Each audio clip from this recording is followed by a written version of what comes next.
warm round of applause as we have all our respected dignitaries joining us for this session. Chintan Shivir. Well, this prestigious confluence serves as a catalyst where policy meets purpose, uniting government and industry to redefine the trajectory of quality-driven growth. Anchored in the vision of Viksit Bharat 2047, this forum seeks to transmute collective deliberation into decisive national action. We are profoundly honored to host our distinguished dignitaries whose visionary leadership provides the strategic wisdom and stewardship essential to this gathering. I warmly welcome all to Chintan Shivir. आप सभी महानुभावों का आज के इस विशेष सभा में मैं हार्दिक स्वागत करती हूँ. Ladies and gentlemen, may I now request all to kindly rise for the rendition of Vande Mataram, which will be followed by the national anthem.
जनगण मन अधिनायक जय हे भारत भाग्य विधाता. पंजाब सिंध गुजरात मराठा द्राविड उत्कल कलवङ्गा विन्ध्य हिमाचल यमुना गङ्गा उच्चल जलधितरङ्गा तव शुभ नामे जागे तव शुभ आशीष मांगे गाहे तव जय गाथा जन गण मंगलदायक जय हे भारत भाग्य विधाता जय हे जय हे जय हे जय जय जय जय हे धन्यवाद। शुभम करोति कल्याणम आरोग्यम धन संपदः शत्रु बुद्धि विनाशय दीप ज्योति नमस्तुते। Well, to commence this significant gathering on an auspicious note, we shall now proceed with the ceremonial lighting of the lamp, a timeless symbol of knowledge, wisdom, positivity. And I'd humbly request all our esteemed dignitaries on the dais to kindly light the ceremonial lamp and mark the beginning of this auspicious occasion.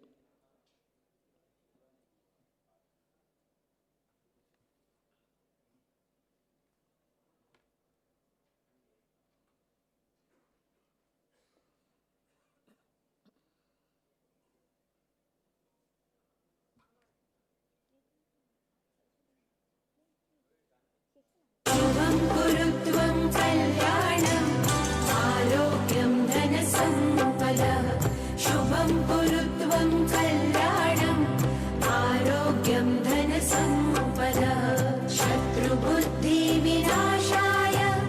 दीपज्योतिर्नमोऽस्तु ते दीपज्योतिर्नमोऽस्तु ते शुभं कुरुत्वं कल्याणम् आरोग्यं धनसम्पदः दीपज्योतिर्परब्रह्म दीपज्योतिर्जनार्दनः दीपज्योतिर्परब्रह्म दीपज्योतिर्जनार्दनः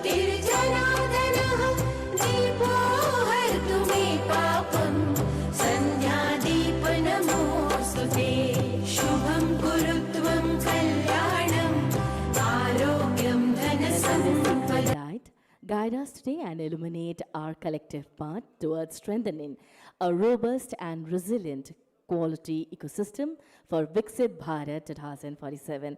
Thank you, respected dignitaries. Well, now, ladies and gentlemen, we will proceed with the felicitation of our dignitaries. For that, may I humbly request Dr. Alok Kumar Srivastav, Director General, National Test House, to kindly felicitate our esteemed dignitaries in a traditional way.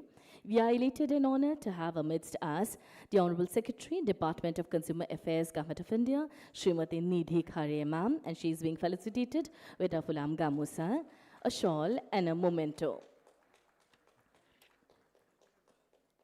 We now welcome Shri Bharat Khera sir, Additional Secretary, Department of Consumer Affairs, Government of India.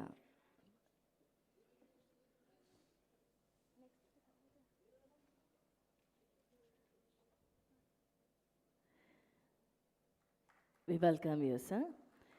He's been felicitated with a fulam gamusa, a shawl, and a memento. We now welcome Shri Bishranjan Samal sir, Additional Chief Secretary, Government of Assam. We are elated to have you amidst us, sir.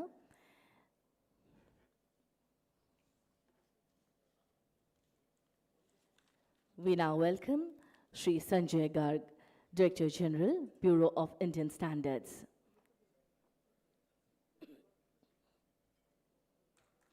We welcome you, sir.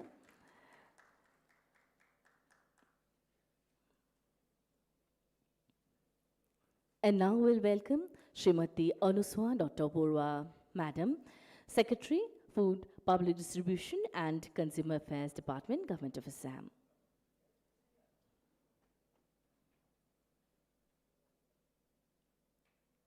আজিৰ অনুষ্ঠানটিলৈ আপোনাক আমি আদৰণি জনাইছোঁ। ধন্যবাদ। May I now request Sri Animesh Das, Scientist in Charge, National Test House, Northeast Region, to kindly felicitate Dr. Alok Kumar Srivastav, Director General, National Test House.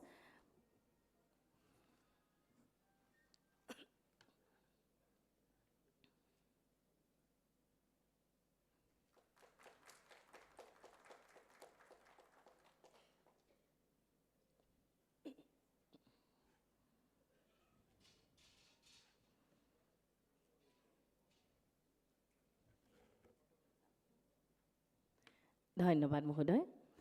Well, ladies and gentlemen, to formally set the tone for today's deliberations and lay the foundation for this significant national dialogue, may I invite Dr. Alok Kumar Srivastav, Director General, National Test House, to kindly deliver the welcome address and also to share his strategic vision on the evolving role of the National Test House in fortifying India's quality ecosystem and charting a forward-looking roadmap towards the realization of Viksit Bharat 2047. Kindly, sir.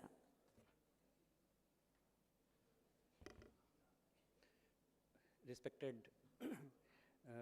Secretary Ma'am, Sanjay Garg sir, Samal sir, Bharat Kheda sir and Anusuya Ma'am, and all the senior officers of BIS, NTH, and all the industry representatives, different ministries who have very cordially accepted our invitation and have come here in large numbers. I'm very happy to see all you, and I welcome you all. At the outset, the theme of today's Chintan Shivir, basically to look upon how we can go ahead from this place to the achieving a Viksit Bharat by 2047. That is the theme. And it is incomplete without having all these stakeholders at a single stage. We need industry, we need the policymakers, we need the standardization people, and of course we have legal metrology, who are also one of the pillars of quality. So what I am going to talk about and set the context is regarding the role of National Test House in building the quality ecosystem and a roadmap towards Viksit Bharat. Next, please. So what I would like to apprise you about our National Test House is that it's a 112-year-old organization.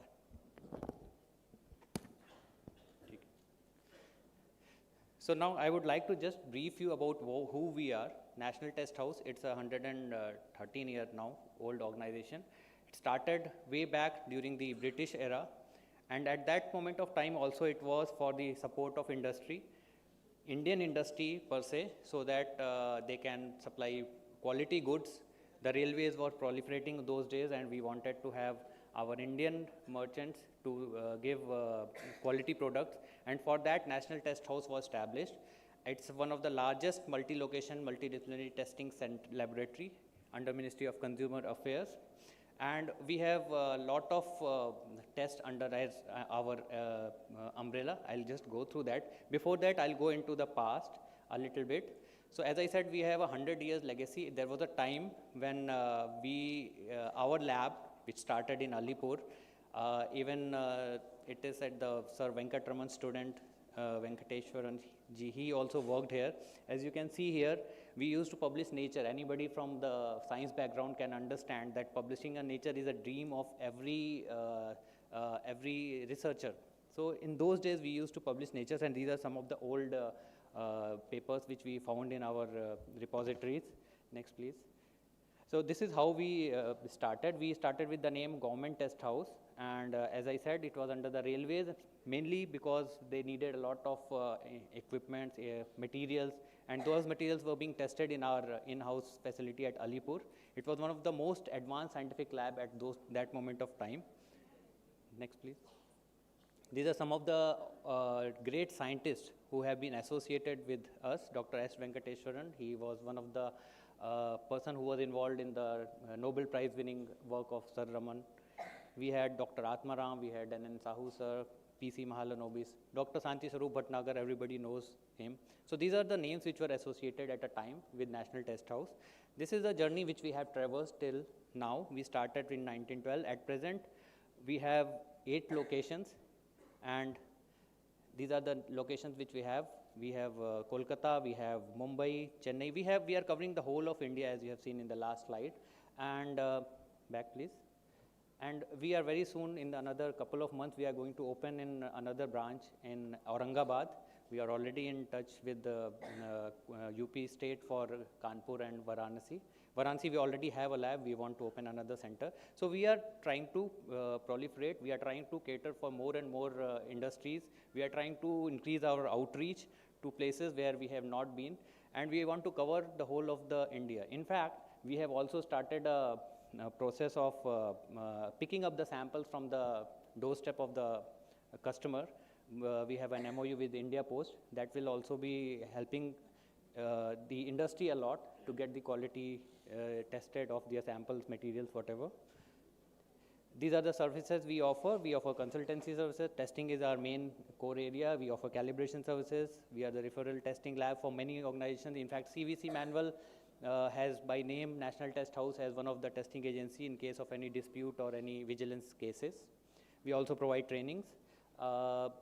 Next, this is our clientele. We have a very good clientele. Most of the major projects, whether it is bullet train project, Central Vista project, even the Chenab bridge projects, all those projects, some sample or the other is coming to NTH, and we are doing those testing. Because of the credibility of National Test House being a government lab and working under the Ministry of Consumer Affairs, lot of people trust us, and that trust is what I suppose is going to drive us into the today's theme, that is going towards the Viksit Bharat, with quality as the foundation of Viksit Bharat 2047. These are different disciplines, so we cover everything, right from mechanical, chemical, electrical testing, from transformers to plywoods to LEDs. We even do non-destructive testing, rubber, paper, plastic, except for explosives and medicines. We have covered all the things. We are also now in electronics as well. We are doing drone testing. We are doing drone certification. We are the only lab, government lab at present in the country who is doing drone certification approved by DGCA. So this is what is about National Test House. Coming to today's theme, so I would like to quote Honorable Prime Minister, sir, that in the last few days he has given a few quotes about quality, and he has given a very large, good emphasis on quality, because it is quite understandable that quality is something which can drive us towards Viksit Bharat 2047.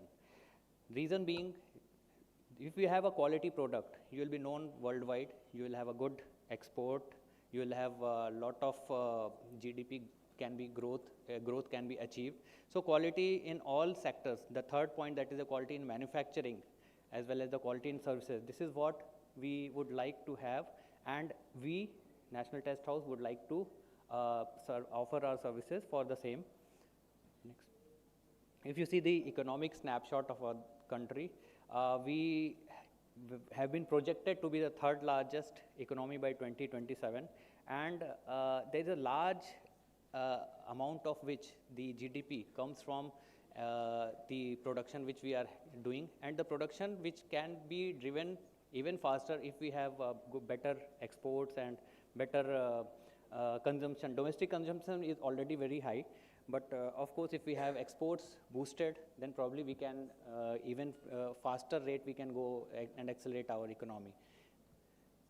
So this is the some annual growth target. We are consistently achieving it. We all know that. Now in this there are 2 points which I would like to mention: the economics as well as the Atmanirbharta. These two, economic strength can be only come through, and if you see the rejection rate, it is almost 25%. Yani 1 in 4 items which we export gets rejected and that comes back. This is something which we can take care of very easily by having a good quality control systems. We have good quality team at our own premises. This is just example of 5 items, but this extends to all. If you see the reports of different HSN codes, similar kind of data is there. So this rejection rate, big testing facilities, for example, you see transformers or organic foods or something like these things. If you do not have that capability, we are always there to support that ecosystem, to have a good lab. That's why we are expanding, and we are, I'll show you, proliferating into newer areas so that we can support the whole ecosystem and we can provide our input to improve your quality, and finally the overall the export and the domestic production can increase. Next please. So if you see the reasons of the export rejection, they are very trivial and can be easily taken care if you have a good quality control, or just by changing your manufacturing process, or how you are doing things. Very small changes can actually lead to change in this value, and 1 in 3, like for example for these cases 1 in 3 if they are getting rejected, if you can decrease this to 1 in 10, then you can see how much money more you can actually generate. So how, as I said, how the quality is driving economy and how we can improve upon it. So that can, the quality improvement can lead to lower rejection rates, your credibility increases because the person sitting on the other side or the consumer, he knows that following the company's product is good in quality, and that's why he will prefer to that. Your, of course, your turnover can increase. Acceptability in the international market. If at 10 times something gets rejected, 11 times he will never, in fact 10 is more, 3 times it gets rejected, 4th time they will never come back to you. So because of that also quality improvement is a very important aspect, and consistent quality is definitely something which we all should achieve and try to achieve. Next please. How and why NTH can play a pivotal role. So National Test House, as I said, is a government lab, and we have we do commercial testing, and because of that we have impartiality and credibility is not debatable. Normally all our tests, they are very impartial. We follow all the IS standards, and we comply with the national standards what BIS provides us. We take care of all the standards. We are LRS recognized. We are under LRS. We have a public accountability because we are being paid, and whatever tests we conduct, they directly go into the government's fund. So that's why we have a public accountability of whatever tests we are doing. Infrastructure wise, since we, thanks to the ministry, we don't have any funds crunch, and infrastructure can, for any kind of test or any which is not, so many a times customers come to me and say this test is not available, we have to send it to China or Europe or somewhere. We immediately take up that case, irrespective of how many samples are there, how much requirement is there, just to support our own industry. Because I know if one person is sending it abroad, and if I set up a test bench or something in India, I know 10 more people will be motivated to have the same facility. So that's why I think to grow the ecosystem, that kind of approach has to be taken. We have a good recognition. We are even trying to get international recognition, because many a times it is asked that we don't have a recognition. So that's why the exporters have to face some issue. They have to send the samples abroad for testing. That also we are taking up. And we have the capacity of large scale projects. In fact, we are doing that. I'll just show you in the next few slides. We have totally integrated ourselves into with technology. We are now, everything is online. As I said, you don't have to come to the premises of National Test House. Anywhere sitting in the country, you can initiate your test request and you can get the certificate right in your email. And rather than coming here, just by, in fact, now sending the sample is also, we are trying to take care of. So that way we are facilitating the customer a lot, so that we can develop the whole system, so, and the ecosystem, so that everybody is benefited with that, and overall we move towards the concept of Viksit Bharat by 2047. This is just the revenue, how we are growing in the over the last 4-5 years. We are showing a CAGR of more than around 40%. as I said, we are also entering into newer areas. So, and depending on where the requirement is, like for example, aerospace component testing, we are starting in Bangalore because there is a hub of aerospace industry in and around Bangalore. So, depending on where is the requirement, we take a decision where to open a lab, particular lab, and these are quite capital intensive works, but still we go ahead so that we can support the industry. We are also opening EV battery testing labs at Kolkata, Mumbai and Bangalore. Also solar cell testing, panel testing at Ghaziabad. As I said, drones, so what you can actually make out, aerospace, electric vehicles, drones, we are trying to migrate from the age-old testing things, which of course will continue, to into newer areas which are coming up in the market and which the world will be looking after in the coming years, like drones. You are all aware of Sindoor and what happened during that time. So these are the things which can actually change the whole world, and the requirement will definitely go on increasing. So we have to gear up before the requirement comes. We cannot start digging the well when we are thirsty. So we have to gear up before the requirement comes. That's why we have already started a certification thing. Almost it's 1.5 years now, and that too at a very 1/4 cost of what the other industries are doing. We are also doing organic food and energy efficiency. These are just some examples. These are the areas where we are trying to enter, and we have already sanctioned projects. If you see all these projects, they are chosen keeping the requirement in the mind and keeping the long-term perspective that these things definitely will be required, and whenever the requirement comes, we'll be ready with the quality testing. The only thing which we require is from the industry, that they should also enter and they should also start making these things, and overall the GDP contribution of, in fact a small contribution will also go ultimately into the whole kitty. So this is how my roadmap is there for paving our way towards Viksit Bharat through quality. As I said, quality is very important, and quality can give you more acceptability in all areas.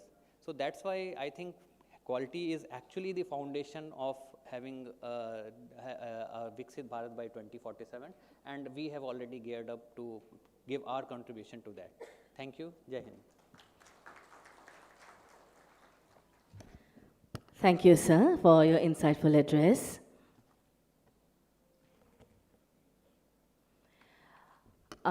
Well, your vision has indeed set the context perfectly for today's deliberations.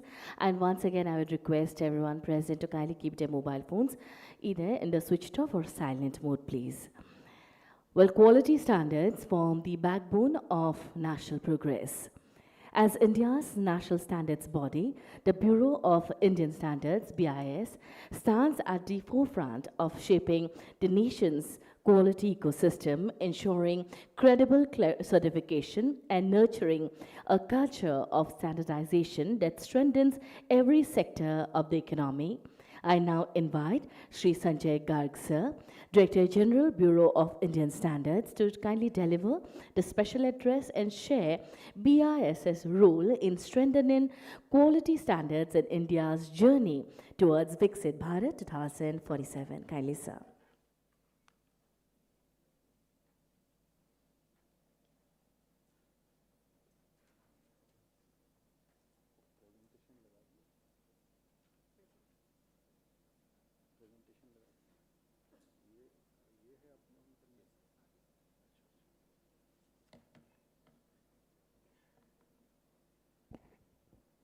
Honorable Secretary, Department of Consumer Affairs, Madam Nidhi Khare ji, ACS Government of Assam, Shri Vishwaranjan Samal ji, Additional Secretary, Department of Consumer Affairs, Shri Bharat Kheda ji, Secretary Food and Consumer Affairs, Government of Assam, Srimati Anasuya Datta ji, National Testing House Director Alok Srivastav, all the industry representatives, representatives of various ministries, officers of BIS and NTH, and the officers of all the, other state governments, and present dignitaries here. It's a privilege and honor for me to be part of this Chintan Shivir. As explained earlier, the purpose of the Chintan Shivir is to basically contemplate, introspect, and analyze how we can do things better, what kind of policy changes, what kind of process changes, what kind of process re-engineering, and what kind of initiatives needs to be taken to take this country forward towards Viksit Bharat. Under the visionary leadership of Honorable Prime Minister Shri Narendra Modi ji, India has set a target to become the developed nation by 2047. When we talk of a developed nation, it is just not only the economic growth. Economic growth only is a number, but when we talk of a developed nation, it should be about quality, sustainability, inclusiveness, innovation, use of technology, safety, security, and so on. By developed India by 2047 means that India has to become about 30 trillion economy by 2047, which is now around $4 trillion. And for this, we need to have at least 8 to 10% of growth for next 20 to 30 years. And this will not happen unless we become a global manufacturing hub. And for becoming global manufacturing hub, quality is the paramount importance. Because without quality, the manufacturing, innovation, standardization will not happen. And safety and security and growth also has to be sustainable, because otherwise if we harm the environment in the process, and we will lose the path. And then it has to be inclusive growth, that whatever income disparities are there in the country, each region, each segment of population, each segment of the industry has to develop in an inclusive manner. And along with digital innovation and ease of doing business, not only doing business, ease of living for a general citizen. Next. Standards, as I said, are the drivers of the economy because they facilitate global trade and market access, drive economic growth through production, manufacturing, and they help in global supply chain through foreign investments. They foster innovation because through standards we keep improving ourselves. And last but not the least, the standards are the fundamental pillar for ensuring consumer trust and safety. BIS is a national standards body of India under BIS Act 2016. Our mandate is to formulate Indian standards for products, services, management systems, and all services. And BIS also has its testing infrastructure. We have 10 our own laboratories and around 800 recognized and impaneled laboratories. Hallmarking of the gold and silver has also been started recently, a couple of years back, and surveillance and consumer protection. Next. We have today as around 24,000 standards in force, out of which about 10,500 odd standards are product standard, and the remaining are basically code of practices, testing methods, and other types of standards. And standards published during 2025, around 1,600 standards were published in the calendar year 2025. And as on today, there are 78,000 odd licenses which have been granted through these standards. In the BIS laboratories, we tested close to 2 lakh samples in 2025. We have about 35 branch offices across the country, almost every state, which facilitates this granting of license through the industry, to the industry. Next. Now, how we are aligning with the Viksit Bharat? Next. Standards, we every 5 yearly roadmap we plan for the standard making through consultation with various ministries, industry associations, industry chambers, academia, and all the stakeholders participate in this process. And this standard making program is aligned with the national priorities through central government ministries, even state governments, industry associations. And we are in the process of implementing, or we have rather already started, a completely online process for the standards making, where all the inputs from the stakeholders, all the stakeholder meetings, etc., all is done through a unified portal. Next.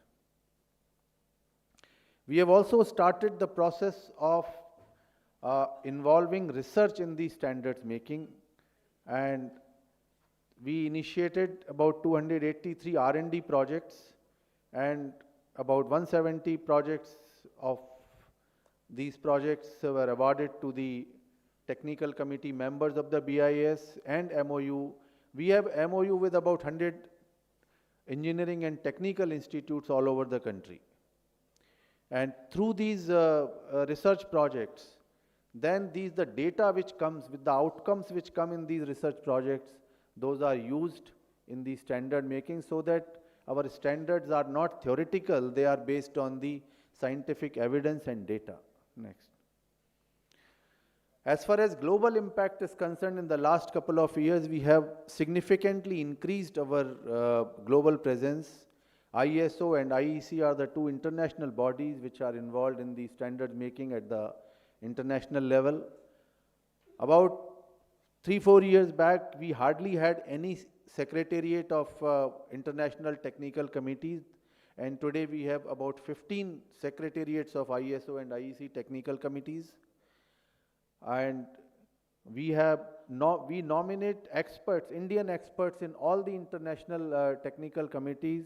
About 600 members have been nominated in ISO and 134 in IEC.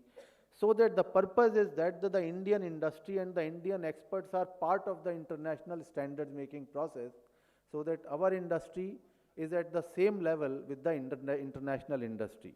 When any international, when any international standard comes, it should not be an alien to our industry. Our industry should be well aware and conversant with the international standards. And as you will be knowing that in 2025, we hosted the IEC general meeting in Delhi, where more than about 2,000 experts from the various countries participated, and we held more than 150 technical meetings in Delhi, and which presented India at a global standard making stage, and our voice or our presence has increased significantly at the global level. Next. Coming to safety and security. Next. We have, as I said, about 78,000 active licenses under 1,500 products standards. We have about 775 laboratories, which include private laboratories, mainly BIS's own laboratories are very, very less, 10 in number, but we have recognized a large number of private laboratories. Next. We, as a consumer safety or as a consumer protection part of it, we have recently initiated or come out with several standards which are directly impacting the consumer. For example, hospital standards for hospital bills.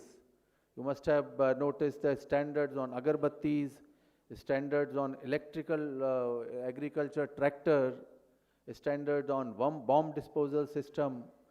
So the consumer safety and consumer protection is an integral part of our standard making process. Next. Coming to the sustainability and green growth. Next.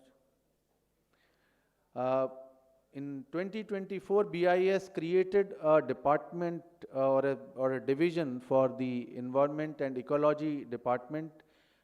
which will come out and which is studying the various aspects related to sustainability and environmental protection, climate change, ecology, control of pollution, so that when we make standards, we also take into account the environmental safety and sustainability. Next. This I have already mentioned, standards on electrical tractor, green hydrogen, energy efficiency standards. Next. Coming to the digital innovation and MSMEs empowerment, because without MSMEs active involvement in the standard making, our industry will not be able to come at par with the global industry, because around 50% of the exports are from the MSMEs, and MSMEs are part of the global supply chain. Next.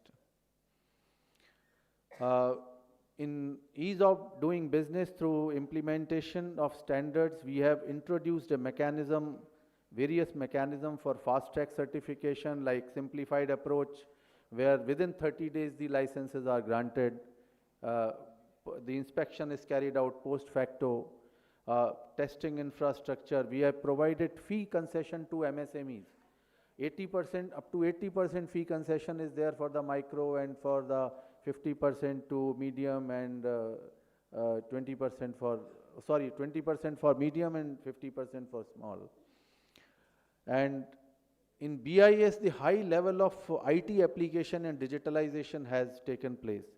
In fact, all our activities are done through a computer portal, and even our instruments in the laboratories are integrated to the computer, so that the data is not entered manually. Nobody can manipulate that data, and nobody can manually make any error in entering. So similarly, even the surveillance process, licensing process, standard making process, we are highly digital, and we are going further in this direction. Next. Through Manak online portal, we have BIS Care app, where the consumers can use this app to find out various standards of the products and see the authenticity of the products. Similarly, lab management system portal and the new standards portal, which I already explained. Next. Next. Coming to inclusivity and Atmanirbhar ecosystem. Next. We have MOUs with about 100 premier academic institutions, including IISc, IITs, NITs, IIMs, and state engineering colleges, so that academia and researchers are the integrated part of our standard making process, so that when we make standards, we take into account the latest technological developments into account. We have set up 400 plus student chapters in various engineering colleges and IITs, and these students are actively engaged with us through quizzes and through programs and through involvement in the R&D projects. In fact, even in the schools we have engaged, and about 10,000 student clubs have been formed in various schools across the country. So even the students from class 9th, 10th, 11th, 12th, they are also made aware of the standards, and they are made part of this standards process. Next. Some of the success stories just I would like to mention, that how it can impact the Viksit Bharat in the coming years. Gold hallmarking system was, mandatory gold hallmarking system was introduced from 2021, and this has become so deep now in the system, that every year almost we are hallmarking 60 crore gold articles, and it is mandatory now in 373 districts, and HUID based digital traceability through computer. This is all online, where we have about more than 2 lakh jewelers registered in the country, and 1,600 hallmarking centers across the country, and they are all integrated through a single portal, and all these HUID and unique numbers are generated through the portal, and everything is traceable through the online system. Next. Next. The toys was, couple of years back, we used to import a lot of toys from China and other countries. Now with the quality certification process is starting in toys. In the imports, there is a decline of more than 50%, and our export of toys has increased by 239% in the last few years. And there's an overall improvement in the quality of toys, through the quality control being mandatory in the market. Next. Lab modernization, as I've already talked about it, there are lab management system. We have integrated the instruments with the online portal so that the testing data is directly entered into the system. Next. Footwear. Similar story is about the footwear when the quality control system was introduced in the footwear, and the lot of new investment came in the footwear sector, and export has increased, and a lot of quality consciousness has come in the industry, particularly MSMEs and the small sector. Next. Now, way forward is how we take this all forward to the Viksit Bharat. As I said, quality is the paramount cornerstone for any manufacturing industry, and without manufacturing growth, India cannot become Viksit Bharat by 2047.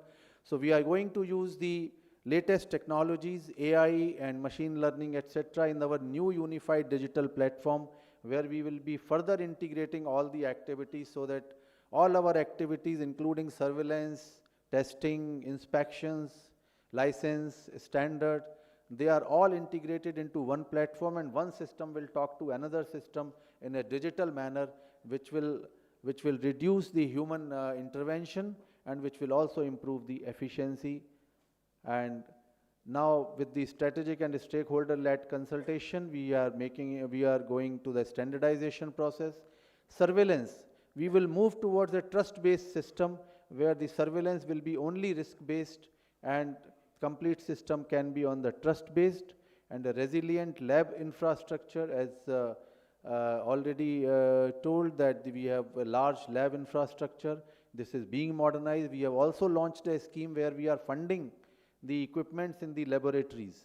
In fact, even MSME clusters also we can fund the testing equipments if there are deficiencies. We have written to MSME Ministry that we can come in if there is any funding requirement for the testing infrastructure. And scaling up outreach and mass awareness through various public awareness programs, BIS Care app, and media presence. We want our consumers to be aware about the quality, and industry to be conscious about the quality, so that the consumer and industry both meet at the same junction. Thank you.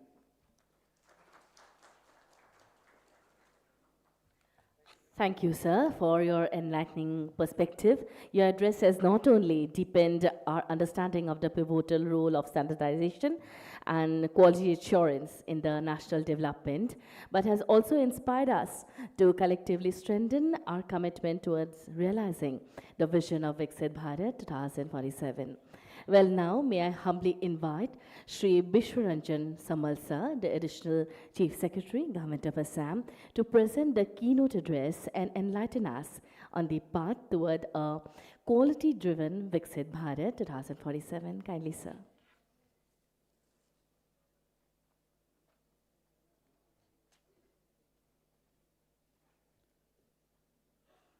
Namaskar. Respected Madam Nidhi Khare, Secretary of Department of Consumer Affairs, Sri Sanjay Garg, DG BIS, Sri Bharat Khera, Additional Secretary, Sri Alok Kumar Srivastav, DG of NTH, Srimati Anusaya Dattabarua, Secretary, Government of Assam, and all distinguished guests present here.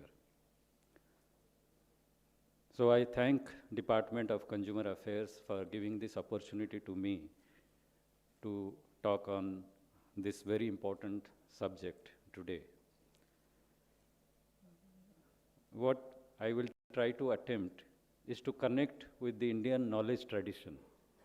Now there is a lot of emphasis on Indian knowledge tradition and how our predecessors, thousands of years ago, thought about different concepts. what was the mode of thinking, and how they presented their ideas. One of the important ways in which our sages presented their idea was through sutras, which is aphorisms. And like we have sutras, Panini sutras for Sanskrit grammar, we have Nyaya sutras for epistemology, logic, we have Mimamsa sutras for interpretation, and we have Yoga sutras also for yoga. So all these kind of knowledge that our ancestors have passed on to us are generally in sutra format. So I will attempt to use the sutra format to develop a framework for quality. So this is the Mahasutra. You can say, if you look at the quality and standards and think about a Mahasutra, then it will look like this, something like this. Manadanda is standards. Then Pramana is valid evidence. Then certainty of logical pervasion, that is Vyapti Nischaya. Testing is Parikshana. Regulatory compliance, Niyama Palana. Trust, Vishwas. Trade, Vyapara. Prosperity, Samriddhi. And the attainment of a developed nation, Vikasita Rashtra Sadhya.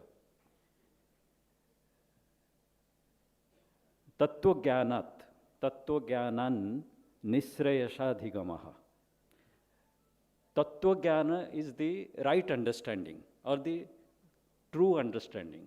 And once we have true understanding of all these important concepts which are related to standards and quality, then we can achieve nisrayashaha, which is common good. In Indian tradition, in Kathopanishad, the concept of Shreyas and Preyas, these two concepts are introduced for the first time, where Nachiketa is asking Yamaraj.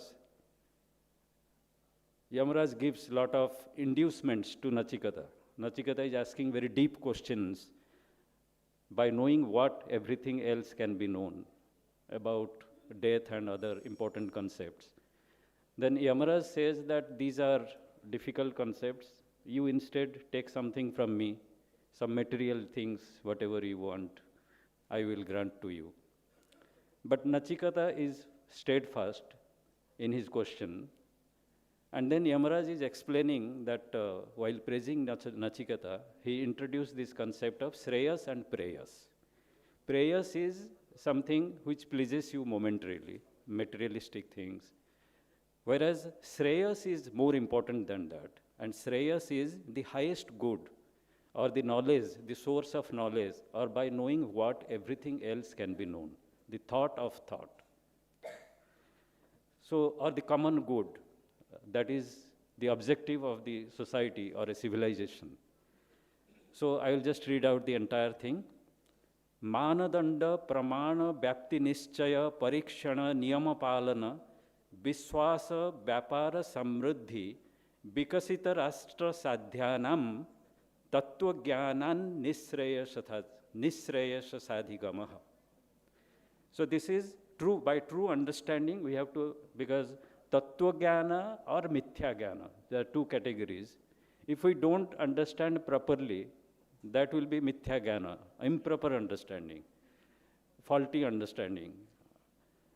But if you have the true understanding of all these important concepts, then you can achieve highest collective good in whatever discipline. Here we are looking at standards and quality. The framework is equally applicable. So some of the sutras, this is the main sutra, and then some of the other sutras that has been developed. Next. Rajya balam gunavattayam pratishthitam. So the sutras will be like in the tradition we have aphorisms which are very short, but it captures the essence of the thought. And then there are bhakhyakaras or commentators who will comment on the and expand the entire scope.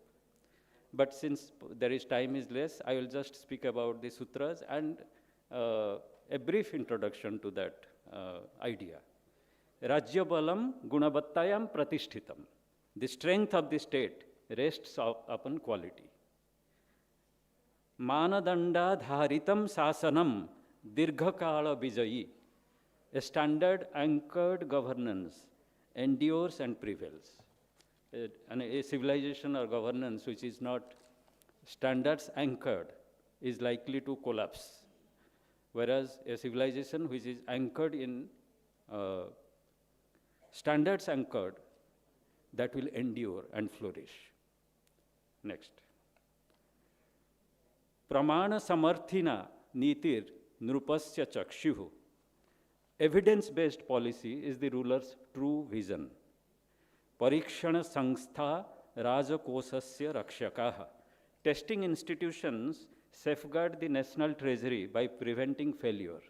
If you don't have a network of this, very important, our national test house is present. These testing institutions, by promoting the quality, is actually safeguarding our wealth.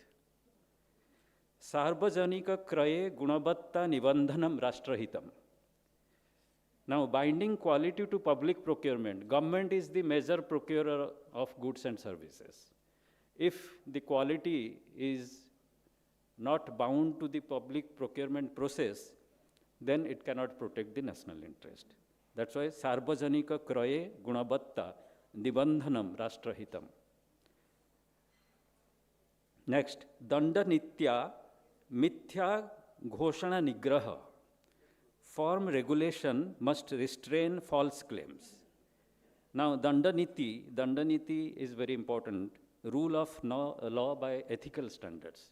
If that is in force in a state, then it will restrain false claims. Suppose you claim something falsely about a particular product, those claims will not be viable in a framework where there is form regulation, rule of law. Next. Gunabattaya utpadasya moola vruddhihi. Quality elevates the economic value of production. Pramana patram vaishika vipaner mudra. The certification, ISI certification in this particular case, it functions as a currency in global market.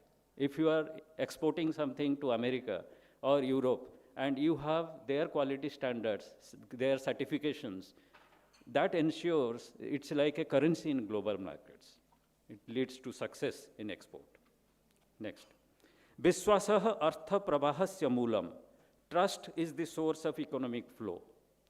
Trust everywhere. What we are trying to do is enhance trust through testing, enhance trust through standardization. Trust is the source of economic flow. Laghu Udyoga Samarthanam Rashtra Samruddhe Bijam. Empowered MSMEs become the seeds of national prosperity. Manaka Nirmane Netrutvam Bhu Rajanitika Balam. Leadership in standards becomes geopolitical strength. We should not only try to develop our standards for ourselves and follow the standards of European nations or other developed nations, but in some of the areas, we should try to take the leadership in developing new standards. For example, AI is a new technology which is emerging. Now, can we think of new standards which are yet to be developed anywhere in the world, and we can develop a new standard which the world will follow? So that kind of leadership in developing standards will enhance the strength of our nation. Tantra Jnana Samanyita Gunabatta Rashtra Raksha. Technology integrated quality is a form of national security. Anugamyata Apurti Srinkhalaya Kabacham. Traceability, Anugamyata is traceability, protects the supply chains like the armor.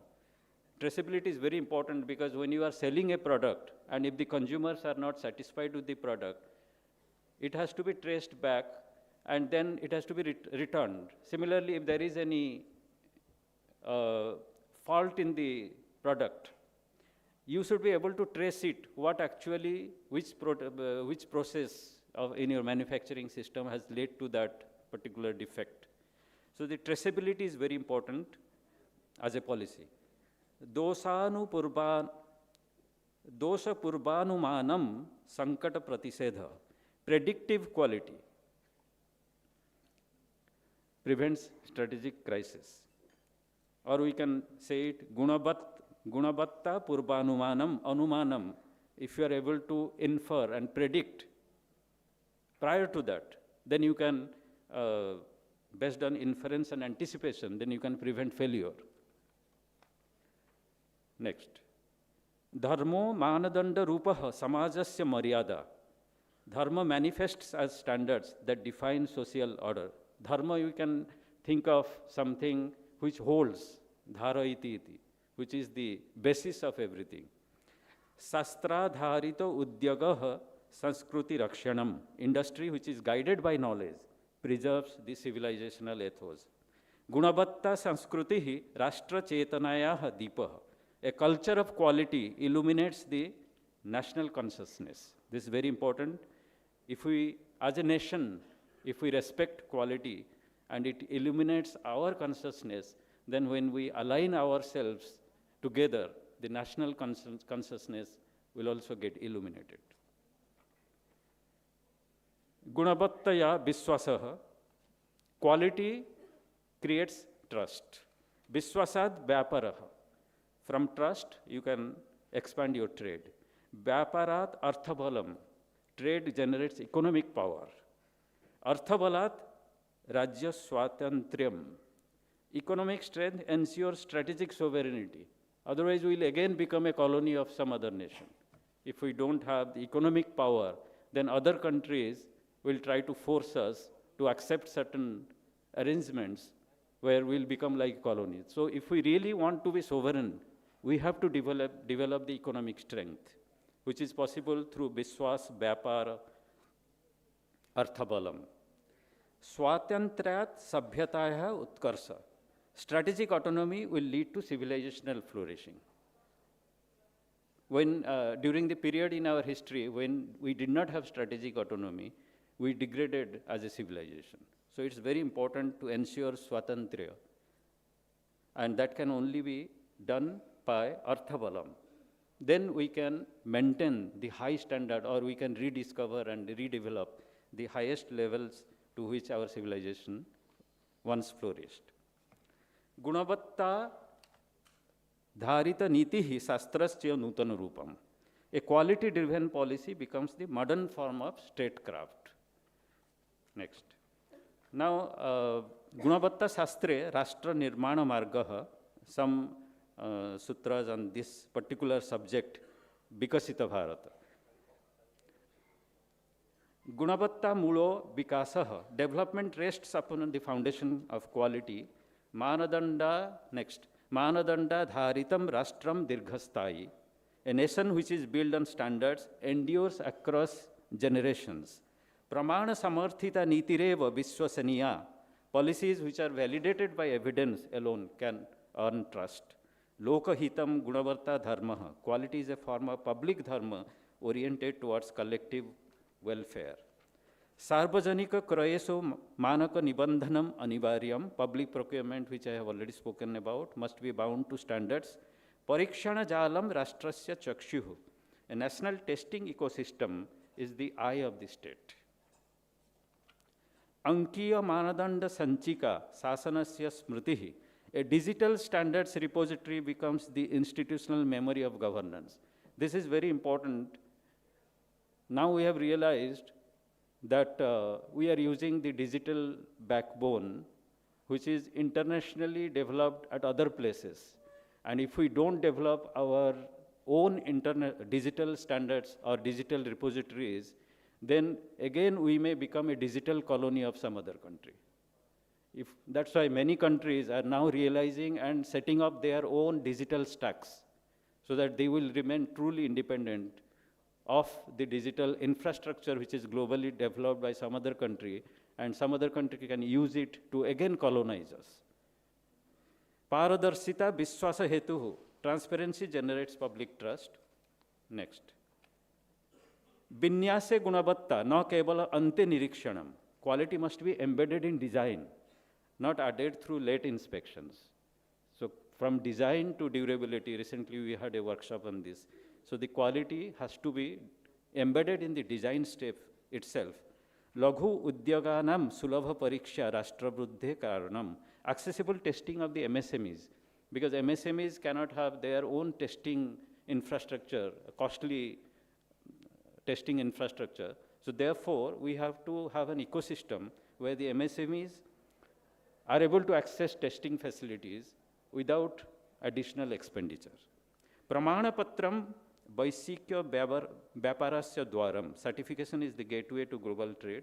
Dosa Purva Nivaranam Udyoga Balam. Prevention of defects is the true strength of the industry. Balyadeva Mapana Sanskaraha Stapyaha. The measurement literacy must begin in childhood. Balyateva, Balyakale. So, in school systems, in the curriculum, this importance of measurement and standards will have to be inculcated in our children. Abhiyantru vidyayam manadanda dhyayanam avasyakam.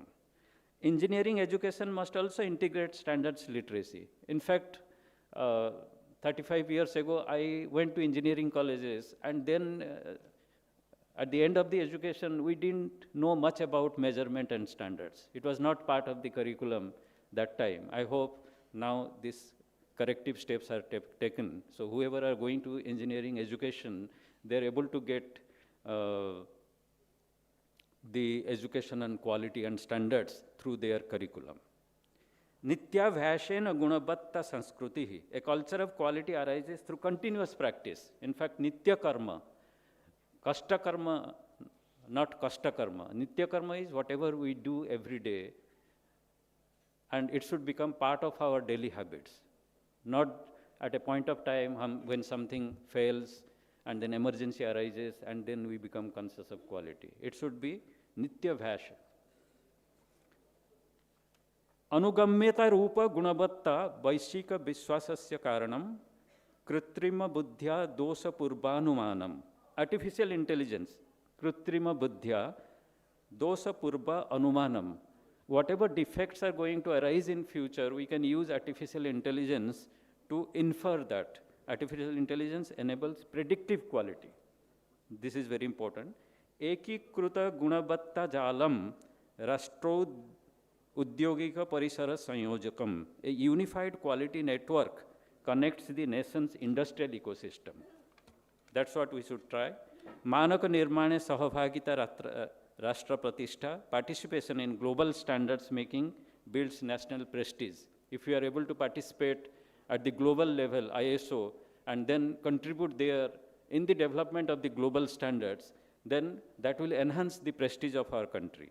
Gunabattaya Niryata Vishwasaha. Exports will flourish through demonstrable quality. Anusaranat Netruttam Sreshtam. Leadership in standards. We are generally following standards which are developed by other countries. If we develop our leadership in quality, then it has to be more than mere compliance of the standards. So that leadership position we have to try and achieve. Gunabattaya Vishwasaha, Vishwasad Niveshaha, Niveshad Navanmeshaha, Navanmesha Samruddhi. Quality to trust, trust to investment, investment to innovation, and innovation generates prosperity. And Samruddhya Vikasita Bharata Siddhihi. By prosperity, we can culminate ourselves, prosperity will culminate in a developed India. So, Manadanda Pramana Niyama Sanyukta Margaha Vikasita Bharatasya Setuhu. A path which is joined by standards, evidence, and disciplined norms becomes the bridge to Vikasit Bharat. Next. So this is, I will close with this. Manadanda, Pramana, Parikshana, Prameya, Sangsaya, Nirnaya, Niyama Palana, Viswasa, Vyapara, Samruddhi, Vikasanam, Tattva Jnanad, Vikasita Rashtra Siddhi. So we are going to, through a true understanding of standards, verification, testing, objects of assessment, doubt, judgment, regulatory adherence, trust, trade, prosperity, and development, the realization of a developed nation can be achieved. So this is the broad level view which has been attempted through the traditional method of thinking, which particularly in Arthashastra or Nyaya Shastra, you will find this kind of thinking, where they take all the ideas of a particular subject and then categorize it, and then developed sutras, aphorisms, by which one can think with conceptual clarity. There will be a Mahasutra which combines all the, so you have the mental map of the entire system.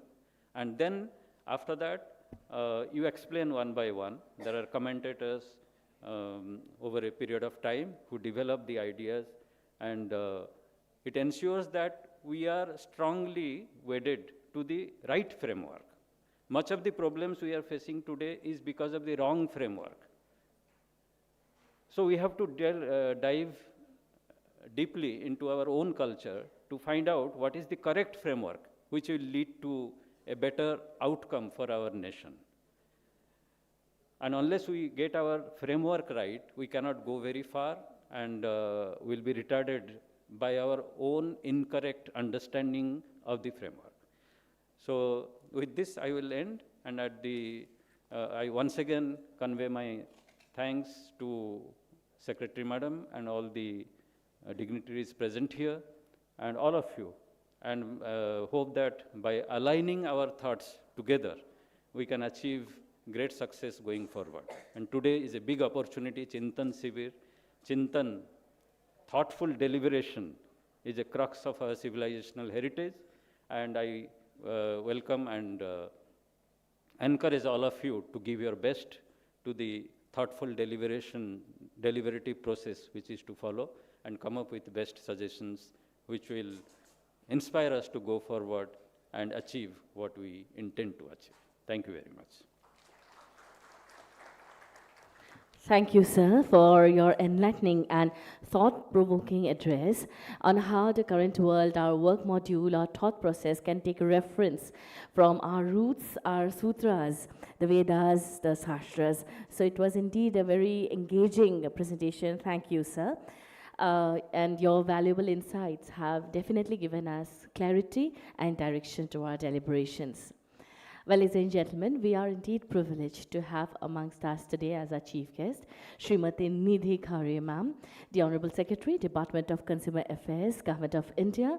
Her visionary leadership and steadfast commitment towards strengthening consumer protection has indeed given us a direction. So now may I take the honor of inviting ma'am to kindly deliver the keynote address.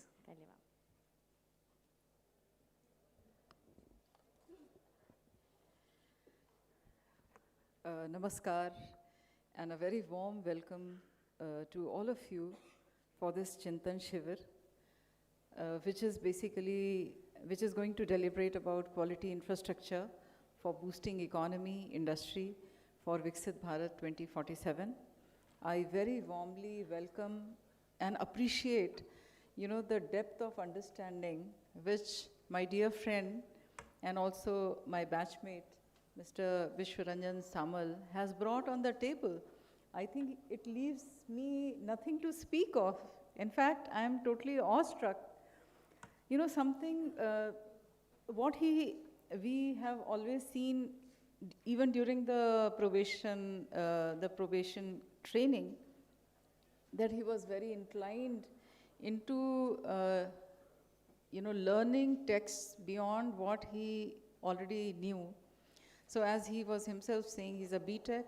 So despite that, he went ahead and has learned Sanskrit in such great detail.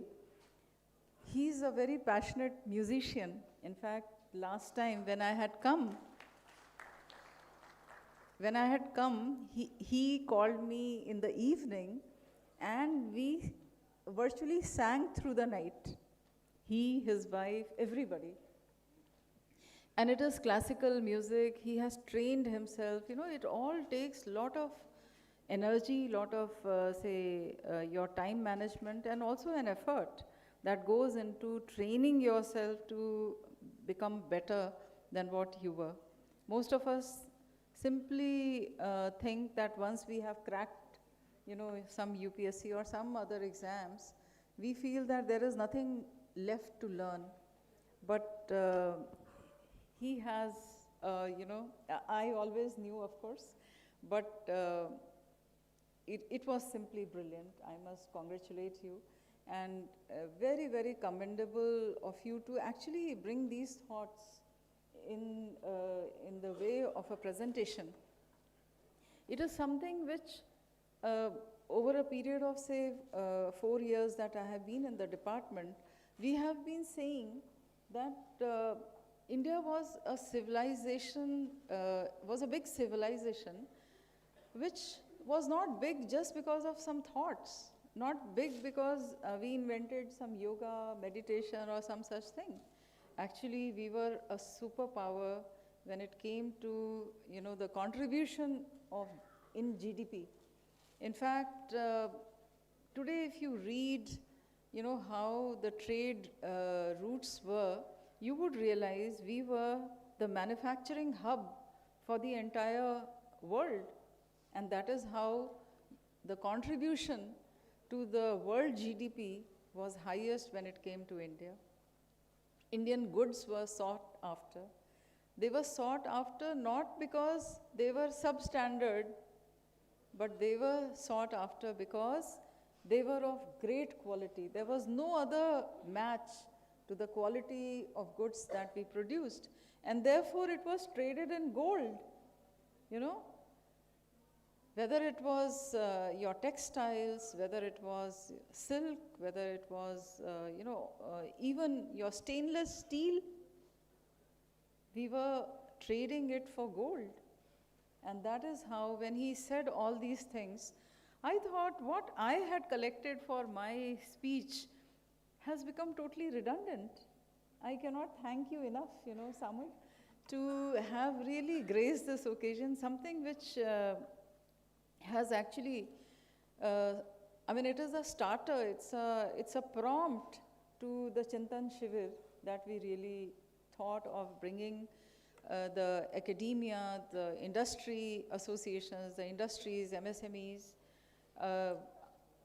our officers from NTH, BIS together under one roof, and to think what we can do for, I mean, as a contribution towards Viksit Bharat.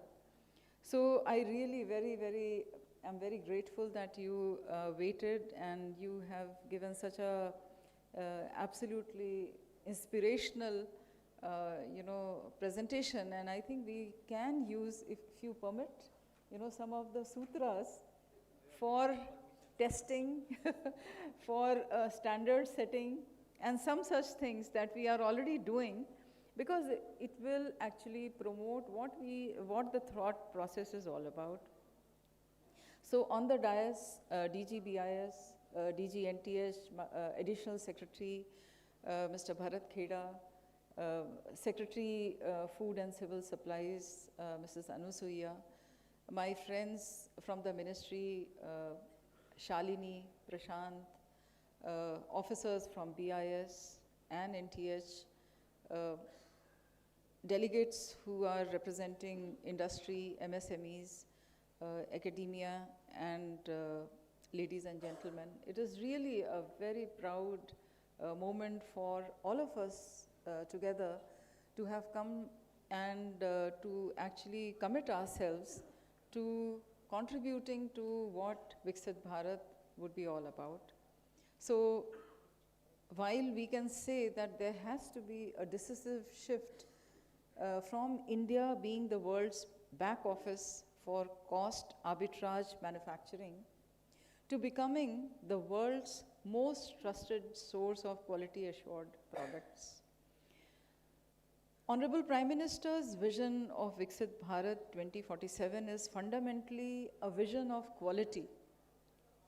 He has asked about quality of life, quality of products, and quality of governance. And I think we must ask ourselves why quality matters. Is it only for the factories, or is it basically as a constitutional obligation to the consumer also? All 140 crore people, citizens of our country, are essentially consumers. And every time that they transact, whether they are buying a pair of chappals, whether they are buying a sari, whether they are buying any product, any generic medicine, anything, they are actually, this transaction helps, or it happens because of an act of trust. And for the regulatory framework, it is important that this trust is always upheld. Our Consumer Protection Act 2019 basically enshrines the right of every citizen to be protected against unsafe goods and to be assured of good quality. So this is not just a regulatory formality, but it is actually something very, very fundamental to the consumer right. Sometimes we also think that quality is all about just export readiness. We think that we can have two kinds of quality. One is a very high standard quality, which is essentially for export. And then there is other quality, which is for the domestic consumers. Now, what I feel is Indian consumers are now increasingly aspirational. They are increasingly aware about the quality of, say, chocolates that we get in Switzerland and the quality of chocolates that we get in Delhi. This Indian middle class is highly mobile.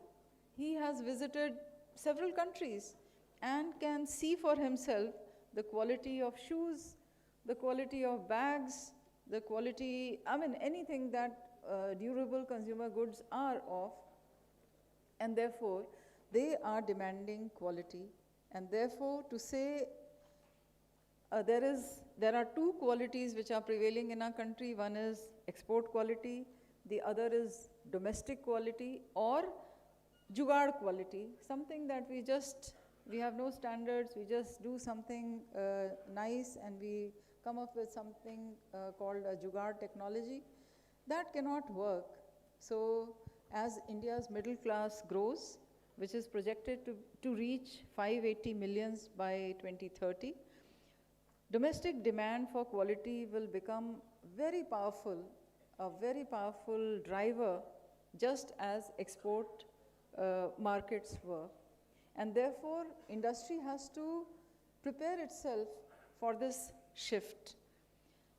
From the industries also, we also have to prepare ourselves to gear up to suit this change, this shift in the mindset. When we say make in India, it should be synonymous with made with quality. This aspiration must be consumer facing and should not be just for the export. Another thing that many times we feel is an informed consumer also drives the markets. So the markets work when consumers can make informed choices. Quality thrives when consumers demand it. And this is a virtuous cycle which must be deliberately created. So when we strengthen product packaging and labeling norms across sectors, we have Legal Metrology Director, Mr. Ashutosh, who is also participating here. It becomes very important because labeling provides us as consumers to know what is the fiber content in silk, in cotton, what are the directions for wash care.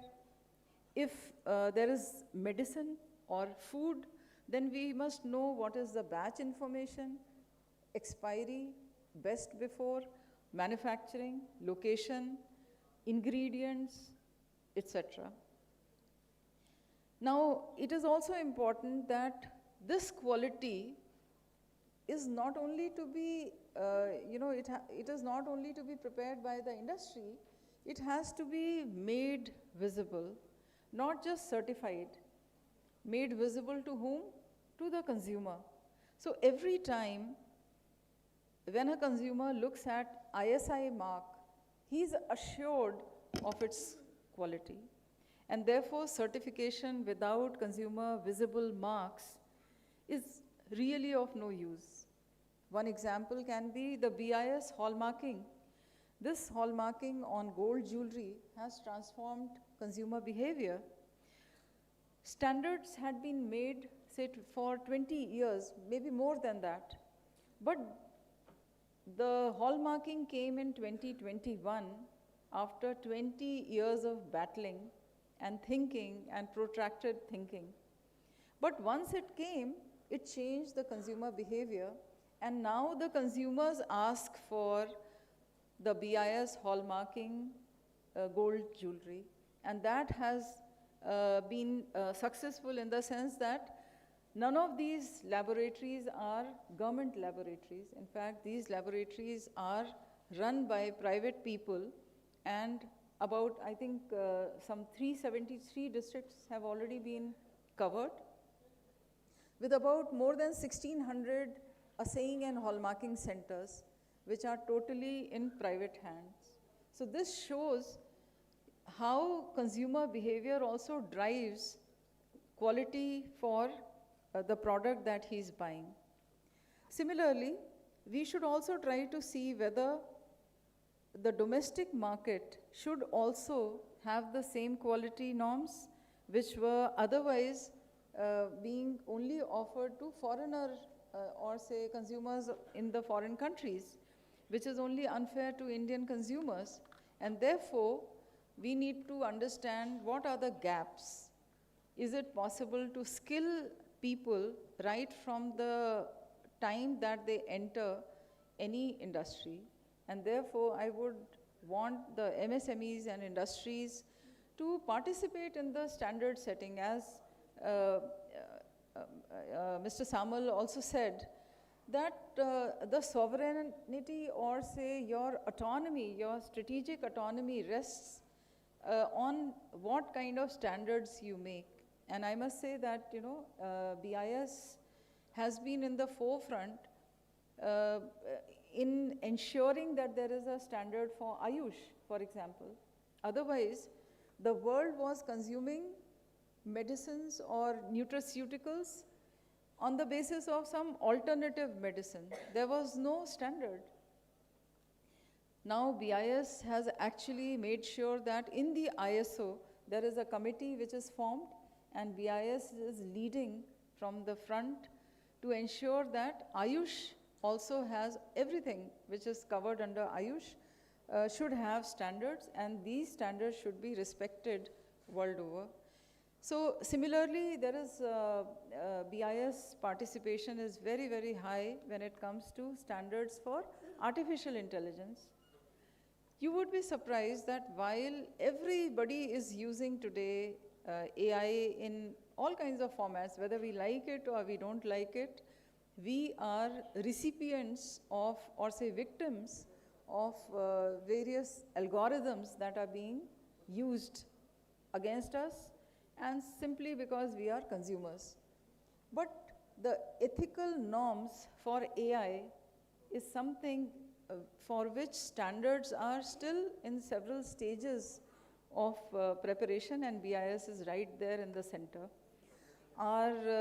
We have scientists from IITs, different IITs who are also participating, and we are very proud of this fact that in some of the key cutting edge technologies, BIS is actually making sure that it is there in the right place.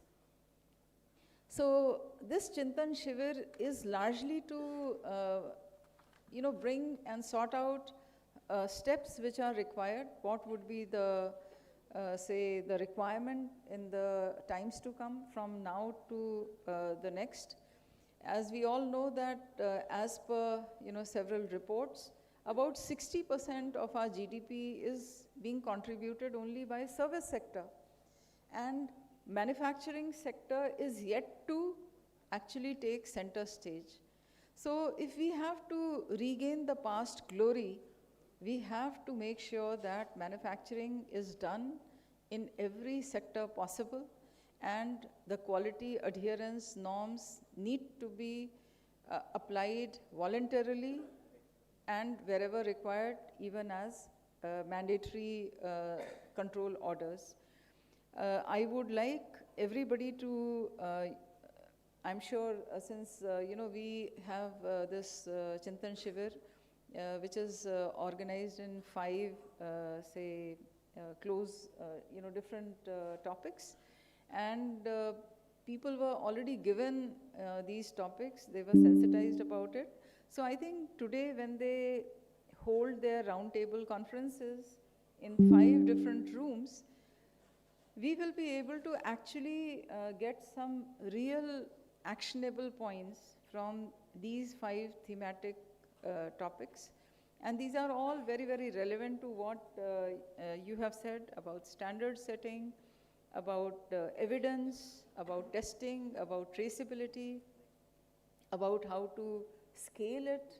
Because as we know, now that NTH and BIS are approaching different government bodies, a lot of people are coming to them and asking for testing samples. So for example, drinking water samples, drinking water, as we know, after the Indore incident, almost every metropolitan city is now plagued into ensuring that the drinking water which is being supplied to the consumers has to be of quality.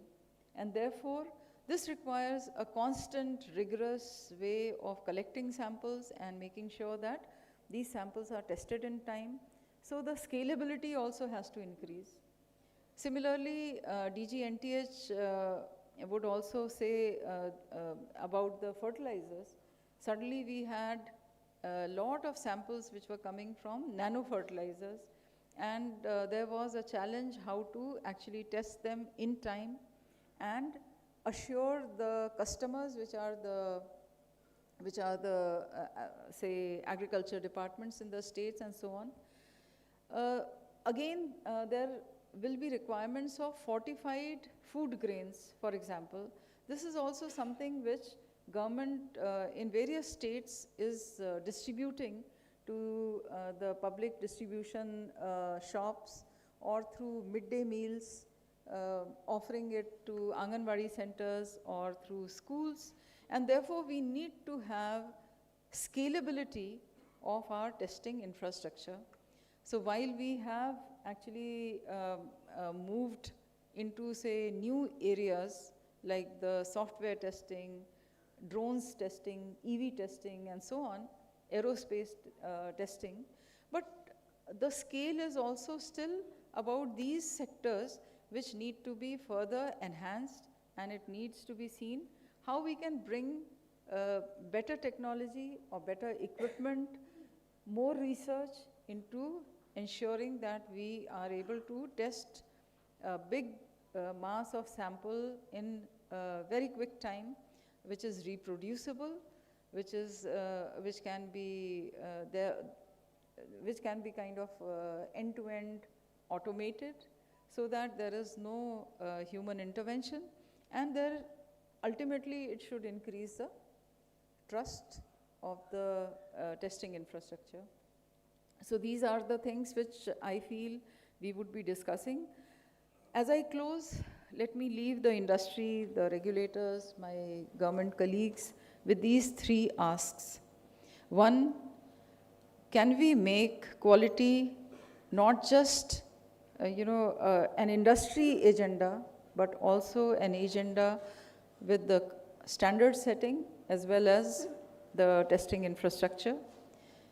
ultimately, the second thing is to treat the consumer as your most rigorous auditor.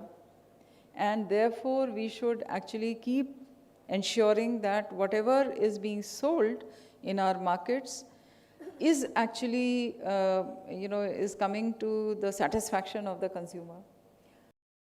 For example, there was a raid by BIS officers in Hyderabad where they found that I think some wires, some insulated wires, which were not conforming to the standards, they were being sold with fake ISI mark.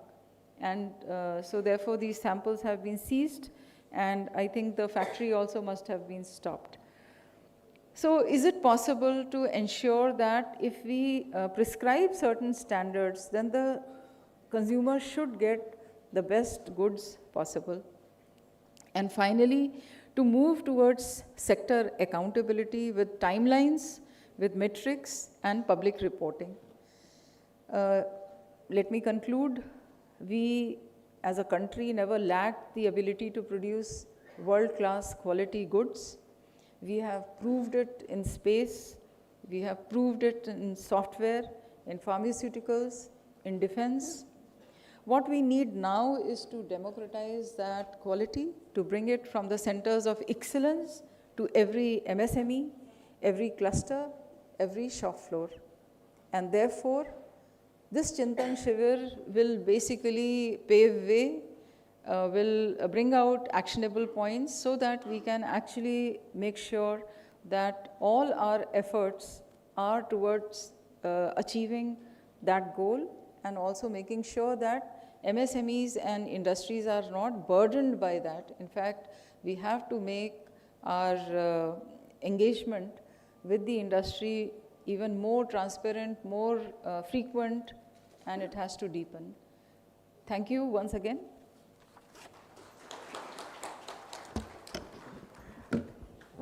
Thank you, ma'am, for your inspiring and insightful address. Well, indeed, your visionary guidance has provided clarity, direction, and a renewed momentum to the deliberation of today's Chintan Shivir. Well, ladies and gentlemen, we will now proceed to our next set of segments, which are the breakout sessions and the panel discussions. May I now humbly request our chief guest and our respected dignitaries on the dais to kindly take their seat in the front row of the hall as we proceed to the next segment of our program. Can we once again have a warm round of applause for our chief guest and our dignitaries for inspiring us with their words.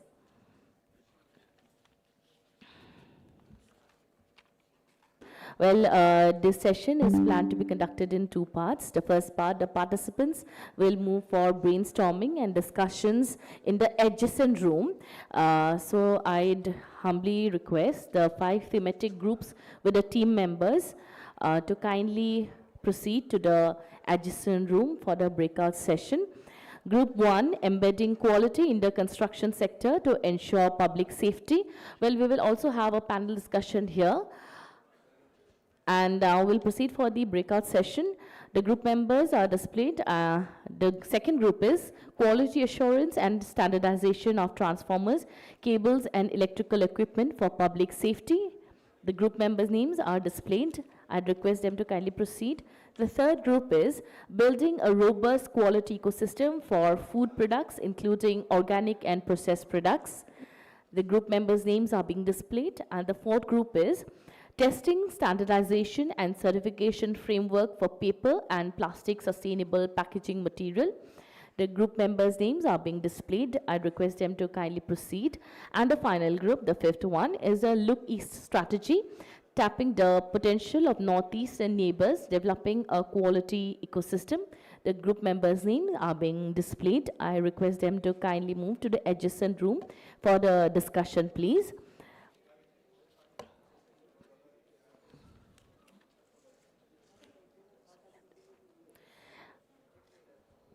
Alongside, we will now proceed, ladies and gentlemen, for the panel discussion that will foster meaningful dialogue, generate actionable insights, and shape the way forward. Well, the panel discussion theme is strengthening quality infrastructure for MSME competitiveness in the Northeast region. And this important session will be moderated by Dr. Swapnil Sinha, CEO, BIS IIT Guwahati. May I now humbly invite our moderator, Dr. Swapnil Sinha sir, to kindly come forward to moderate the session and bring together a distinguished panel of experts representing government, industry, and technical institutions. We welcome you, and I have the honor of introducing our esteemed panelists for today's deliberation.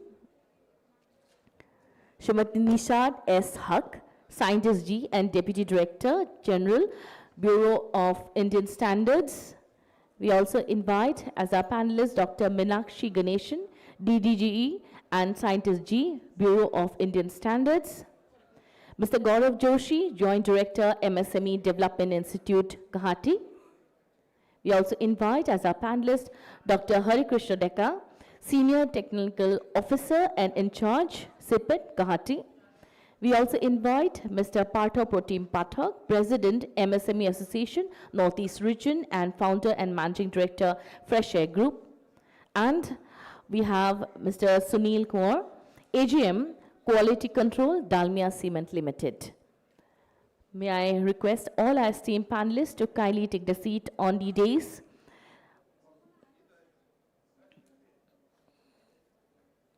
We had to rush into the panel session as we are running short in time.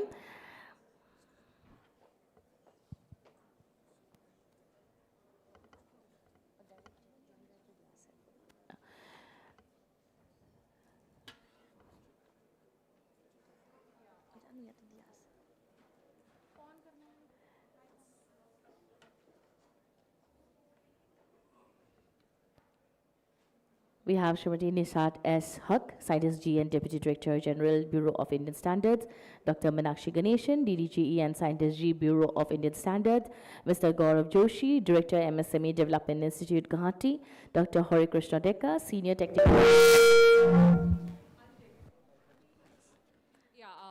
afternoon. I think it's good afternoon, everyone. I prepared a different opening for the panel discussion, but then I was listening to Shri Vishwaranjan ji, and I would say that was the most, the most inspiring and beautiful keynote address I've ever heard. And he said a very striking, there was I think in the opening slide, there was a quote which says, highest collective good. And that is kind of really interesting, and because as people who are the facilitators, we have a better, I think the responsibility of delivering everything which is, crosses all standards for highest collective good. So, and Northeast, so I'm not from this region, but I've been working in this tapestry for around 12 years now. And so basically I'm a biomedical scientist, but so I switched my careers 4 years ago, and I'm more into an enabler ecosystem. So at IIT Guwahati, I'm supporting the entire entrepreneurship and startup ecosystem from Northeast. Northeast is highly biodiverse, very rich in biodiversity. And so I just start this discussion, this enriching discussion with this problem statement. I keep on interacting with startups on daily basis, and the main problem or the valley of death that they witness is they don't have any infrastructure or access to infrastructure for testing. So when they come to us, not just the startups, but also MSMEs, they come to us mostly with this problem statement कि ma'am हम certification के लिए कहाँ जाएं, testing के लिए कहाँ जाएं, and what are the funding schemes where we can use those funding for our testing, and how to put that in the market. And many a times there is no awareness, even though we have all the institutions and facilities in the country, in Assam also, but there is no accessibility first of all, and so these are the gaps that I encounter on daily basis, right? So I will start, and welcome all again. I will start my discussion with Dr. Meenakshi.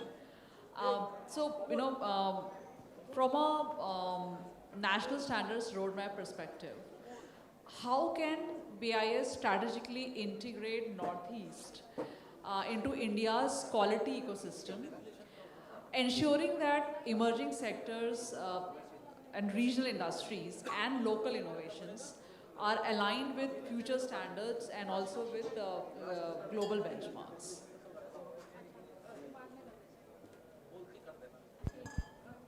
Hello. Yes, thank you, ma'am, for setting the tone of today's meeting, which is more suited to Northeast. As has been started by the Principal Secretary of Assam about the traditional knowledge here, which is, added a million time importance has been given by our Secretary Madam also in her talk.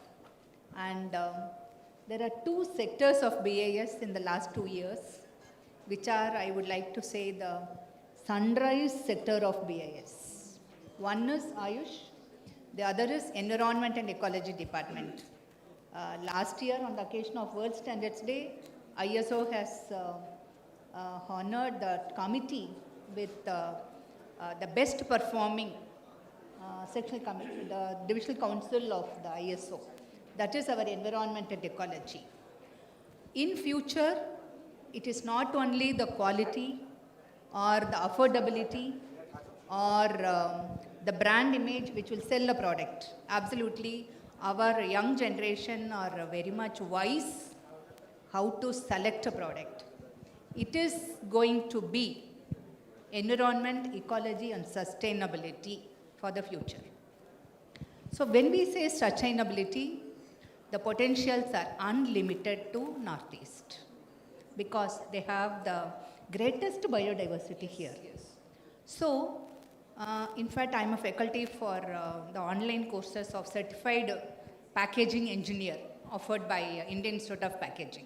I take classes online during evening classes because I would like to educate the young that it is not the conventional packaging like plastic or metal or multi-filament and so on. Think for the sustainable way of packaging. What innovation can be done? Like even a coconut husk, coconut leaf, from banana, from anything, they can make a sustainable packaging. So, packaging will lead and it will make your product sustain. Second thing is the biodegradable plastics. N number of researches are in place. And in fact, the latest Supreme Court judgment on a very important product of sanitary napkin, they've used the word oxo-biodegradability. It has come in the, just few days back, it has come in the judgment. So that is the amount of importance being given to biodegradable plastics. So anybody can manufacture, unlike they cannot pack, sustainable, he'll not be able to sell. So it is sustainable packaging, environmental friendly approach and sustainable manufacturing.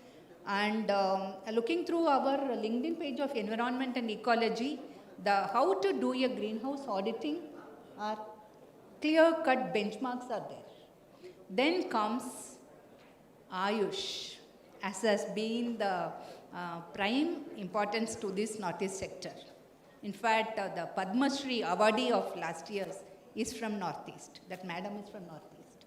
Recently, we have signed an MOU with NIT Arunachal, NIT Itanagar, as we rightly say. They have a full-fledged Ayush testing laboratories and lot of publications are in place. And the publications clearly highlight the traditional knowledge applicable here. So we have a full-fledged Ayush department. We are engaging experts in this field. Third is, so these are the two fields, sustainable packaging, Ayush, and third, I will not be able to do justice to this program if I don't mention about plywood industry.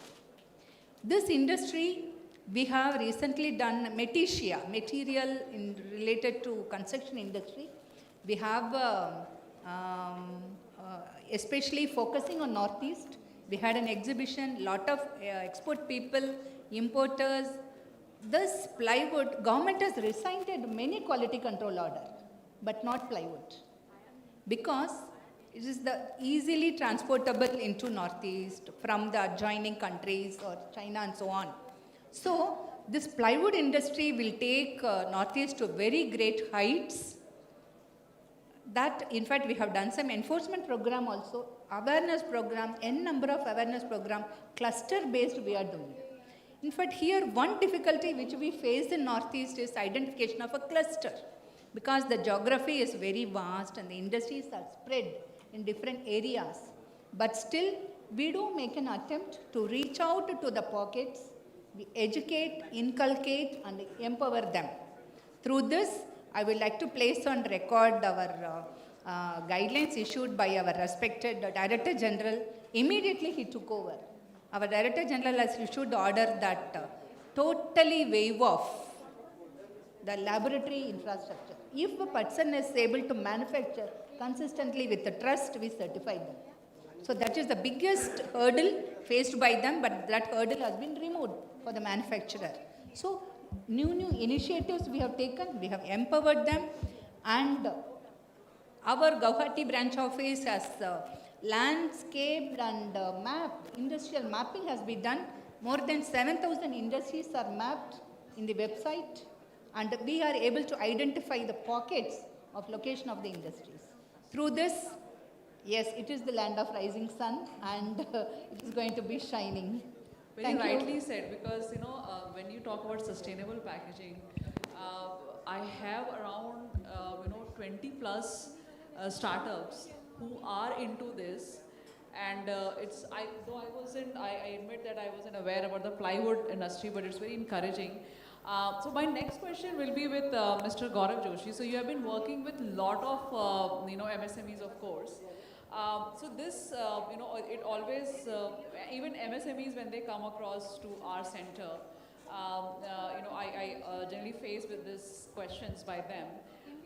So how current MSME schemes and, a lot of funding mechanisms and infrastructure, first of all, which is very important, if I think,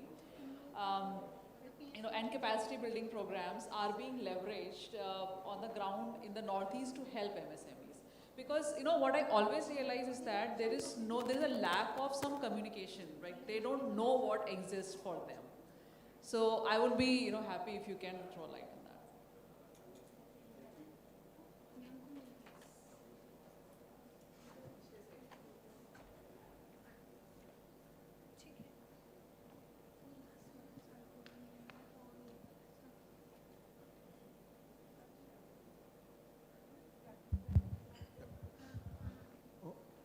Good morning to all. First of all, thank you for bringing us, Ministry of MSME, on board to the Chintan Shivir. As the dignitaries has already mentioned that yes, MSME being the backbone of the economy plays a very important role when it comes to the economic growth. And as the Samal sir has already said that if we need to achieve the economic growth, we need to have the standards as the forefront thing. So therefore the MSME plays really an important thing. And when you ask like what Ministry of MSME is being catering to the MSMEs of the Northeast region, I'd like to inform like the Ministry of MSME in its endeavor providing many schemes and implementing schemes majorly in the 4 sectors, covering the finance, credit, infrastructure, marketing, and also in the capacity building and the skill development. When we talk about the credit facilities which are being provided to the MSMEs, in Northeast region, like there is a growth in the priority sector lending to the MSMEs. We have the product like CGTMSC that covers the loan, collateral-free loan to the MSMEs, providing up to the 80% of the hedging by the Government of India. And I'm really happy to share that yes, the rest of the margin is being also covered by the state government of Assam also. So it's really a good environment for the MSMEs in state of Assam that they get the collateral free loan under the CDT-MSE. Another product, another scheme which is there with the MSME for the small SMEs who are just coming up for the requirement of the loan up to 10 lakh or 20 lakh. There is a Mudra scheme which is there, and the MSMEs through the financial institution, the banks, they are availing this facility. The second part which you asked about the infrastructure, I'm really glad to inform the august audience over here that the ministry runs a scheme specifically for the NER region, for the infrastructure development, and currently there are around 27 projects which are currently running along with the state government for the development of the infrastructure. It ranges from developing the flatted factory complex to development of the already existing industrial estates. On part of the marketing sphere, we are implementing the scheme named as PMS, Procurement and Marketing Schemes, that gives a platform for the MSMEs to showcase their products in the national and state level exhibitions. Also, we conduct vendor development program where these MSMEs can get in touch with the CPSUs who are, as we have already said, that government is one of the biggest procurer. So we conduct these vendor development program and also the awareness program and hand-holding for bringing the MSMEs over the portal like Zen and also the private online portals like Amazon and other such things. On the part of the capacity building and of the technology development, we have the technology centers across India. Around 52 technology centers are working in different fields, may it be on the general engineering or specific to the plastic molding, or automations, and even for the very specific sector like flavor and fragrance. We have an extension center in Manipur that is helping the local SMEs to develop in the field of fragrance and flavors. We have one big technology center in Guwahati itself, named as Technology Center Guwahati. So these are some few efforts which the ministry is doing, along with the coordination and compatibility with NTH and BIS. We have 4 testing centers across India and all the metro centers which are affiliated by the BIS. They are NABL accredited laboratories, and 8 testing stations which are in the far areas of countries, so the small SMEs can get benefited in those sectors. Thank you. So I have one follow-up that I didn't give that question to you. So listening to you, so the infrastructure that you talk about, the funds that you, or the initiative, so that is up till the product development level, or you also go for, say, small scale manufacturing, because that is one area they struggle with a lot. For the product, when you say infrastructure, so infrastructure facilities you only give for product development part, or also for scale up, or the small scale manufacturing? No, when I'm talking about the infrastructure development, we are providing with the infrastructure for like a flatted factory complex. Okay. There a full-fledged factory can be run. We are also providing support to the state government already existing industrial area, which they require some upliftment, ranging from the development of the roads to the street lights. In that manner, we are providing as a whole approach of the industry, developing the complete ecosystem. So thank you. So coming back again to BIS, I would like to ask one question with Nishanji. How can BIS support MSMEs, and I'm talking about in Northeast, right, to navigate all the standards, certification, because like always been saying throughout this conversation that this huge roadblock is there. And again, what Joshi ji has already mentioned that there are schemes, there are funding schemes, but again, from their standpoint, what do you think that what more can be done in Northeast so that they get access to it, also awareness? Thank you for inviting me, and thank you for the question. So first of all, I think it is a mental block of not having the information. Yes. Yeah. So BIS, as you know, like we have been discussing about the standards.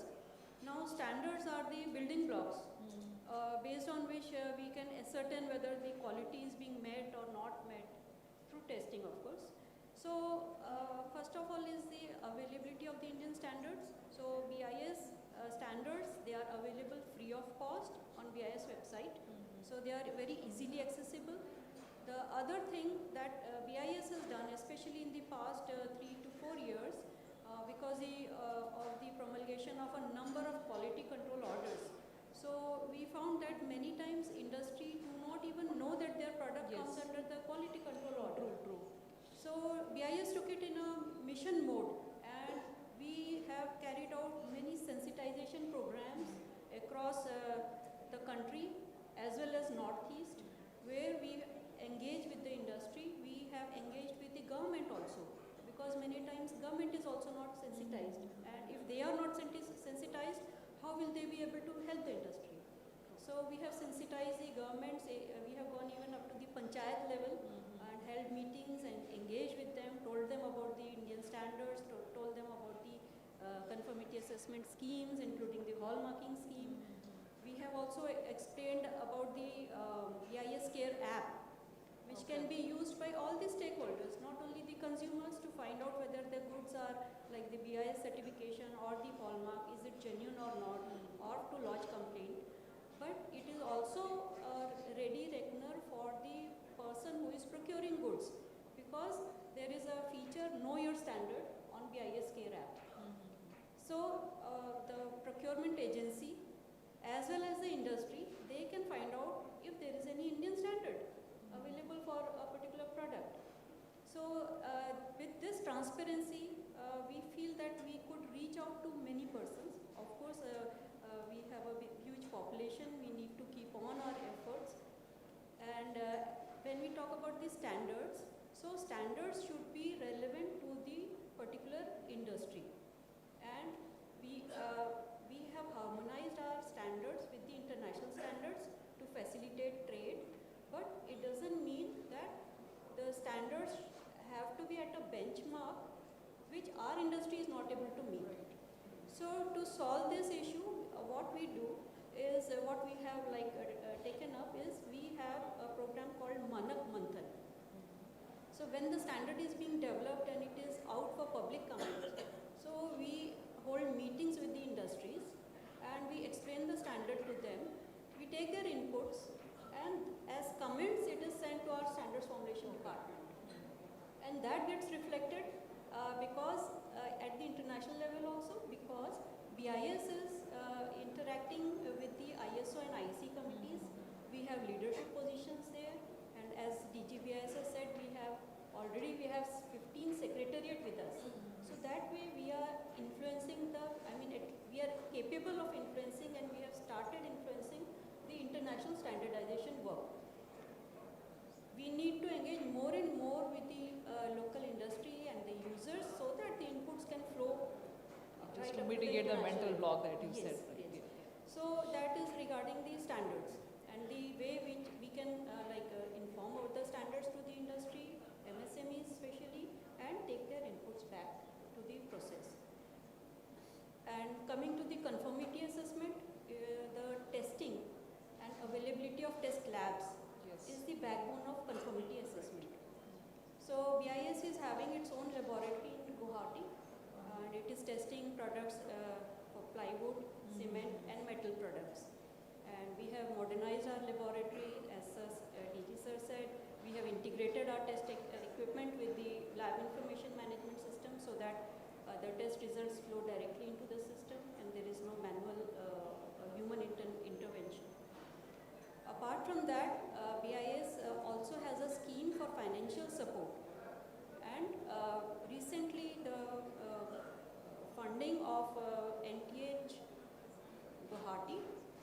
and Tripura Industrial Development Corporation, we have done that for procurement of equipment for organic testing.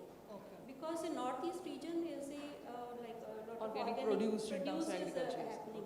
So we have that scheme, and we have also written to MSME ministry, and they have communicated back to us, and we will be also sensitizing the MSME clusters that this financial support scheme is available for setting up of the testing infrastructure. So we would be Yes. so All we I are that- understand is very well that all facilities, Yes. everything is available. Yes. Only thing that you rightly put in the beginning, the mental block or the lack of awareness. So Yes.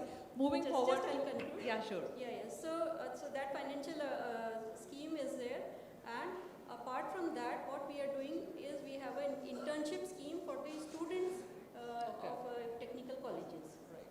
So with that, and of course the simplification in the certification processes has been informed, and I would like to also conclude So by saying internship in trainings, Yes, standard developments and all those. standard development and in testing also, That because is great. interns, we engage interns for 6 months in our own lab in Guwahati, as well as other labs.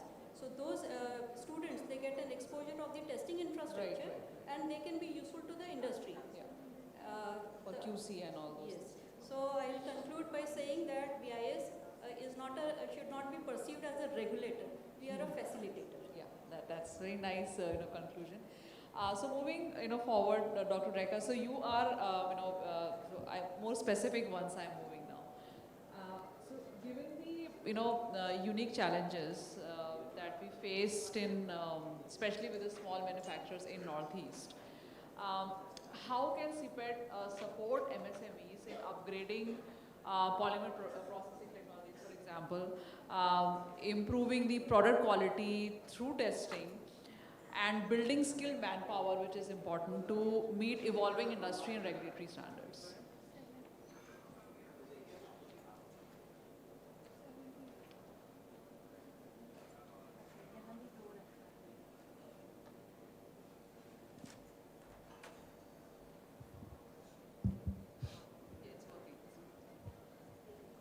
Thank you, ma'am.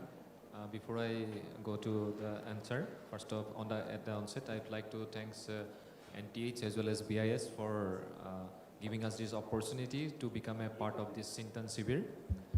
Now, when we say about the CPET role, especially the skilling part, the skill manpower is one of the pivotal factors for running an industry.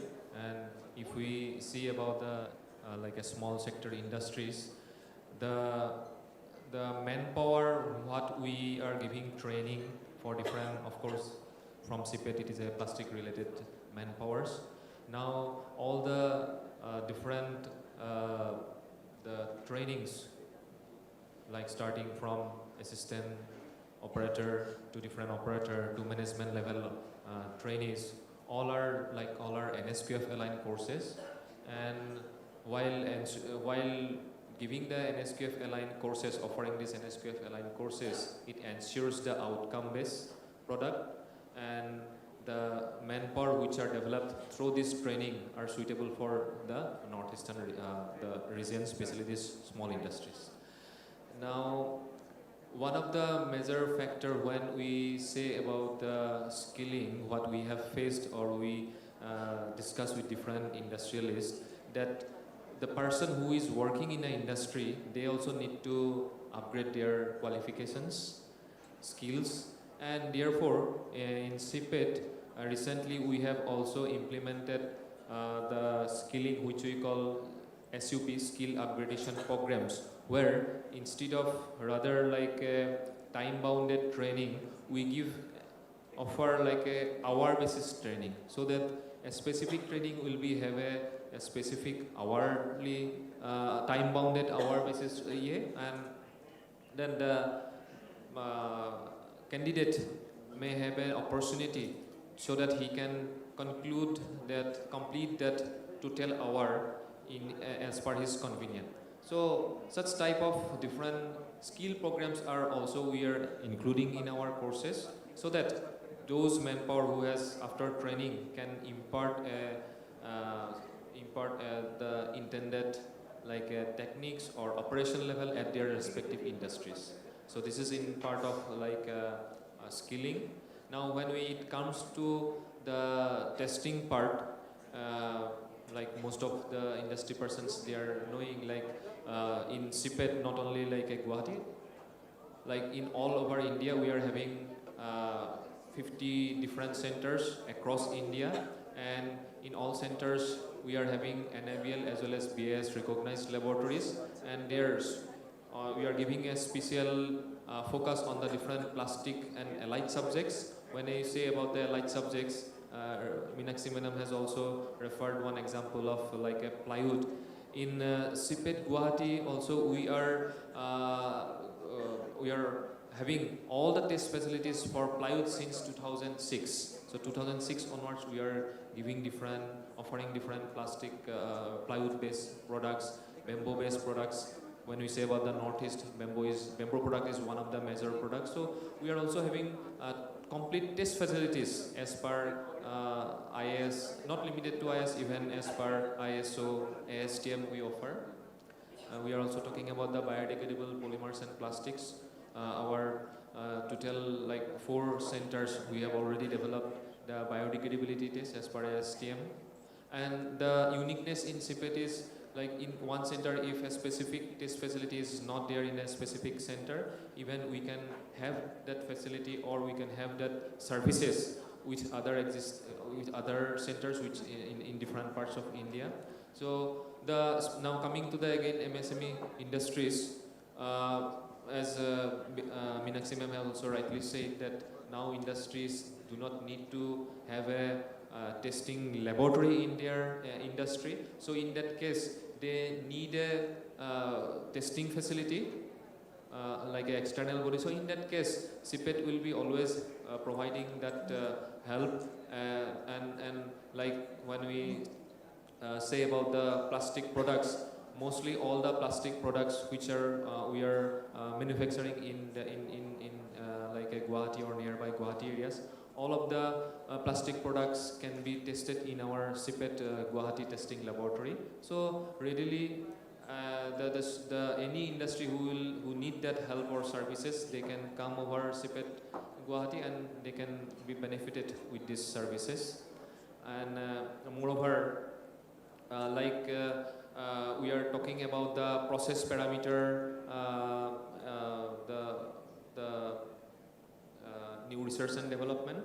Our workshops, we are having different industry standard machine manufacturing processes. So in those facilities, we can also do a trial and error based technology with different problems which are encountered during the production in MSME can be taken as a industrial consultancy, and we can solve that problems. Even not only process parameters, even in design aspect, we are having different softwares, engineering softwares we have. So before we go for a real production, even in the process parameters, design aspects, those all can be in a laboratory itself. We can evaluate it, and we can have a proper product in their units. And when we are also talking about the a design, nowadays it is a concept of a eco design system where the easy removability or ease of replaceability or recyclability component, these all components are taken care before we do a production. So in that respect also, we are having different R&D laboratories. Also we are having our especially material sector, our laboratory is at Bhubaneswar, where the specific material which are suitable for a very specific application that can be also developed in our laboratories. And when we talk about the different design, advanced design, of course, advanced design, our advanced design machineries and infrastructures are there at Chennai laboratories. So there also we are doing different kind of advanced design aspects we can take care of. So So I believe starting from their designing in terms of their product or in terms of their material, choosing the right material for a right application, to the process parameter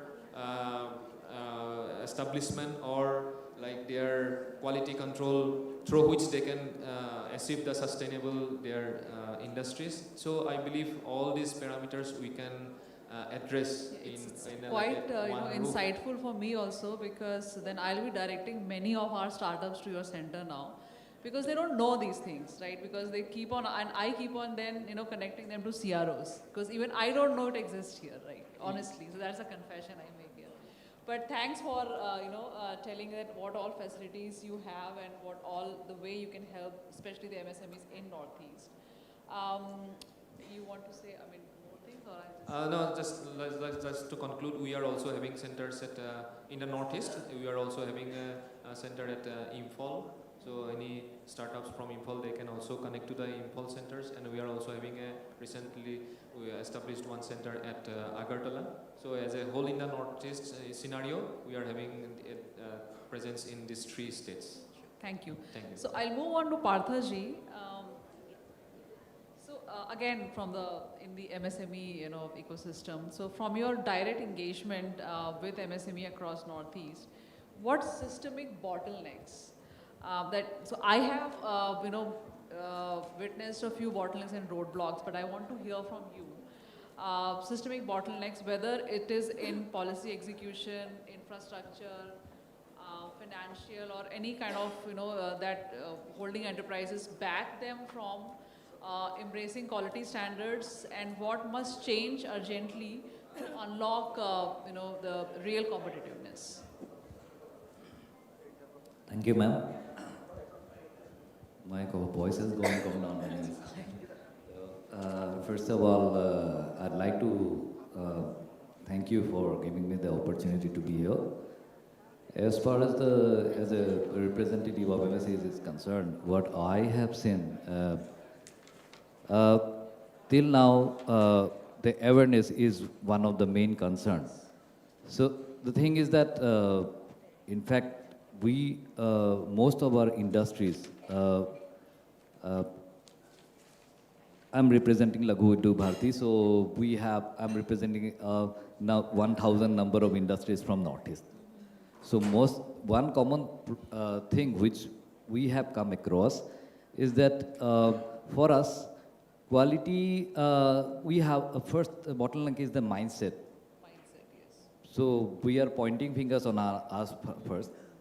So as far as our party is concerned, we take it as a compliance rather than competitiveness. So we see it as a regulatory thing rather than a ticket to export or something like that. But the good thing is that for last 10 years or so, there has been quite a change in from the awareness to willingness. Though awareness is there, people were not willing at the time. Now the bridge has been constructed for it. As far as the infrastructures are there, yeah, it is definitely a big issue.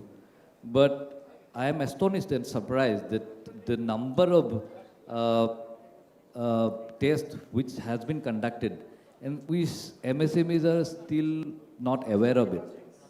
So in that case, I think there is a gap that such kind of programs, I'm not expecting programs like this big volume. Small programs can be conducted. So we have got MSMEs which are not only from Kamrup Metro and Kamrup Rural, this district I'm talking about. We are having small entrepreneurs from the very remote places also, from Tripura, from the end of Digboi. So these are very remote places. So I think the facilities which is already there in the board, there has been a gap. And the third part is that we need some infrastructures here because time is a big thing, which in all the metropolitan cities and the mainland India, whenever there is a test to be done, it those are readily available. But the case is quite different in Assam. But though I'm really happy to see what Dr. Deka has just now said. So, like, the thing is that we should have nowadays we are having ease of doing business.com in Assam.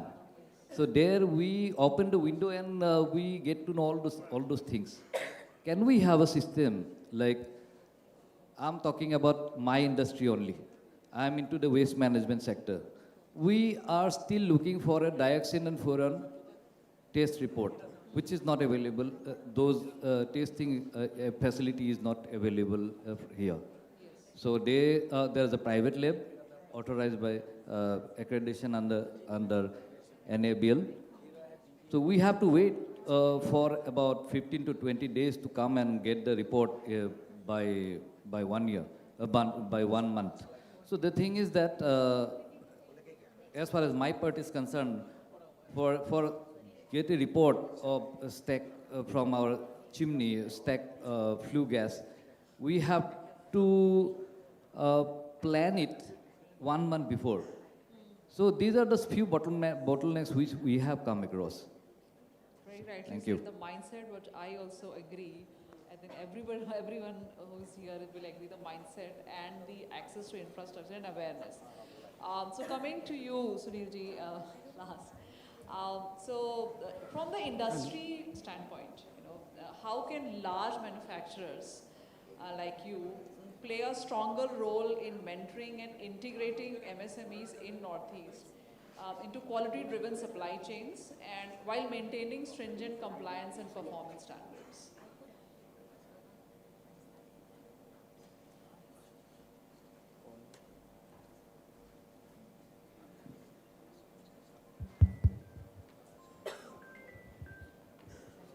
Good afternoon, everyone. I am from Dalmia Cement. My name is Sunil Gunwar. NTS has given me an opportunity to participate in this interacting session.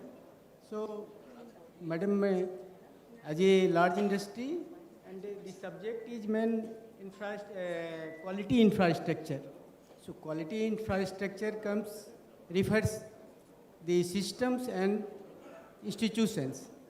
So the product and services. As a Dalmia Cement, the product, whatever product we are producing, the service also we are considering in that. So where from starting manufacturing to delivery, everywhere our people is there, technical people is there, so they are supporting promptly and providing support timely. So this was my strategy. Also, we are considering carbon fruit per life because of the main thing is carbon fruit. Already we have taken a strategy to zero carbon footprint in 2040. So considering this, we are manufacturing and supporting to others also up to customer. Do you also consider it integrating the MSMEs into your system at some point? Like, how can they get leveraged out of what you're building? Really, madam, actually we are doing like that only. So MSME means small scale, medium scale. So I am giving support to them also because the technical support, because we are skill development, everything we are conducting. Yeah, that's what, yeah. Thank you. Yes. So in the interest of time, I have few questions which is like common to anyone can choose to answer, whoever thinks it's the right way to answer. Just a kind of a rapid fire kind of a question, just one.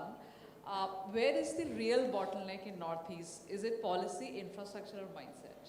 Infrastructure, first infrastructure, because we are... Others also I would like to hear that, just from... Yeah. Because of ma'am, today what is happening in Northeast region, we don't have facility to calibrate the equipments also. So the testing, already we are getting too much support from the NTH and BIS. However, still is lacking to improve further.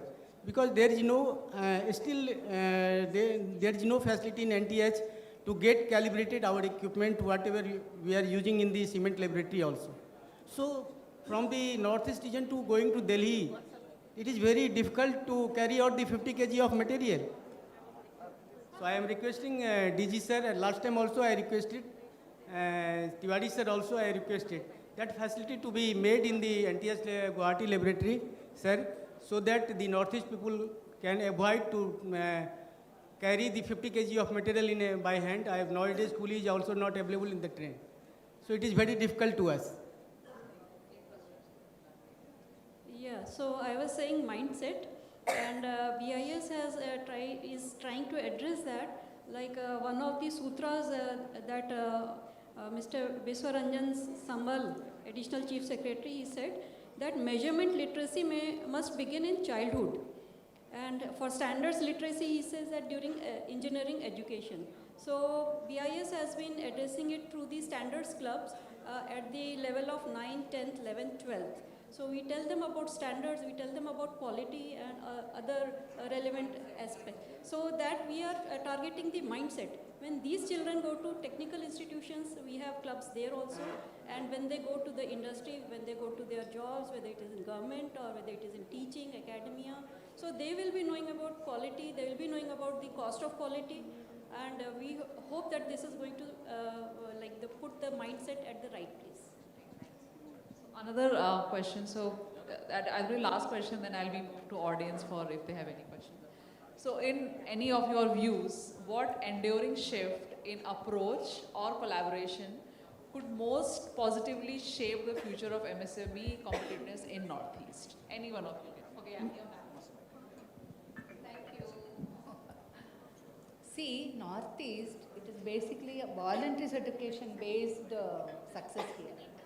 But based on the BA statistics, if my mandatory is 300 products certified here, voluntary is 400 types of products are certified here. And the MSME is 600 licenses out of my statistics of 700 licenses. And we be at BIS, if we are charging 1 lakh for other manufacturer, for Northeast it is 10,000, the bare minimum. 80% concession we normally give it to small micro scale, here plus 10%. So it's absolutely, they just have to come to us, that's all. So the strong association will play a great role. Since I am from Coimbatore, I always say, the association, the most successful association I have seen in Kodishia, Coimbatore District Small Scale Association. They grow. He may be uncle, he may be X, Y, Z, his own relative, but they all share the knowledge amongst themselves and they grow together. So here we have to develop more and more association-based approaches, and what is unique to Northeast, we have to pitch upon it. Like, in fact, we have here standardization consultants. We are proposing on Indian standard on Muga silk of Assam, Eri silk, raw yarn and fabric, new specification, then engineered bamboo-based structural system. This and low-cost furniture made from bamboo, oolong tea, white tea, which is so unique here, and landscape resilient hill slope construction practices, then spices and condiments exclusively to this area, and so Ayush herbal based medicines. So what is unique to my place, and if I make it the most proposition wise, we sell it on that, we pitch up on it. So this region will reach very great heights with our support, and these are the new areas which we are proposing for standardization. And 90% concession, what more BS, other than BS, what more we can give? Yes, yes. In fact, I told my people, please display it. Please display the circular. Yeah, madam. Main thing is, Northeast, madam, to have develop a facility, testing facility, because government support gives subsidies so that NABL accredited laboratory established, so the small scale industry people can come and get the test result, so that they can faith. Nowadays, what is happening in legally, people are means वो डर जाते हैं कि जाएंगे कहीं BIS के पास में कहीं पकड़ने ले, so that type of was saying that they are not regulators, they are facilitators. regulatory. So that is what we need to yes, so convey. NABL accredited laboratory, from the NABL accredited laboratory they can get the test result, confident will come more. So after that confident, then we'll compete to the global market, otherwise we will restricted to the local market only. So in the interest of time, I'll take 2 questions from the audience. Please, if any one of you have any questions, yeah, ma'am, please. Mike. No, it's fine, you can ask. I can't see any raised hands, so yeah, please. So there are 2 questions actually. So one is, how do you think that, while we are setting standards for various products, processes, systems, how is it going to help you, particularly because MSME keeps saying that the burden, the cost burden gets escalated, whereas in a jugaad world, where you just try to fix a few things here and there, that works better for domestic market. And कई बार मैंने लोगों से पूछा है कि आप export quality क्यों नहीं बनाते हो, तो उनका कहना है कि इंडिया खुद ही इतना बड़ा मार्केट है, हमें क्या ज़रूरत है एक्सपोर्ट क्वालिटी बनाने का, बिकॉज दे से दूसरा उनका ये कहना होता है कि हमारा कंज्यूमर जो है बहुत प्राइस सेंसिटिव है, ठीक है, उसे तो सस्ता ही चाहिए, तो फिर हम सस्ता ही बनाते हैं और हम स्टैंडर्ड्स का सामान ना बना के जुगाड़ से कुछ भी गुंजाइश करके कि सिल्क की साड़ी, जैसे आपने बोला कि आप कोयम्बतूर से हैं, तो कांजीवरम को पास ऑन कर देंगे कि for 1500 rupees. How can you get Kanjivaram in 1500? But उसको डिस्क्राइब किया जाएगा silken. It is not silk. What is silken? Something which look similarly. तो आप इस चीज़ को कैसे टैकल कर रहे हैं? That is one. दूसरा कि when you are in north east, then you have to see the act east policy of the country. Do you think you will be able to or you have a vision कि जो आसपास के जो countries हैं land border से आपके quality goods वहाँ पर जाएं? अगर आप लैंड पोर्ट्स पे देखें तो बहुत सारे गुड्स हमें थाईलैंड, चाइना एंटर करते हुए इंडिया में आते दिखाई देते हैं. Indian goods going to as far as से थाईलैंड, साउथ ईस्ट countries जिनको हम कह सकते हैं. Do you have any vision on that? So there are these 2 questions. Madam, सबसे पहला है कि हमें कॉन्फिडेंट नहीं होते. हमारे जो स्मॉल स्केल MSME जो है वो अपने आप में कॉन्फिडेंट नहीं होता, because of they don't have testing facility. Already हमने काफ़ी टाइम ये बात बोल दिया अभी तक कि उनको जब तक ये नहीं आएंगे तो चाइना मार्केट आने का हम कम्पीट कैसे करेंगे उनके साथ. हम तो डर जाते पहले कि हमारी प्रोडक्ट करेक्ट है कि नहीं है. सो दी अभी टेस्टिंग फैसिलिटी हमें ज़्यादा से ज़्यादा होना मैडम यहाँ पे, कि हम इजी असेस करके उसको हमें कॉन्फिडेंट हो कि हम वहाँ जा सकते हैं. आप डर जाते हैं इसलिए थोड़ी कि आपके पास टेस्टिंग फैसिलिटीज़ नहीं है. थर्ड पार्टी आप कभी शायद MSMEs उसमें क्यों नहीं पढ़ना चाहते? क्या मतलब I want some actionable points. जैसे कि क्या आपको लगता है कि जो हमारे मानक हैं वो बड़ा डिफ़िकल्ट लैंग्वेज में है? No madam, no madam. So it is easy to understand. दूसरा कि जैसे एक बात ये हुई कि हमारे पास मानक है, कई बार MSME को पता भी नहीं है कि इसमें इंडियन स्टैंडर्ड क्या है. तो क्या ये लिटरेसी का भी अभाव है कि हम इसको आज का जो सोशल मीडिया है या वीडियो के माध्यम से हम क्या आसानी से इसको समझाएं? मतलब I want some action for the department, for BIS, for NTH, कि हम MSME से वो डर कैसे हटाएं कि अगर आप क्वालिटी का सामान बना रहे हो तो इसमें कोई घबराने की बात नहीं है। इसकी कैपेसिटी बिल्डिंग आसानी से हो सकती है। जो आपके शॉप फ्लोर पे जो लोग हैं उन्हें कैसे हम समझाएं और उनके लिए हम ऐसी क्या चीज़ बनाएं, ऐसे क्या टूल्स बनाएं जिससे कि मानक से डरने की ज़रूरत नहीं है बल्कि उसको अपनाने की ज़रूरत है। Joshi ji, Pathak ji, can you take this question?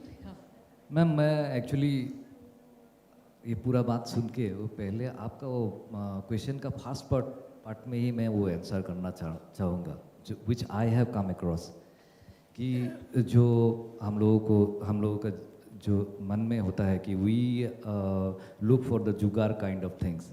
So somewhat in some portion of our people's mind कि we still look for jugaad kind of things, but this kind of excuses might come. लेकिन उसमें भी एक हमने देखा कि giving an example of a shop, I have seen people who are using Lux International with 20 or 30 rupees per piece, and in the same bathroom or toilet, they are using 350 rupees another soap that was manufactured by one of the members of our association. तो मतलब मेरा कहने का मतलब यही है कि if the same person can keep 2 different kind of soap, तो उसमें जुगाड़ लगाने का क्या चीज़ है मतलब. तो what my point is that again कि we have to, now the time has come कि even the MSMEs has to take a decision to improve our qualities. So उसमें ऐसा नहीं कि I am pointing fingers on our MSMEs only. उसमें यही है कि we need to create a system कि ये जो डर मिटाने का चीज़. And the second thing is that how to reduce the prices.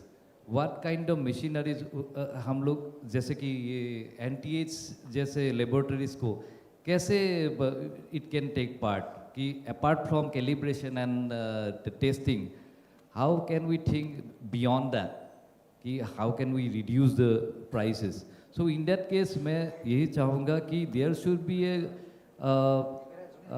good amount of dialogues in a certain time frame जिसमें ये सब चीज़ बाहर आएंगे. So I would like to add here, ma'am, आपने बताया तो so you know when you talk about actionable points, from the standpoint where I am, you know, in that ecosystem जहाँ पे I only deal with innovation, दो चीज़ें जो मुझे बहुत गैप लगता है वो ये कि literacy, they don't know.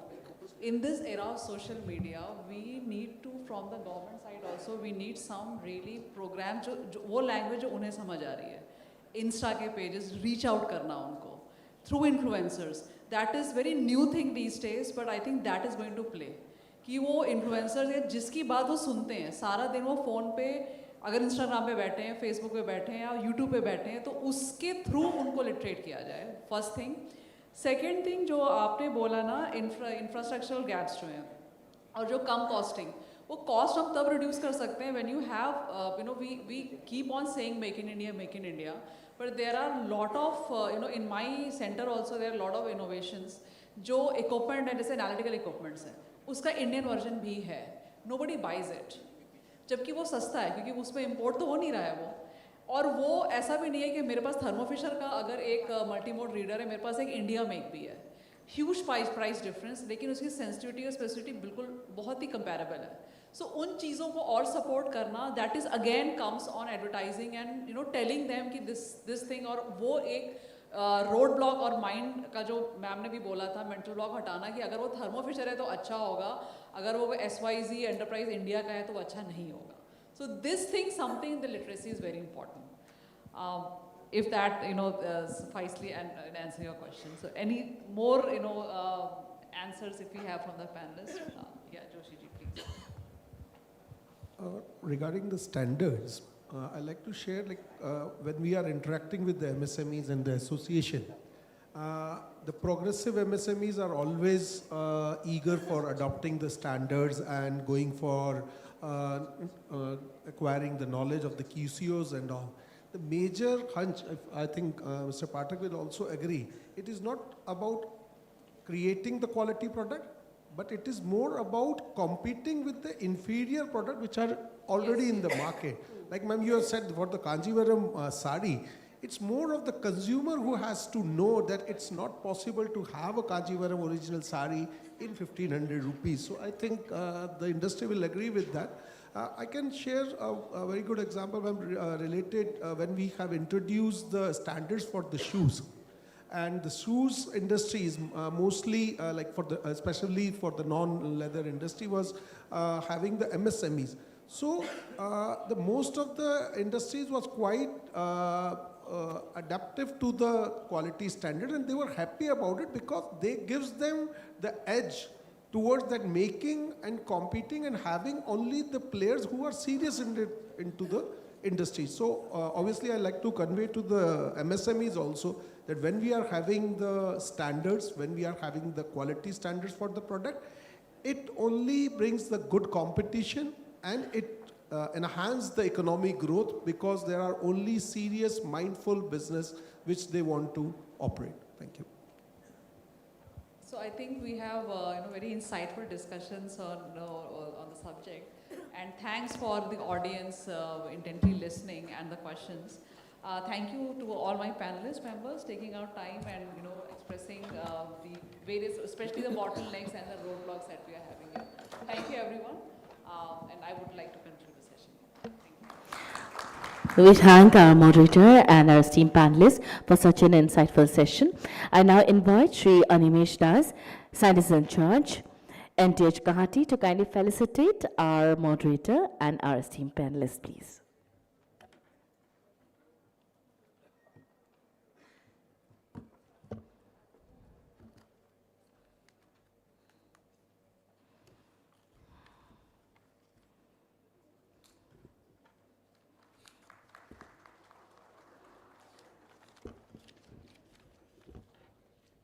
Our moderator, Dr.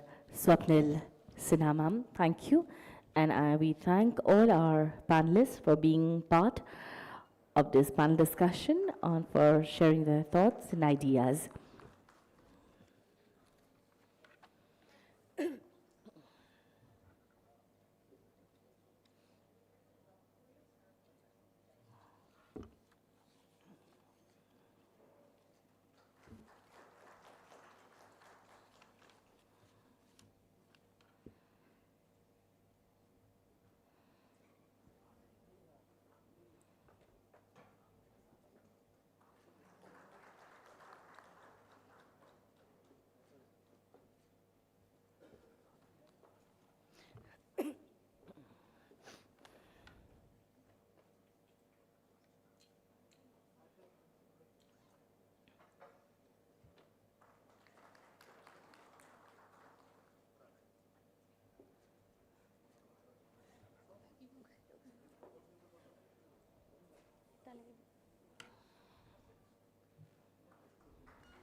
With a round of applause, ladies and gentlemen, we'll once again thank our moderator and our esteemed panelists for such a wonderful session, and I'd request them to kindly take their seat in the hall as we proceed for our next session, which is on legal metrology, growth partner for MSMEs.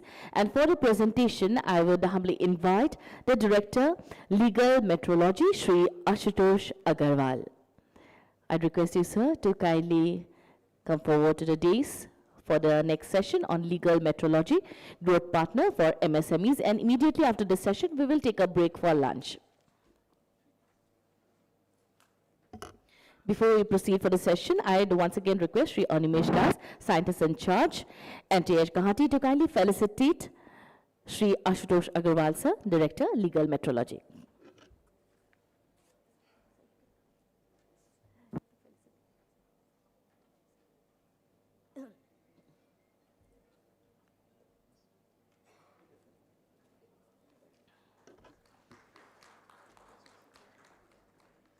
We welcome you, sir, and we look forward for your session. Honorable Secretary Ma'am, Honorable DG BIS, Additional Secretary Sir, DG NTH, and Secretary Consumer Affairs, Food and Public Distribution, Government of Assam. And my dear friends, legal metrology officers, industries, academia, and I know many of us are from NTH and the BIS. It is a privilege for me to be here. I just want to discuss about the legal metrology. See, since morning, we are listening what is standardization. Now I think we have to find a road map. जाना कैसे है? 2047 पहुंचना है, develop करना है, विकसित होना है, कैसे? This is only the target. But I think this Chintan Shivir for today is having this only aim.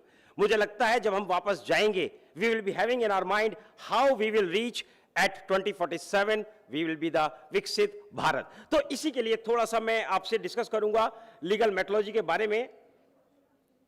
Metrology सबको पता है, measurement. When we talk about the legal metrology, measurement हो रहा है with in the legal framework. तो measurement को और measuring instruments को जो रेगुलेट करता है, देखिए रेगुलेशन लगता है, लोग बोलते हैं रेगुलेटर हैं, बट मुझे नहीं लगता कहां से हम रेगुलेटर हैं. हमारा काम तो फैसिलिटेट करना है. Whether we are working in the state government और at the central level, we just have to facilitate our businesses, our industries, which are our own people, how to take our country at the next level. तो जब भी कुछ आप काम करते हैं, चाहे पेट्रोल डलवाने जाते हैं, और you are going to buy a liter of milk in the morning, since beginning morning to the life, beginning to of the life to the end of the life, we are always in with the legal metrology. कहीं ना कहीं measurement हमारा हो रहा होता है. Legal metrology का purpose है केवल जो ट्रेड हो रहा है उसके अंदर क्वांटिटी करेक्ट है कि नहीं है. देखिए हम सुबह से बात करते हैं क्वालिटी इंफ्रास्ट्रक्चर की. हमारे देश का जो समान था from the very beginning, since when we talk about the ancient time, the products of the Indians were available all over the world. Why it is so? Because of the two reasons, one is quality and the another is quantity.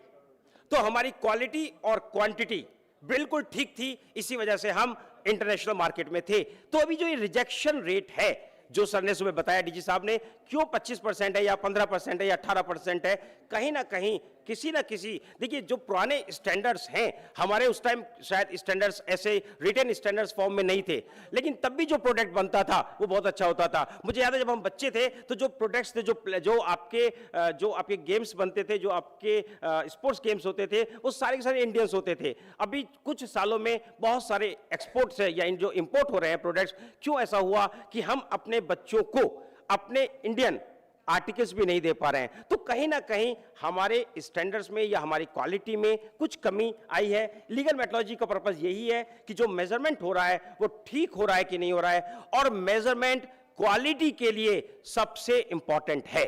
इसके बिना, measurement के बिना quality आ ही नहीं सकती किसी भी product की. यहां पर हम लोग बात करें लीगल मेट्रोलॉजी की, तो लीगल मेट्रोलॉजी ये सारी की सारी चीजें कवर करता है. Weather it is a medical device, weather it is transaction, weather it is protection, चाहे हम गैस मीटर की बात करें, एनर्जी मीटर की बात करें, ब्रेथ एनालाइजर की बात करें, in all fields legal metrology plays a very important role. हमारे यहाँ मैडम ने जो के अंडर लीडरशिप में हमने बहुत सारे नए नए रूल्स को नोटिफाई किया, जैसे आपके ब्रेथ एनालाइजर है, गैस मीटर है, इसके अलावा मॉइस्चर मीटर है. ये सारे के सारे इक्विपमेंट बहुत इंपॉर्टेंट हैं for the consumer point of view. जो स्पीड है गाड़ी की, क्या वो ठीक आ रही है?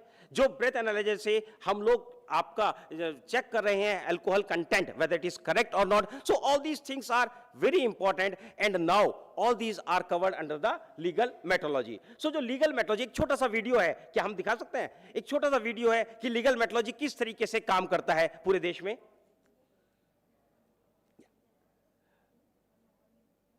हमारे पास जैसे लीगल मेट्रोलॉजी, पहले लोग इसको वेट्स एंड मेजर्स बोलते थे. सही या गलत का मापदंड इंसान सदियों से खोजता आया है, पर जब जब किसी ने ब्रह्मांड के मूलभूत सिद्धांतों को जीवन में अपनाया, नैतिक कर्तव्य, नेक व्यवहार, सदाचार आदि को सदैव अपने साथ पाया. यह जिक्र है उस जमाने का जब कांटा समय का सारथी नहीं बल्कि वस्तुओं के वजन जांचने का जरिया बना। जब वक्त का कांटा नहीं था तब भी वजन का कांटा था। प्राचीन काल से ही न्याय के सिद्धांतों ने भारत की नींव रखी। उन्हीं सिद्धांतों के मार्गदर्शन से ग्राहकों को मिला अपना अस्तित्व और अपने अधिकार। सिंधु घाटी से चली आ रही इस न्याय की प्रणाली ने एक ऐसी व्यापार व्यवस्था को जन्म दिया जहां ग्राहक के अधिकारों को सबसे ऊंचा दर्जा मिला। साथ ही साथ ये सुनिश्चित किया गया कि उचित वस्तु को उचित मात्रा में बेचा जाए। यहाँ तक कि अर्थशास्त्र इस प्रणाली को स्वीकारते हैं, जिसे ग्राहक एक अद्वितीय योगदान मानते हैं और लाभ आज भी उठाते हैं। भारतीय इतिहास के पन्नों में शासकों ने कुछ ऐसे अधिकारियों को नियुक्त किया जिन्होंने बाजार में सामग्रियों की मात्रा चयन करने वाली प्रणाली को हमें एक विरासत के रूप में दिया।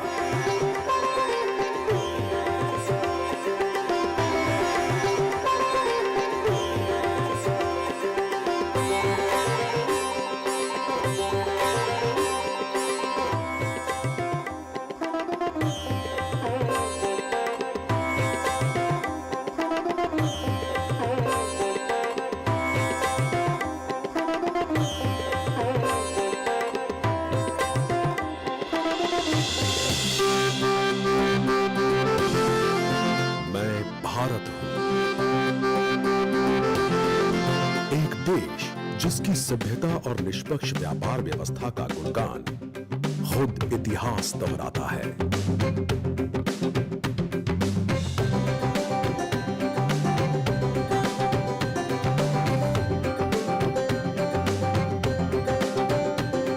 मैं निष्पक्ष इसलिए नहीं हूं क्योंकि मैं प्रतिबद्ध हूं।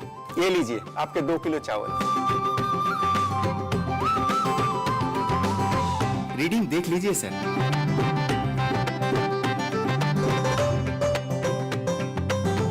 निष्पक्ष इसलिए नहीं हूं क्योंकि ये मेरी एक जिम्मेदारी है।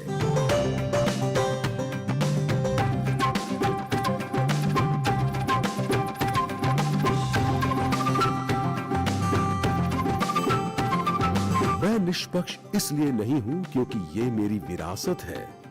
ये लीजिए आपके 2 किलो हो गए। मीटर से चलेंगे ना मैडम, आइए बैठिए। मैं निष्पक्ष इसलिए नहीं हूं क्योंकि ये मेरा धर्म है। मेरी निष्पक्षता किसी पर निर्भर नहीं करती। मैं निष्पक्ष हूं क्योंकि मैं भारत हूं। रिक्शे वालों को कितना देना है ये सोचना नहीं पड़ता। सरकार ने सुनिश्चित कर दिया है कि कितनी दूरी के कितने पैसे देने हैं। सरकार की मंजूर की हुई मशीन लगी हुई है, हमें बस जीरो पे ध्यान देना है। धोखा होने का कोई चांस ही नहीं है। इस पे बनाने वाले का नाम, मैन्युफैक्चर कब हुआ, एक्सपायरी कब है, इंग्रेडिएंट्स और टोल फ्री नंबर कंप्लेन के लिए सब लिखा है।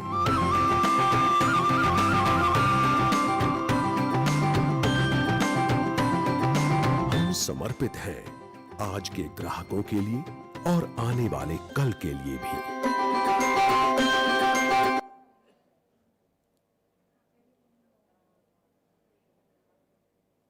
तो जैसा मैं अभी डिस्कस कर रहा था, the legal metrology, now earlier it was known as weights and measures and now we know it as legal metrology.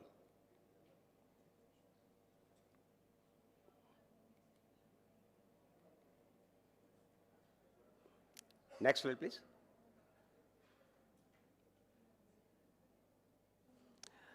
तो लीगल मेट्रोलॉजी में the most important thing is the standardisation of units. All the units used in legal metrology are based on MKS system or the SI system of units. We are all aware with whether it is meter, kilogram or seconds. See, this is the international hierarchy chart. When we talk the legal metrology in India, we are the member of International Organization of Legal Metrology, OML. किसी भी country के quality infrastructure के लिए the 4 pillars are: one is the BIPM or NMI, the National Metrology Institutes of the country; BIS or the ISO, which is the International Standardization Organization; third is the legal metrology or the metrology; and the fourth one is the accreditation bodies. So these 4 pillars plays a very important role for the quality infrastructure of any country.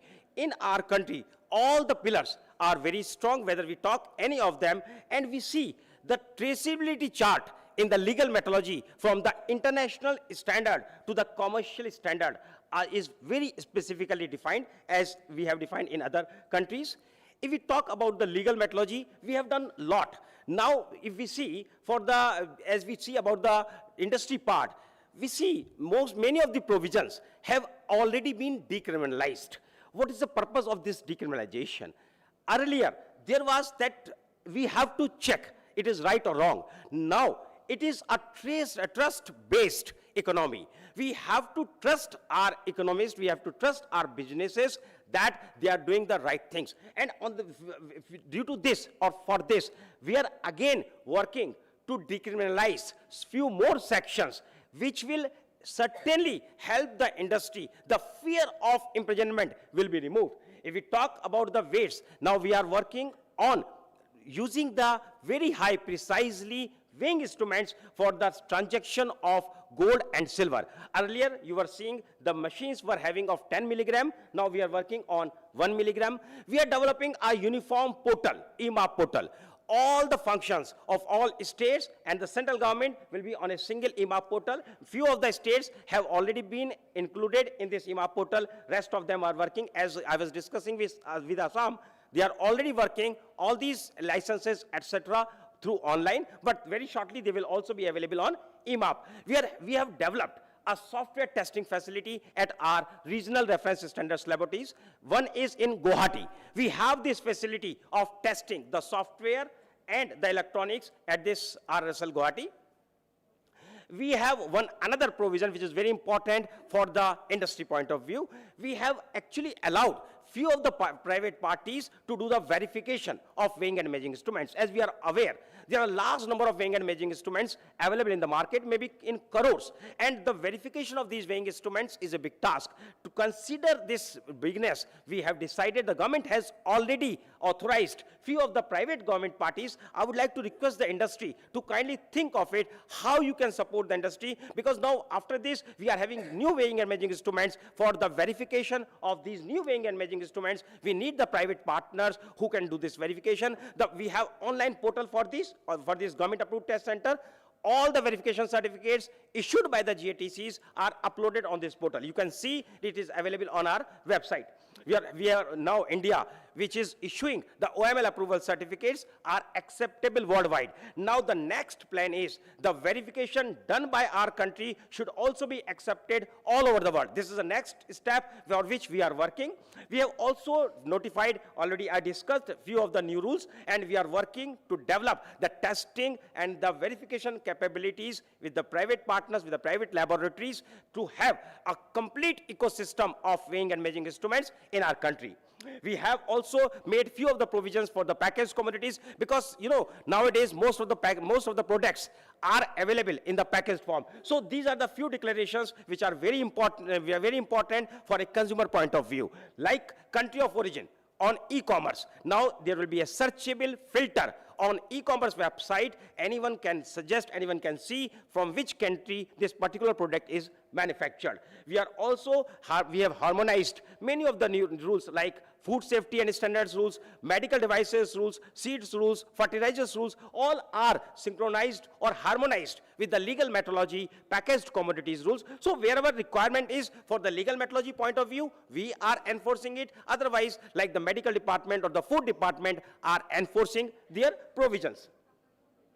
These are few new initiatives. We have made the verification period for the petrol pumps from 1 year to the 2 year, so that now, because the number about, I think there are 9 lakhs of the nozzles available in our country. This is a big number, and to do the verification every year, it was difficult. So it was thought that we can make this from 1 year to the 2 years. Few of the petrol pump owners are sitting over here. They may be knowing it, that how it can make their life easy, how it is for the ease of doing business. We have also adopted a uniform procedure for the double stamping.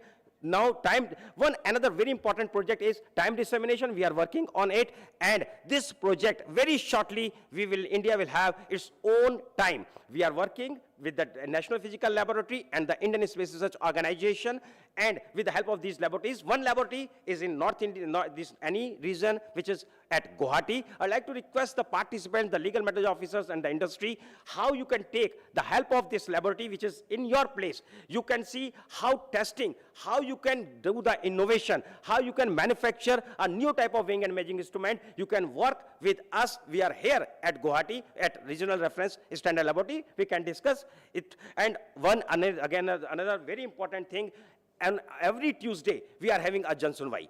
Anyone having any doubt can come online. The link is available on my website. I'm sorry, I have not put it over here. Anyone can join. You have any doubt, any issue, you can discuss. I am there. My counterparts, my state government controllers are also there. We can immediately discuss what are the issues which can be resolved on the spot. We have already discussed all this. We have done. If we talk about the MSMEs in the northeastern states, see, I think we have to do a lot in this region, because when we talk, we just see we are actually having agro and food processing, handicrafts, minerals and energy based, and we have pharmaceuticals, emerging services and technological sector, trade and manufacturing. But where is the equipment? Where is the electronics? I just want to request, we need very good large number of weighing and measuring instruments which can be started manufacturing in this northeastern part of the country. And we are with you. Wherever you need our help, whether you need any license, any approval, we are with you. The fees is just negligible. Fees is negligible. It is an application fees, not the testing fees. So my request is, please think of it, how we can make this hub for the weighing and measuring instruments. We can support for that. These are the requirements. For rejection, to just reduce the rejection, we have to work on SOPs. We have to create awareness. Labeling की problem क्यों आ रही है? When we are exporting our product, why there is a problem of labeling?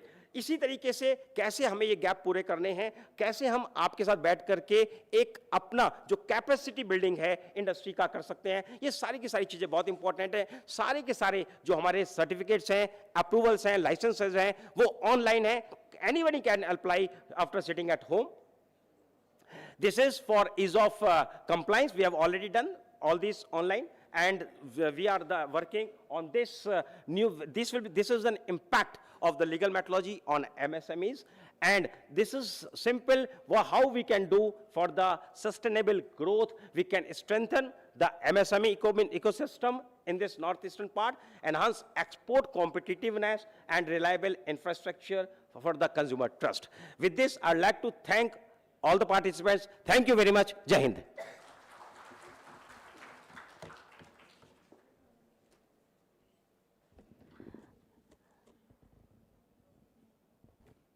Thank you, sir.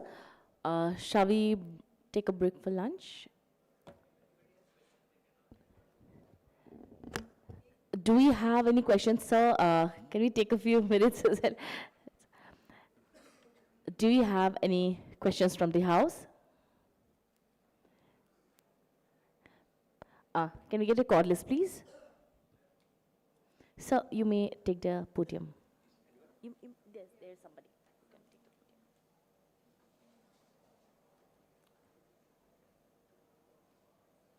Anyone?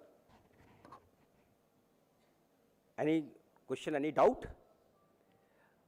Or otherwise we will discuss in the lunch if you want don't want to ask in front of all. I think no one is. Anyone is asking anything? Somebody was there who wanted to ask. Okay, thank you. Otherwise we will be outside the lunch. Thank you. Thank you very much. Thank you. So we can take the questions to the lunch table as well. So let us not, we only focus on food and also discuss work as well. So thank you everybody for being here for this first session.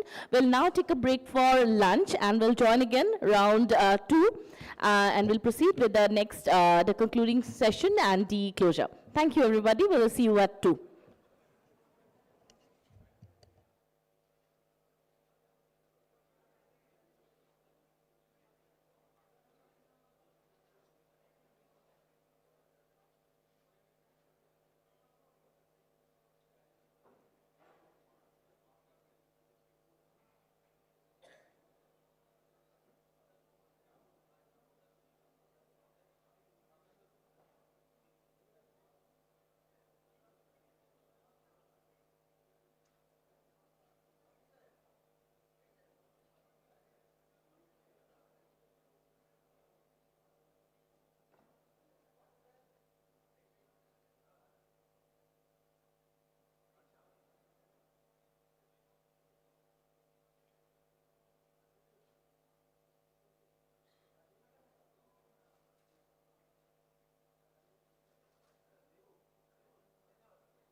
Ladies and gentlemen, we are about to begin our next session. I request all present to kindly take their seat.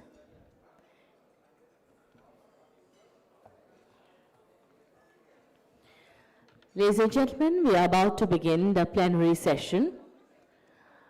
I request all our guests to kindly take their seats.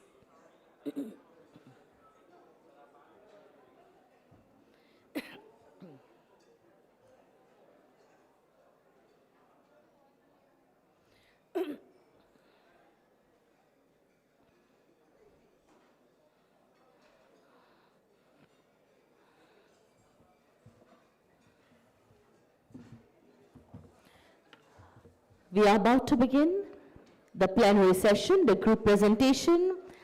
I would request all present to kindly come up. I request all present to kindly take their seat. We are about to begin the plenary session, the group presentations.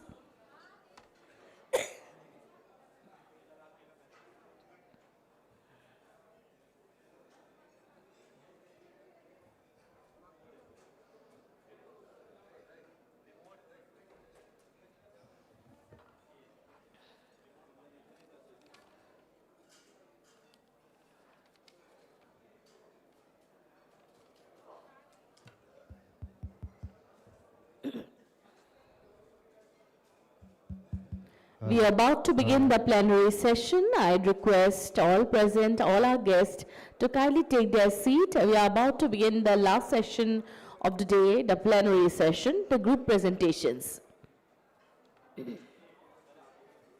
I invite all the group members to kindly take their seat. We are about to begin the group presentations. Hello.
I request all our guests, our presenters, to kindly take their seat inside the hall. We are about to begin the plenary session, the last session of the day. I request all the group members for the presentation to kindly take their seat inside the hall. We are about to begin the plenary session.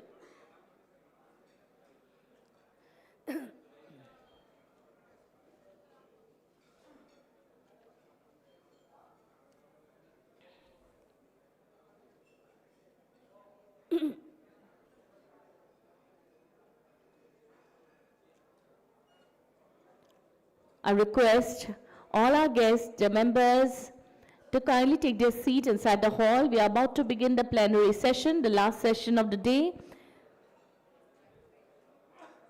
I invite all the members of the groups to kindly take their seat. We are about to begin the group presentations.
Ladies and gentlemen, before we proceed for the last session, that is the plenary session, we have a felicitation ceremony. We'd like to felicitate and show our gratitude to our guests, our dignitaries. And for that, I'd request Dr. Meenakshi Ganeshan, DDGE, BIS, to kindly felicitate and show a token of appreciation and gratitude to the Honorable Secretary, Department of Consumer Affairs, Government of India, Srimati Nidhi Khare. Ma'am, can we have a round of applause?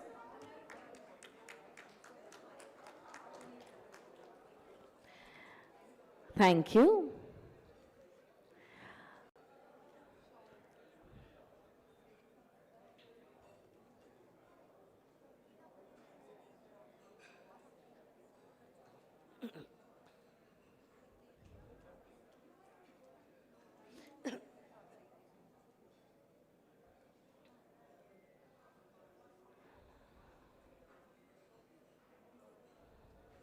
Thank you. We now felicitate Shri Bharat Khera Sir, the Additional Secretary, Department of Consumer Affairs, Government of India.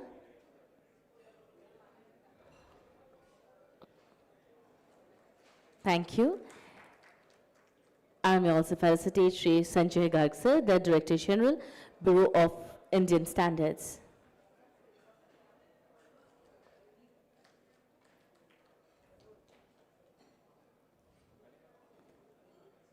Shri Sanjay Garg, Director General, Bureau of Indian Standards.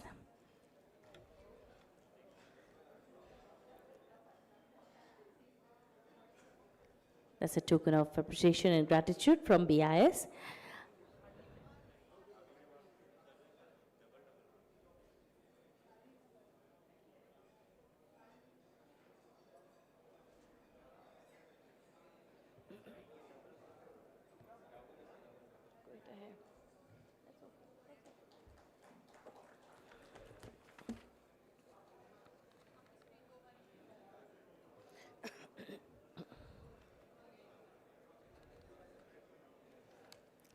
Thank you. Well, now we will proceed for the plenary session, the last session of the day, the group presentations. Is he here?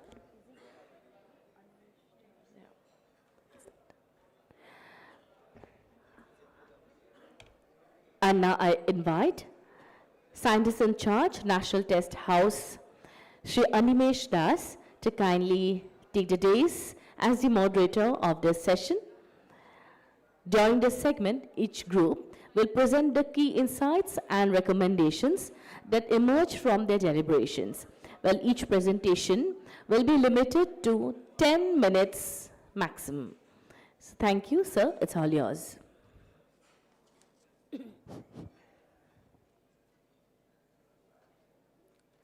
Very good afternoon to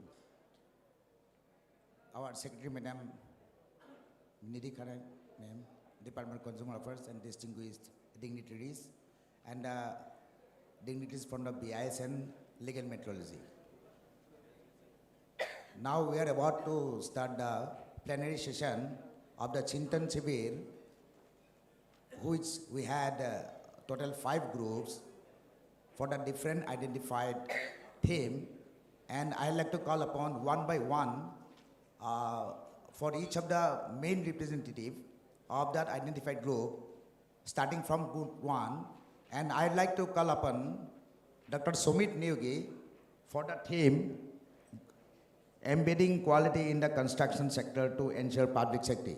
Now I'd like to invite Mr. Neogi to deliver his presentation. Thank you. Thank you, Animesh. Good afternoon to everyone. Good afternoon, Secretary Madam, Government of India.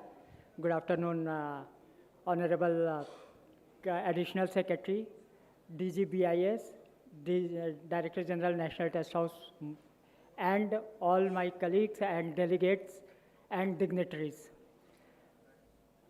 Today, during that brainstorming session, we have come across many key features, factors, and many contributors were there in that.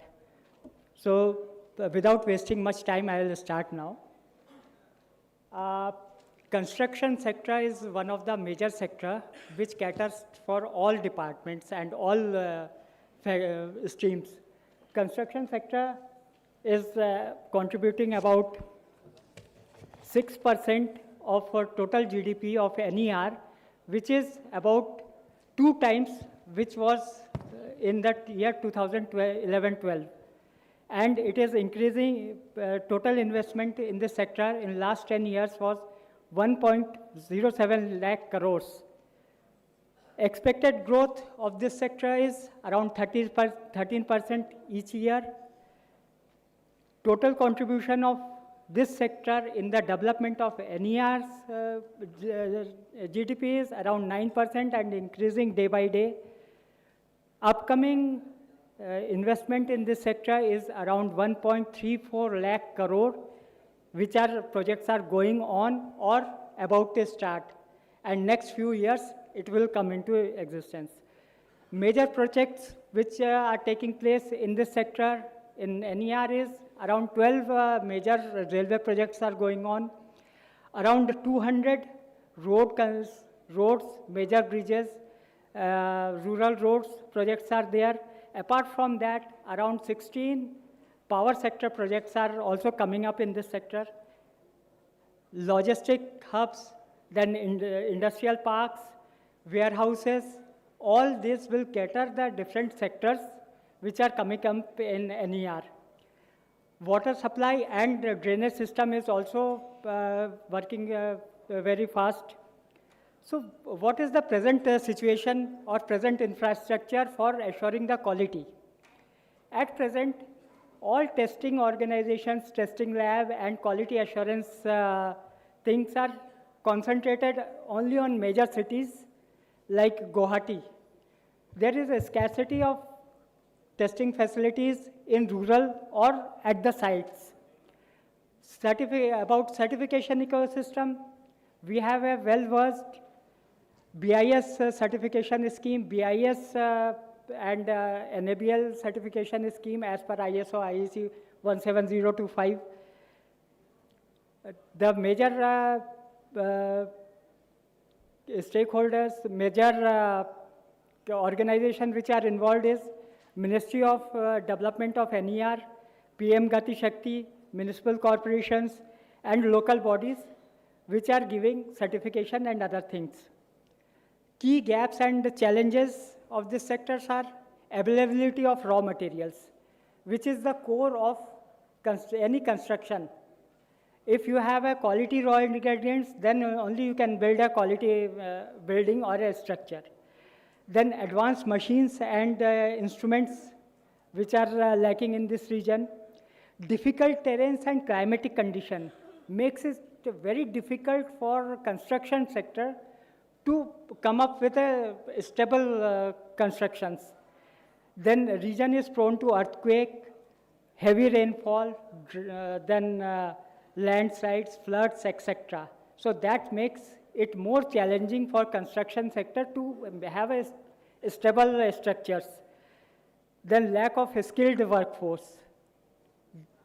That is one of the key challenges we have identified.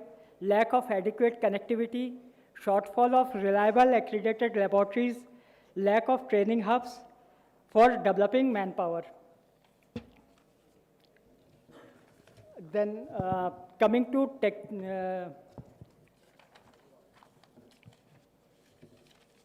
technical requirements, what are the tests or quality assurance things we require is, for core testing parameters, we need soil testing. Before start or initiation of construction, we have to see what type of soil or ground is there. Then construction materials, cement, aggregate, construction chemicals, structural steels, vitamins, etc. Coating and protective materials, fresh and hardened concretes, then non-destructive test. These are the tests which we have to perform on any construction buildings, bridges, or anything. Then standardizations, we have different standards for that. That is either IS or MORTH, Ministry of Road Transport and Highways. Then IRC, Indian Road Congress specifications are there. All this construction has to be carried out according to these standards only. Then sector specific, if we will define, then generally IS is covering all. Then for roads and highways, MORTH and IRC structure specifications, and for railways, RDSO is the governing specifications. Then how we can strengthen these institutions? By accreditation and certification, we can develop labs which will increase the, by establishing lab, we can ensure quality ingredients or quality raw materials will be used for construction. Then industry infrastructure gaps. How we can bridge between industry and this gap is increase awareness and adoption of modern construction techniques, encourage availability and usage of quality raw materials, creation of test facilities, induction of trained engineers, technicians, and workforce in execution of these projects, creation of training centers for local skill development. We have to train local people to work in this sector. Then only we can ensure quality structures and quality infrastructure. Then procurement linkage. That is a major challenge here, because not many manufacturing hubs are there in this region, so all most modern equipments has to come from apart from NER region. So that is a major challenge in this sector.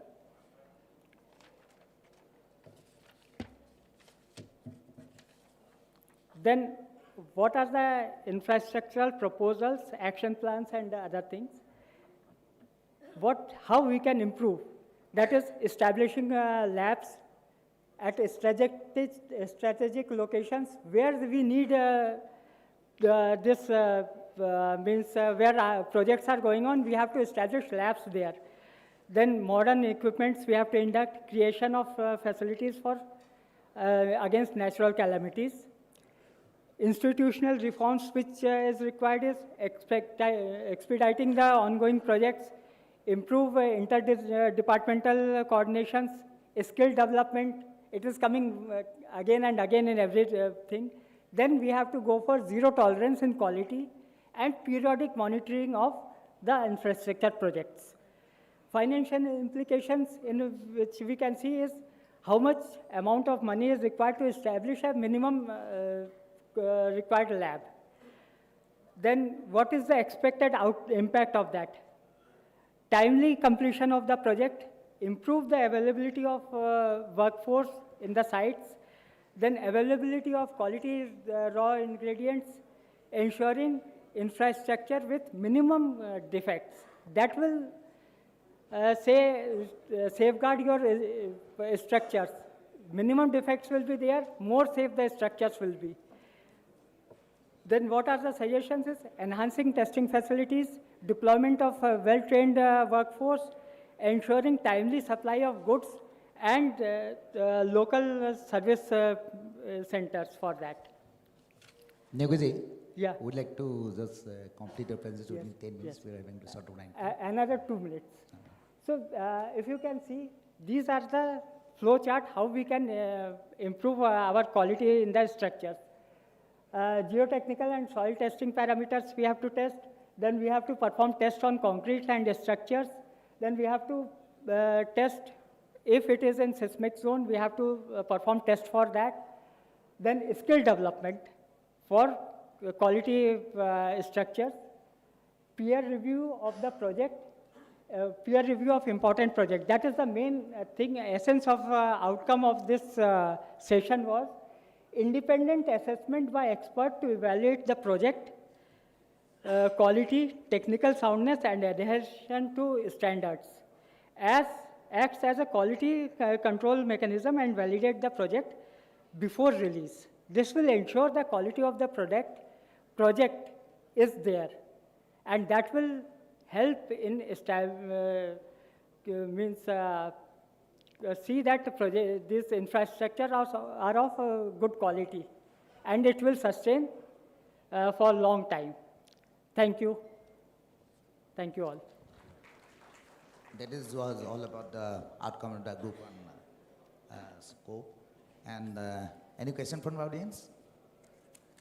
Now, next, I would like to call upon P. Rajnikant, Scientist Electrical. Thank you. Okay. Please.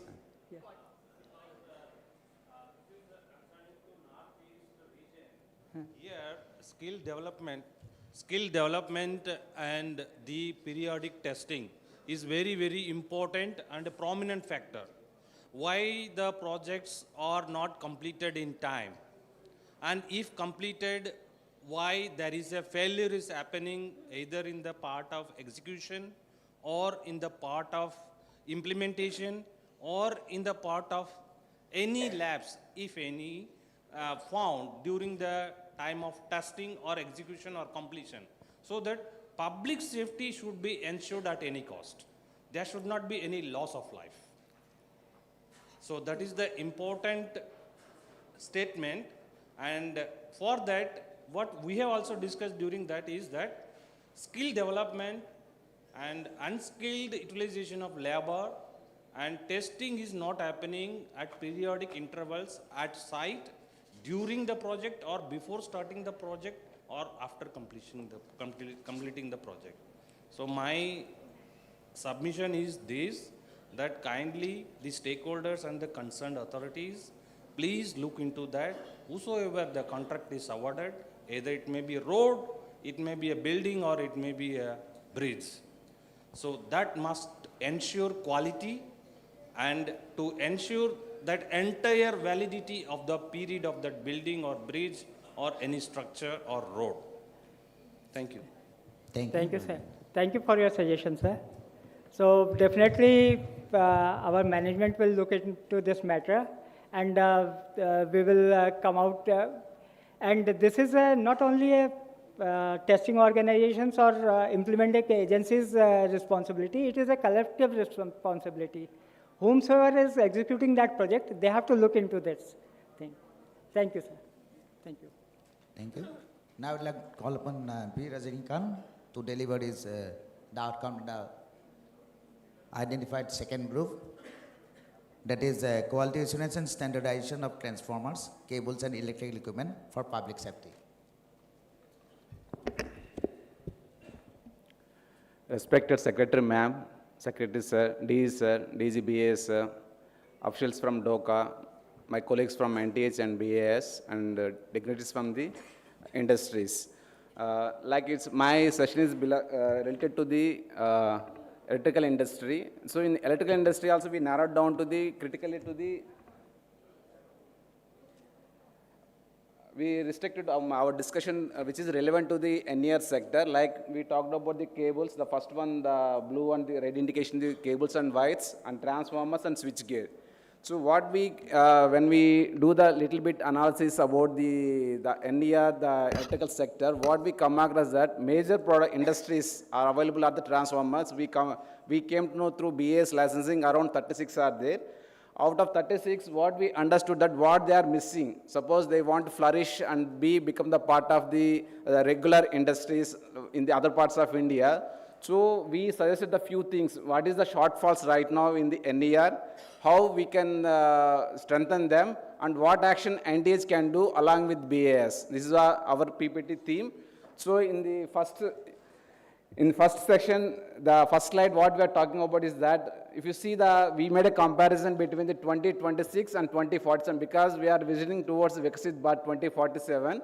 So in that scenario, what will be my present market scenario? The first, the column of our PPT is talking about what is the cable market right now in the Indian sector, which is costing around 2 lakh crore. So when we go to the 2047, what will be my market? Suppose if we want to get involved into this industries, like 3 sectors we mentioned about here, like cables, transformers and switchgear. Right now, our present market is only 2 lakh crore. When you want to venture in this side, it will go up to the 12 lakh crore. So it's a good lucrative area.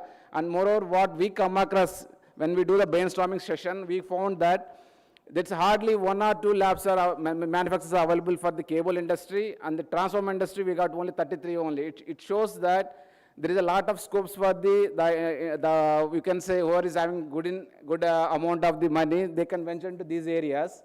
And the present infrastructure, what we come across is that right now only 4 labs are there in NER part of this one. Like you can see, the national testers, recently we started the cable testing. Soon we are going to get the enable accreditation. And you can see other lab which is there, the metrological lab, they are only doing only static energy meters. And the third column is talking about what is missing in the NER region. Like what we came to know that there is no testing facility available for the northeastern states and even switchgear facilities. How we are going to support these missing gaps in the next slides. So like I shown in the graphical form, these are the narrative form of this one, that what is the existing market available for the cables and transformer switch gates, and what are the infrastructure. Like I mentioned, the 4 we covered in the first PPT. The second, this PPT we are talking about, the second slide, we are having another 2 labs who are covering the test specially for the mineral oils. That means they got only few parameters of covering the transformer testing. Like you can see in the transformer we are having, if you see the parts of the transformer, the oil, winding wire, these things are available. So only 1 lab who can do only testing for the oil only. That means still it is incomplete over here at this juncture. And one more thing, what is another gap what we identified? One is the missing test facilities. Second gap is that to reduce the carbon footprint, what the BIS proposed that through IS 19284, they given one guidelines that if you can repair the transformer instead of making a new transformer, again it can bring back into life, so you can reduce the carbon footprint, again which is missing in the implementation part of in India.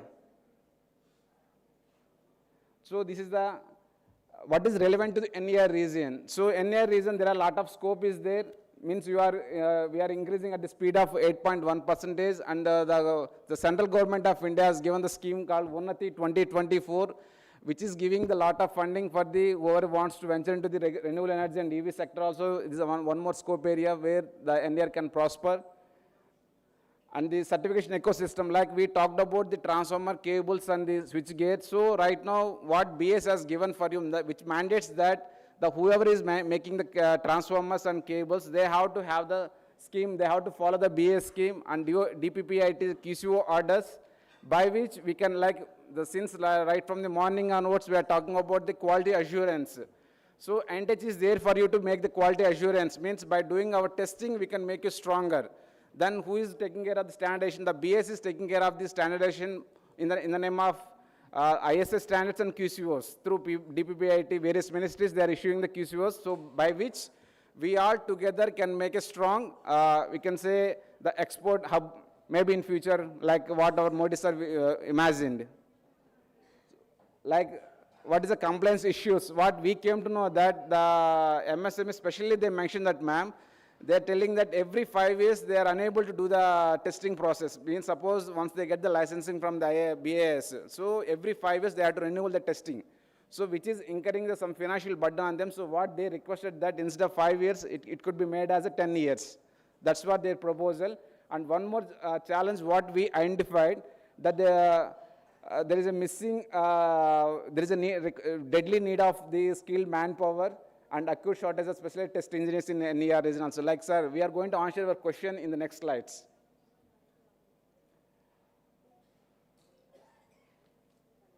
So this is the requirement what we came to know, that there is a requirement for the transformer. Right now they are asking for the 10 MVA, but since we are asking for going for the 2047, so straight away we are going for the 12.5 MVA suggestion, which we may create with our management decisions. We may come up at NTH Guwahati. And even the immediate solution, we can go for the on-site testing. Through enable accreditation, we will go for the on-site testing to meet the needs of the transformer industry of the NER. And even we can create a test facility for the MCCBs and the cables and wires. And what the policy, the institutional reform, what NTH wants to do, rather than being a testing body, we can be your quality partner. So we will do your consultancy. Why my sample is failing? Let it take the case of the transformer. Why transformer is failing? Why in particular test it's failing? So we do the further analysis, the R&D part, and we can help you out. That this is a problem in the particular your product, so you can rectify that, so that you can bring the quality in your the product delivery. The financial implication. So you asked that you want the test value. So this is the financial, the thing which NTH has to cater to meet your testing needs. Suppose you, as you are asking for the transformer testing, so NTH has to invest around some 100 crores to create this facility, and which in turn give your employment boost for the NER region by creating some around 25,000 plus technical jobs. And even you can indirectly it will promote the MSME, the hub over here. And the immediate solutions, ma'am, what they're requesting from us, there is a APDCL, what they're telling that they got the test facility, but there is no engineers who can operate them, ma'am. So what they're requesting us from NTH is that if NTH can collaborate with the APDCL, so we can avail their facilities to serve the transformer industry. And they're asking for subsidy in their testing fees around 15%. That means NTH is, I think most of the people not aware that NTH is offering testing training for all the engineers of the industry. For the engineering college students, we are giving a 15 days internship, free internship. So they can approach all our 6 major regions of NTH to send your engineering college students who are in the 3rd and 4th year, they can approach to NTH. And we request that please implement the IS 18284 for the repairing of your distribution transformers. Thank you.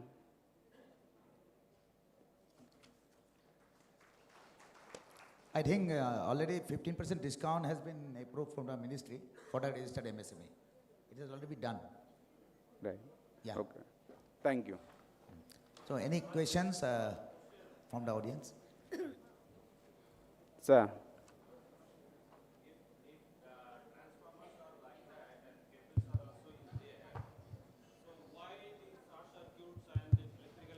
Are happening frequently in Northeast region.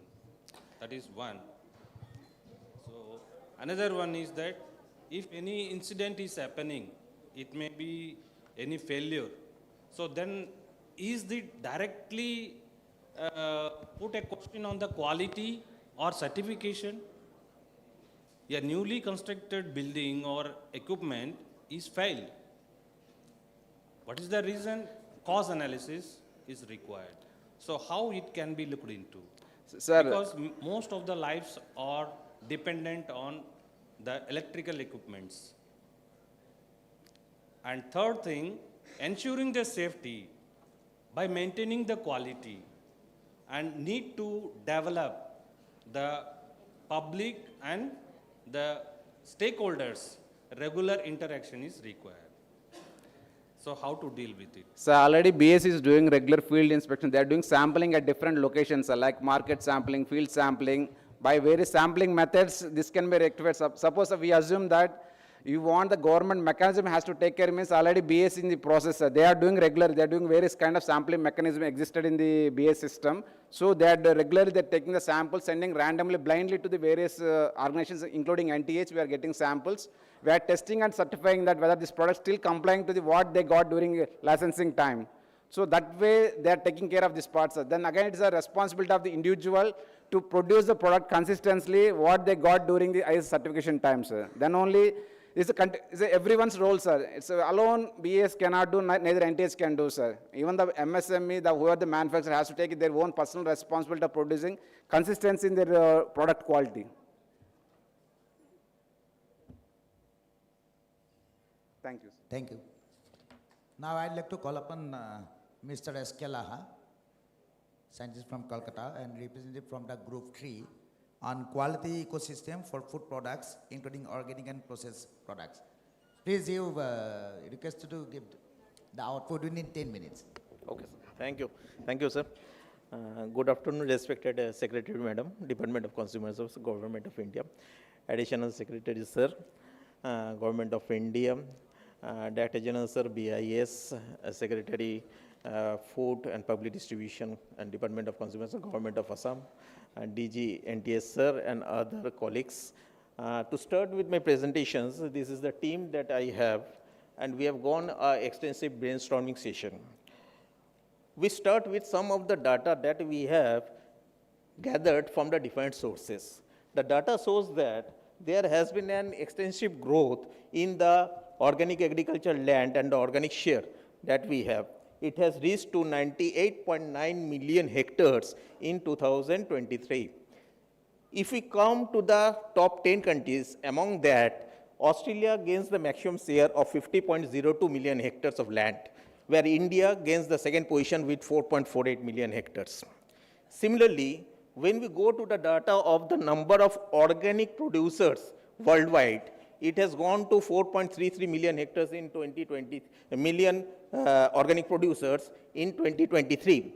And India is the top country having over 23 lakhs of organic producers.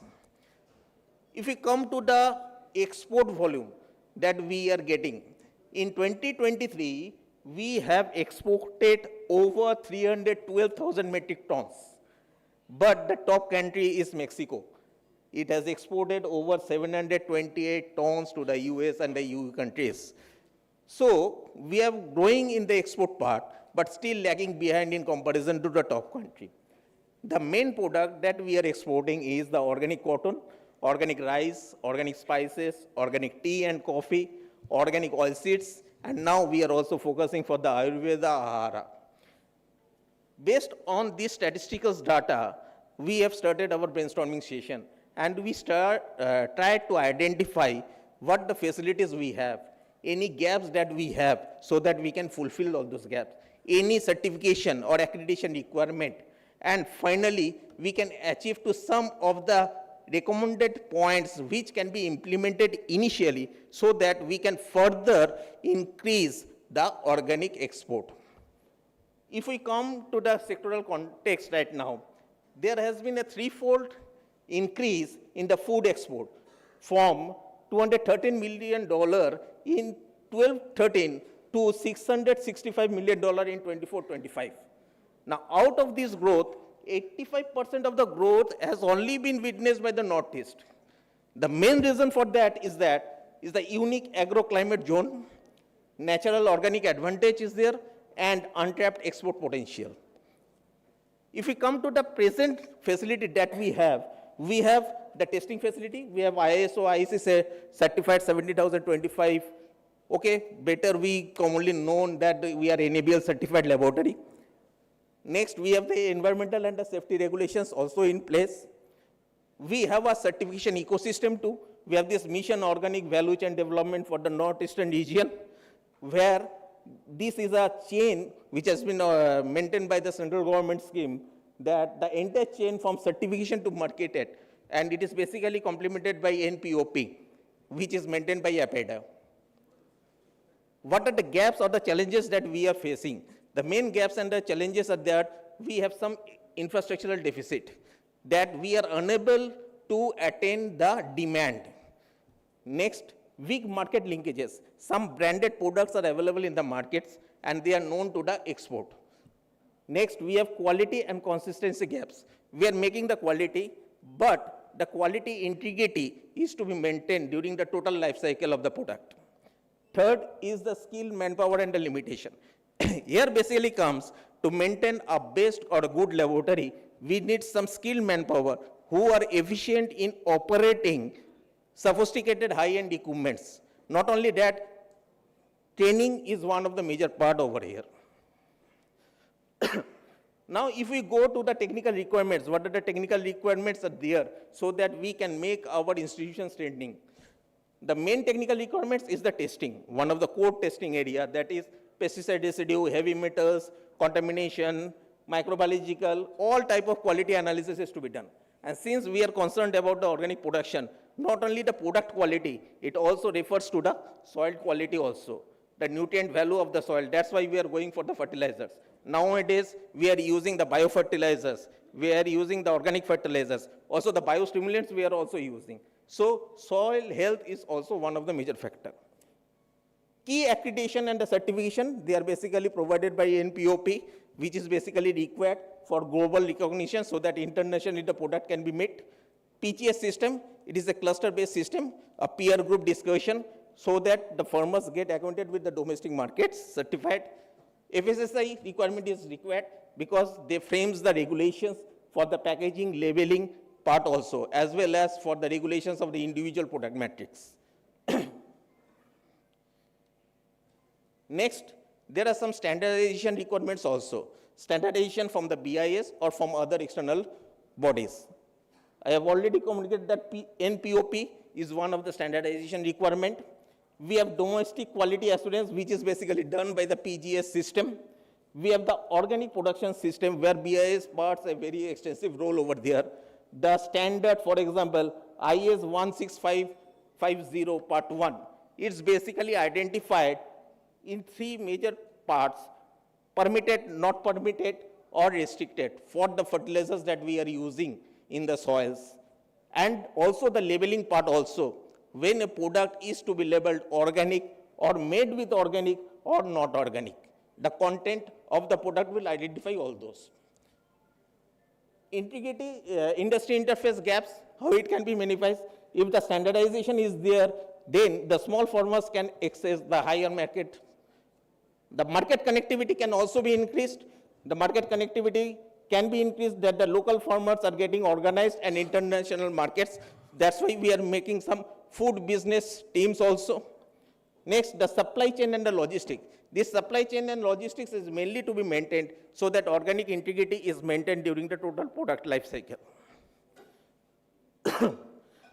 This is the packaging and the processing standards. After post-harvest, to prevent the post-harvest losses, we should have some standards for packaging handling of the product. We also have some individual product-based standards also. These individual product-based standards will help us to go for a better planning of the material as well as for better scientific farming. Sector-specific requirement is also required. In the sector-specific requirement from the input side, we should not use any synthetic fertilizers. We will only rely on the biofertilizers and the organic compost. Next, certification either through the NPOP or through the PGS India. Processing standard, post-harvest facility, proper cold storage facility is required to prevent the integrity. Export linkages can also be established. Here the BIS, APETA and FSSI facilitation centers are there where the export linkages can come, the buyers as well as the manufacturers can come together. We can focus on the GI tag products because that can be exported on the high value products. We also have some processing infrastructures, that is the food processing business centers. Based upon these overall data that we have gathered, we can have some of the proposals, the infrastructural proposal. We can have a good laboratory setup. We have the laboratory setup, but we can have the good laboratory setup as per the requirement of the standards and following the safety regulations. We have certification bodies. We have some certification bodies, but more certification bodies can come out so that more products can be certified. We should have some safety gears so that the product handling should be done accurately.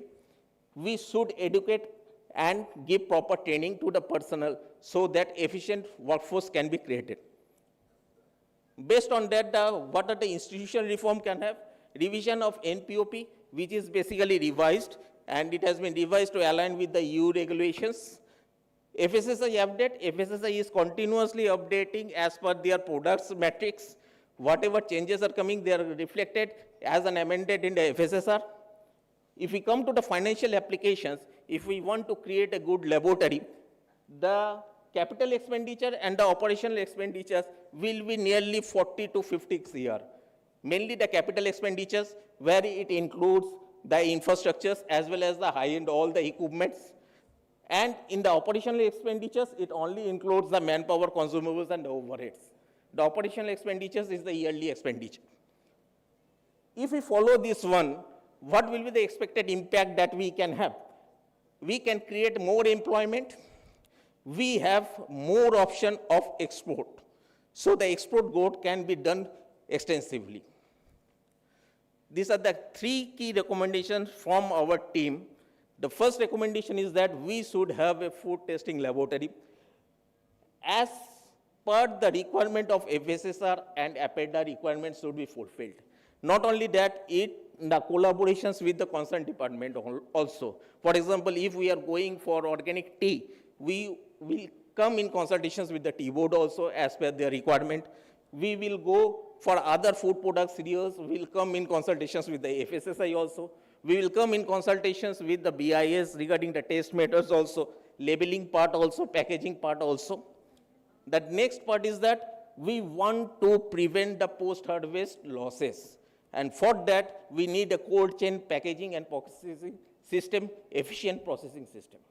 The third one, we should not forget that we should always make the digital market in application so that we can increase our communication system with the farmers to the buyers.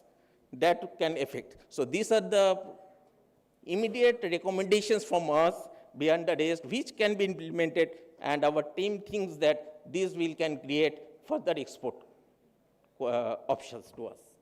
Thank you. Thank you, Lazi. Any Thank you. questions from the audience? Then we'd like to call upon the representative from the group 4, Mr. Umesh Kumar Parida. He'll be delivering the output for standardization and certification framework for paper and plastic sustainable packaging material. Request to deliver your lecture within 10 minutes. Very good afternoon. Respected Secretary Ma'am, DOCA, respected Additional Secretary Sir, DOCA, respected DG Sir, BIS, respected DG NTH. My topic is that testing of plastic and paper sustainable packaging material, zero defect, zero effect. So first I say what is zero defect and zero effect. That slogan is given by our Honorable PM Sir, that zero defect and zero effect. What does it mean? It means actually we have to make production having zero defect while maintaining the impact on environment is also zero. So that is zero effect and zero effect. So if I come to the topic, if I say that industry growth data, so it is seen that the paper packaging industry growth annually, it is almost 15%. Similarly, in case of plastic packaging growth is annually 15 to 25%. And if I say that India also imports 1.929 million metric ton packaging material from foreign countries to just meet our demand. So it indicates that how much demand in our country has. So it's a big, huge emerging sector. So if I say that relevance to the NER economy as well as Indian economy, the packaging sector is the 5th largest in contribution to the Indian economy. And if I say that NER region, that it is significantly less than the national average. So if I say about consumption, so consumption of packaging material per head, 8.6 kg in India, whereas globally it stands at 15 to 60 kg per head. So existing testing facilities, then I say that existing testing facilities. So first I said that what is role of testing? Why do we test? So test actually reduce our defects as well as the standardize our process, manufacturing process. And second thing that it helps to reduce the energy consumption as well waste generation and emission that by which our environment pollution is controlled. Then second thing is that suppose any third party wants to take business from you, so he offers on-site testing. So testing is very necessary. So that's why some of labs I have mentioned here, that NTH, BIS, CPET, MSME, NABL labs, some other labs are also involved in testing. So if I say that infrastructure gaps, that advanced integrated testing facilities are not available, especially related to NER region. So second thing is that advanced automatic machines adhering to green technology. Adhering to green technology means that normally Now the process by which the manufacturing being taken place is electrical, otherwise some fossil fuels. So it has to be replaced with that green technology like solar energy, wind, otherwise any air like that, or hydro energy. So second thing is that high quality raw material is necessarily required. If I say that NER region mostly that whatever the plastic being manufactured, the raw material is being procured from that Western India. So by that, the raw material cost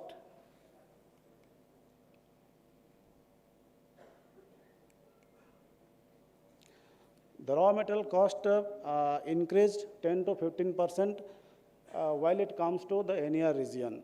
And second thing that NER produced 60 to 70% of bamboo production of India, though it has a large number of bamboo production, but there is no facility to make that corrugated and kraft manufacturing process.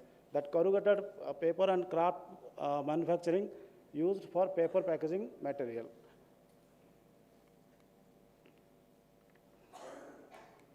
If I say that certification of ecosystem, so a company needs to ecosystem that if a company want to mark the product eco label, that company should be certified as ecosystem. So for that there are some few organizations so which are certifying that ecosystem. First is that QCI, that Quality Council of India.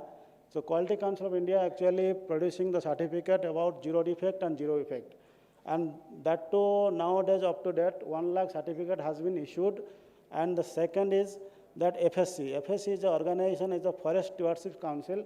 It certifies that the wood actually used for paper, that wood has been used which has come from the managed forest, not from the natural forest. That has to come from managed forest. That means suppose you cut one tree, for that one tree you have planted one or more than one. And second thing that the FSC almost 2,000 certificate has been issued and 370 hectares of natural forest as well as plantation are under FSC. Then eco label actually if we put on eco label on the product, the consumer will aware about that whether it is recycle, it can be recycled or it is to be disposed. If it is to be disposed, then proper disposal process should be mentioned there so that the consumer should not throwing it randomly and making it pollution to the environment. And if it is recycled, so it should be collected in a proper way and it should be given to the manufacturing sector, those who can properly process it and make it new product. Then CPCB is the main authority for pollution control board, that air pollution and water pollution being certified by CPCB, then only the emission air and the water can be discharged to the environment. Then EPR is the extended producer responsibility. It is also given by our CPCB pollution control board, that is waste management. How you are managing the waste, that if it is solid waste or water waste.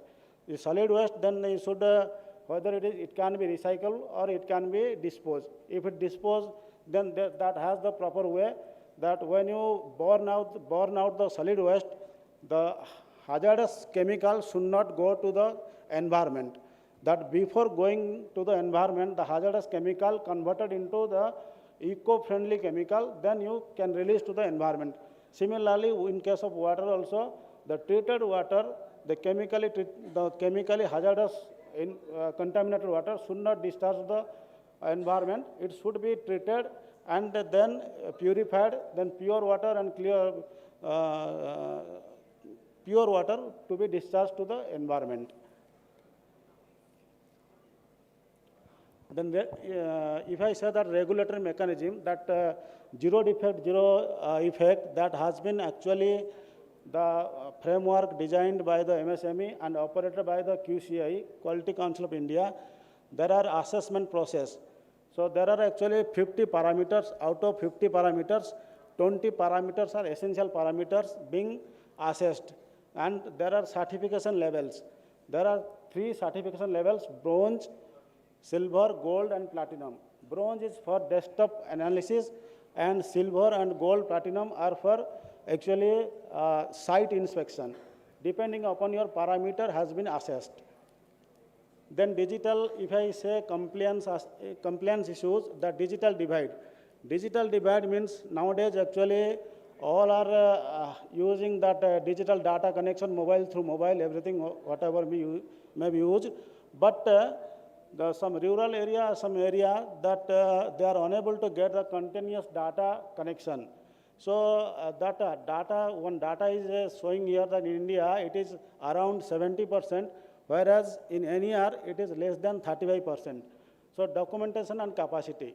The documentation and capacity means it is very difficult to a person who is relating to the production as well as admin. One person doing 2 things. So it is beyond his capacity. So documentation capacity is properly organized so that assessment process will be easy. Second thing, initial cost. Initial cost means suppose that waste collected, for that transport is needed. But the data, it is data we have given, it is in India 2 to 5 kg, whereas in NER it is 8 to 12 kg. So that what happens, the production cost and the final cost of the product being increased in NER. So that has to be reduced by proper management. Then process complexity.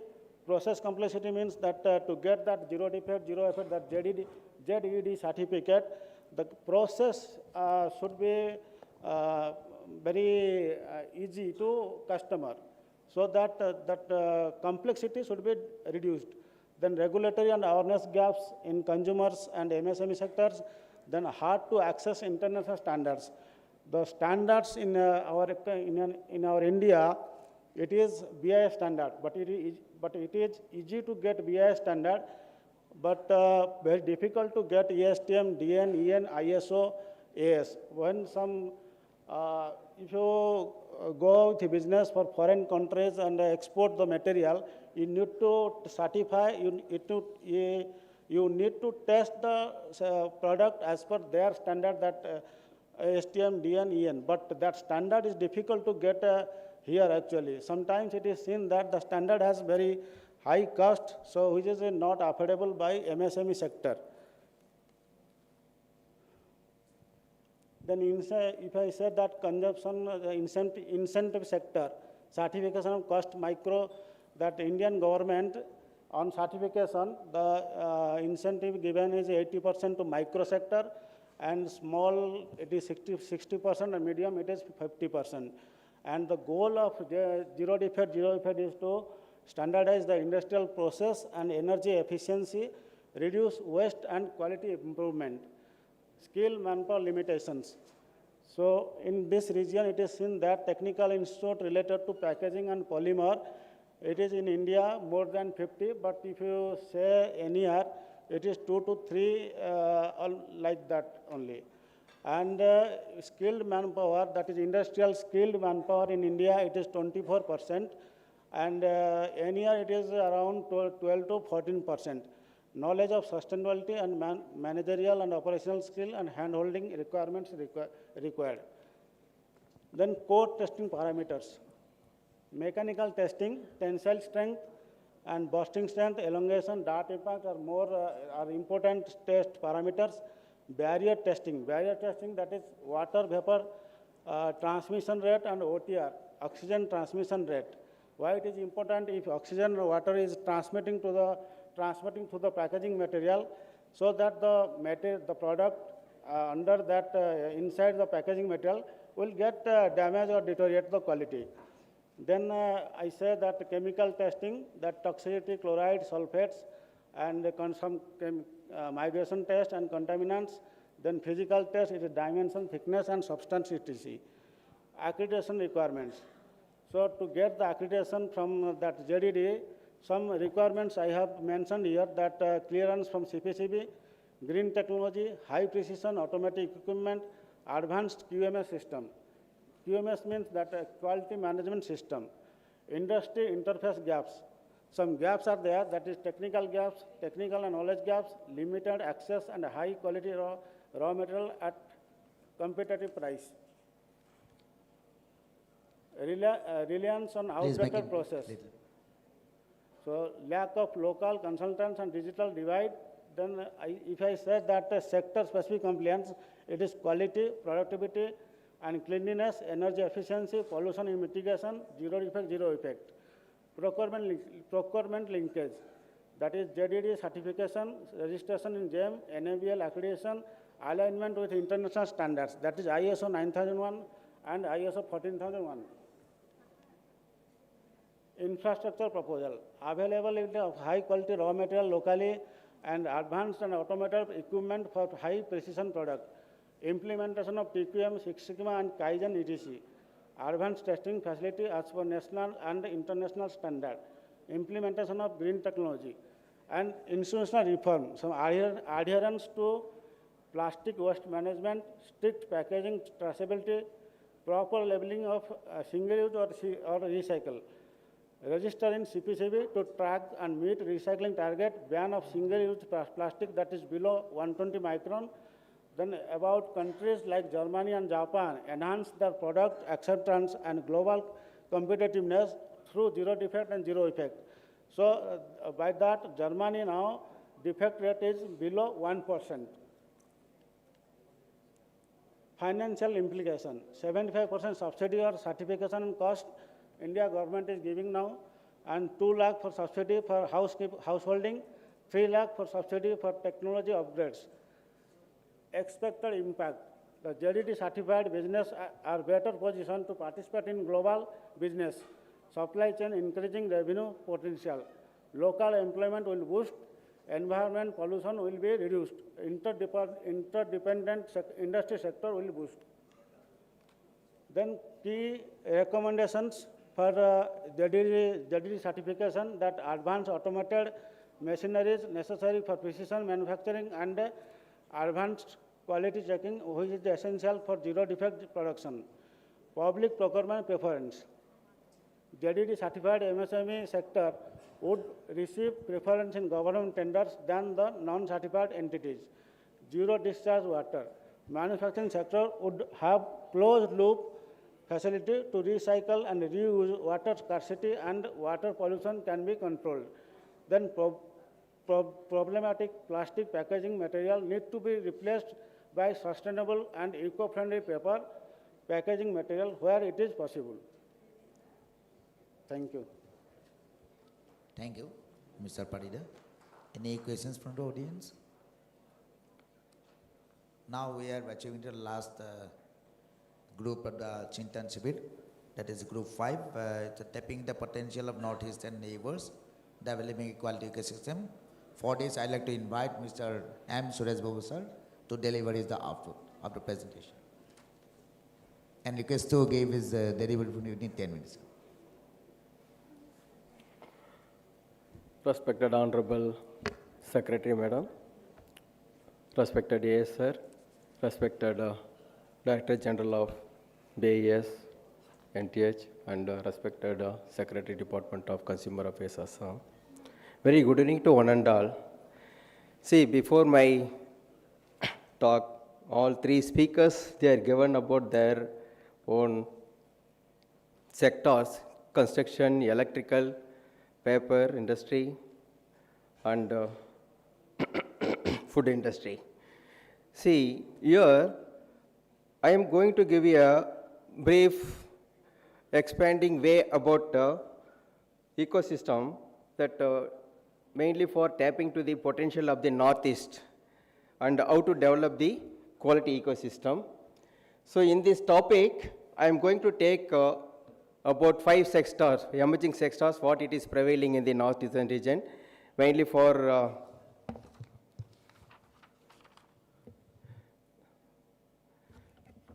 so these are all the panel teams.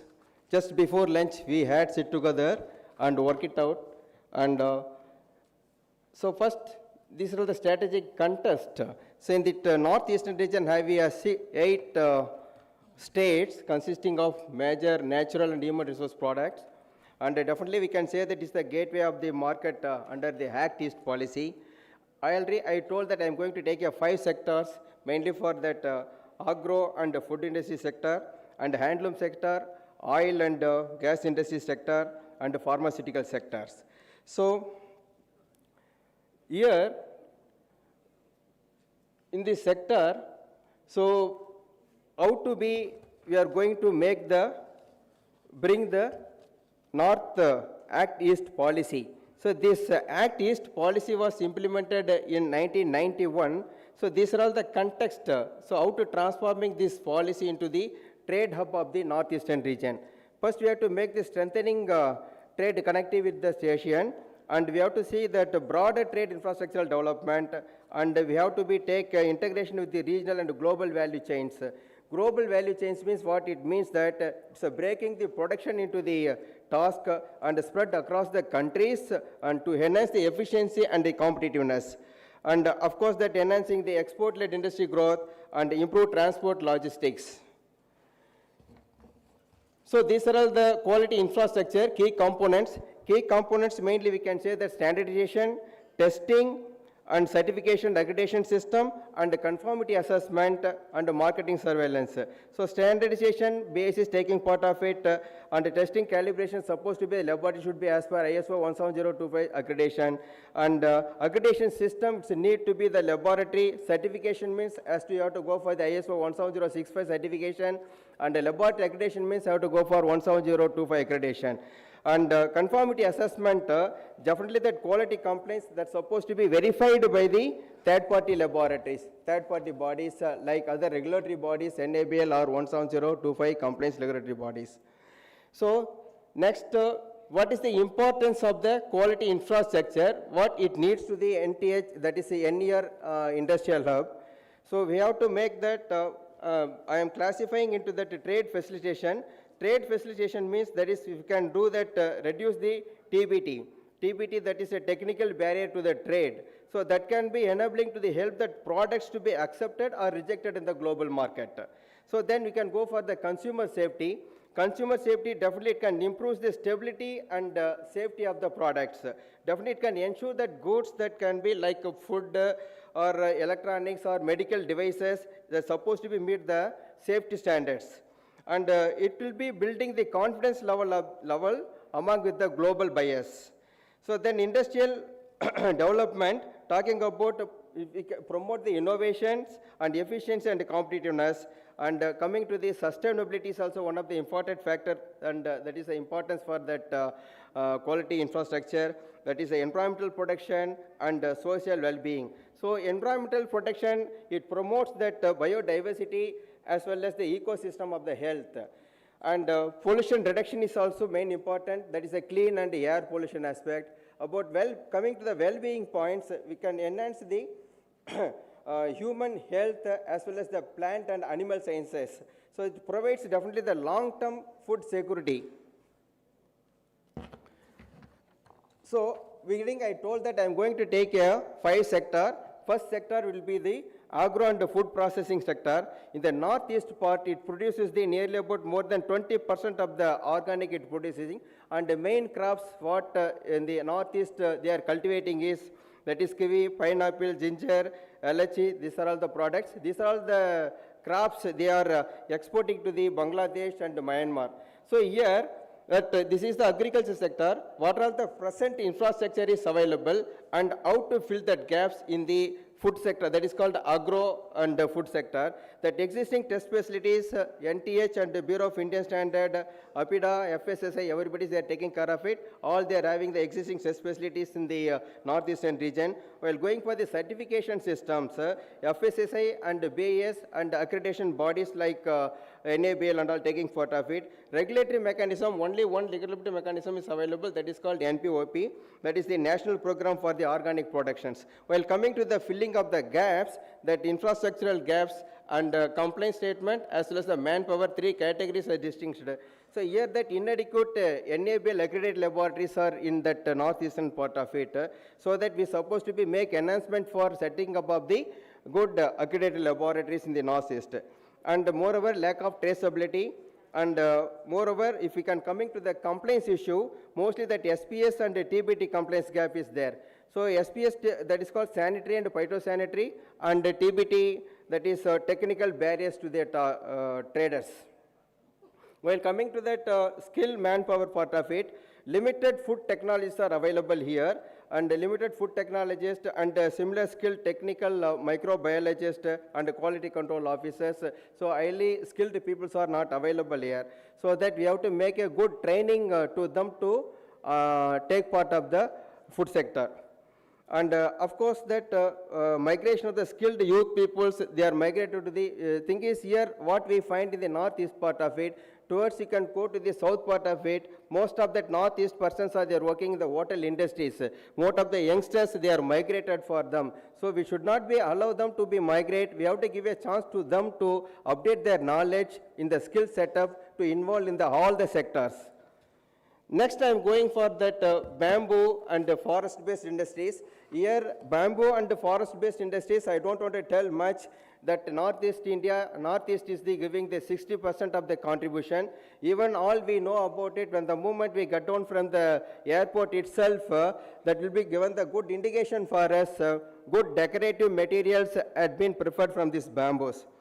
So here for bamboos also, they have a good existing testing facilities. Bamboo mission support, they are very much supporting, and MSC clusters are there. Apart from that, another one, Northeast Canaan Bamboo Development Corporation is also available. This is also what I gathered through the group.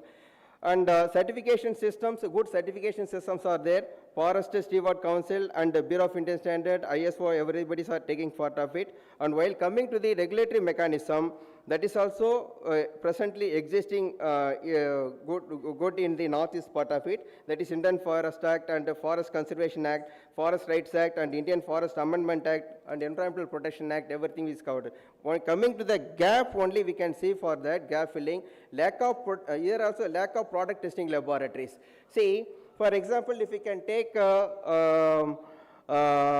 timber and the plywood industries and all, they have a very good test facilities. But whereas coming to the bamboo, here most important test is for durability as well as the fire resistance test. These two test facilities, the major test ensuring the quality of the product. For this does not have a proper laboratory. In this connection, our national test office is focusing attention towards setting of the fire resistance test. That is the which is the most vital test. So in our Kolkata and Chennai, we are having the facility. Soon we are planning to start in the Guwahati laboratory also for fire resistance. And another thing is, there is no standardized grading system is not available for these bamboo products. In fact, you can go for the timber and plywoods and all. There is a classification standards are available, BWD grade 1, 2 like that and all. Whereas it is not there. So that is also the lacking. And limited international certification support is also less here. Standardization process. So while compliance statement, while coming to that, forest legality and traceability, quality testing, environmental clearance and export certification. So these are all the major compliances restricting this clear, but wide the large scale factor unable to do for that in the market product, this one for that. And about coming to the manpower aspect, modern technical skilled peoples are available. Then thing is, if we can take any kind of other materials like leather industry or garment industry, they might be having a good designings and all. But here definitely it needs some innovation for making designs. Innovation is required for bamboo industry. And the quality certification expertization for the business improvement purpose is also needed. It is also very much limiting ability is involving in the northeastern part. Then coming to the handloom industry, that handloom industry here, major silk product. How that in the south part of it, everyone they knows famous for the Kanjipuram silk. So that is the silk coming from that sericulture cocoons. But here that Eri and Muga silk is the famous in the northeast part of it. So this is also highly established in the GI part, that geographical integration and more export potential is also in this sector is there. But infrastructure aspect, but here is the only one silk testing laboratory is available. That is for that is also in the Guwahati in the Gurchik area. And the certification ecosystem, already that silk product definitely authenticated marking is needed. Marking purpose, handloom, silk and geographical integration is there. And export certification and ensuring product is also genuine. So globally it is there, but NTH is also having facility to test the silk samples. Now addition to that, we are having the facility. And in the silk, they are using the zari also. For that zari also, it's need to test the gold and the silver content. So that is also important test parameter what NTH Guwahati laboratory we are doing for that. But regulatory mechanism, all legal protection and the cooperative regulation and quality certification, GI certification, registration, all things should be compliance. And only for that the gap filling is weak modern quality testing processing and marketing infrastructure is also way, and moreover that limiting scalability for the exporting competitiveness. So this needs to be improved for that gap filling. And the complaint statement coming to that, no standardized quality framework, and we are very weak in testing and certification infrastructure. Coming to that manpower skill, strong traditional skills people are available here, but however there will be a shortage of the youth. Already told that they are migrated to the other regions for other job purposes. If you are given the good training and updating their knowledge, we can use in these sectors also here. And coming to the oil industry sector, this oil industry, everyone knows that Assam is having a very oldest fine refinery. So here also very much growing in the petrochemical aspects. So that one coming for the testing aspect, NTH and the Bureau of Indian Standard, IOC and CSIR NIST laboratories also available. And apart from that, NIPR, that is National Institute of Pharmaceutical Education Research, they are also taking care of the quality control of testing of oil products. Coming to the certification ecosystem, that regulation safety standards, testing labs accreditation, environmental compliances, and safe production of refining, storage, and marketing petroleum products, everything is aligned with the national and the international standards. And regulatory mechanism, mainly it is covering with the Ministry of Petroleum and Natural Gas Commission. Apart from the Directorate General of the Hydrocarbons also taking part of it. And due to the sensitivity of the main another regulatory mechanism, that due to sensitive ecology and the tribal land system, the northeast part of it, so that land-related approvals play the particularly vital role project for the implementation of this. While coming to the gap filling of this project, pipeline gas grid expansion and the petrochemical value is important. And apart from that, environmental sector compliance with the mainly environmental clearance and the safety standards. And the testing ecosystem gap is also very important. About that manpower aspect, advanced technical expertise people are required, and the quality certification is also important. And apart from that, we need to set up a good R&D testing laboratories very must to carry out this oil sector. And coming to the pharmaceutical sector, here also pharmaceutical and herbal products and much that medical plants and species are in the northeast part of it. And from the species they are extracting the natural products. Those natural products they are using for the therapeutic use as well as the healthcare part of it. So here this pharma is also very much emerging units are in the Assam state. And coming to the infrastructure presently, that is a central drug standard control laboratory is there. And apart from that, NIPR is also National Institute of Pharmaceutical and Educational Research. They are also taking care of the testing part of it, quality part of it. And apart from that, some state drug laboratories also available. But what will be the gap points it is there means, here also same thing only. There will be a insufficient GLP and NABL, that is called ISO accredited laboratories, 17025 accredited laboratories. And General laboratory practices, definitely it is needed, we have to make for this, especially for pharmaceutical areas, and a lack of testing facilities, mainly for Ayurvedic. When I am discussing with the group panel members, they say that in the northeast part of it, they are very much lacking for testing of Ayurvedic and medicinal products. For this, immediate attention is needed to be make a good, very good setup of the laboratories, and export certifications also, lot of delays are occurring, and limited R&D ecosystem. So while now if for all that infrastructure importance, everything we have seen that, now we can see that critical requirements. So critical, if you can say for that, what are the technical requirements and institutional strengthening.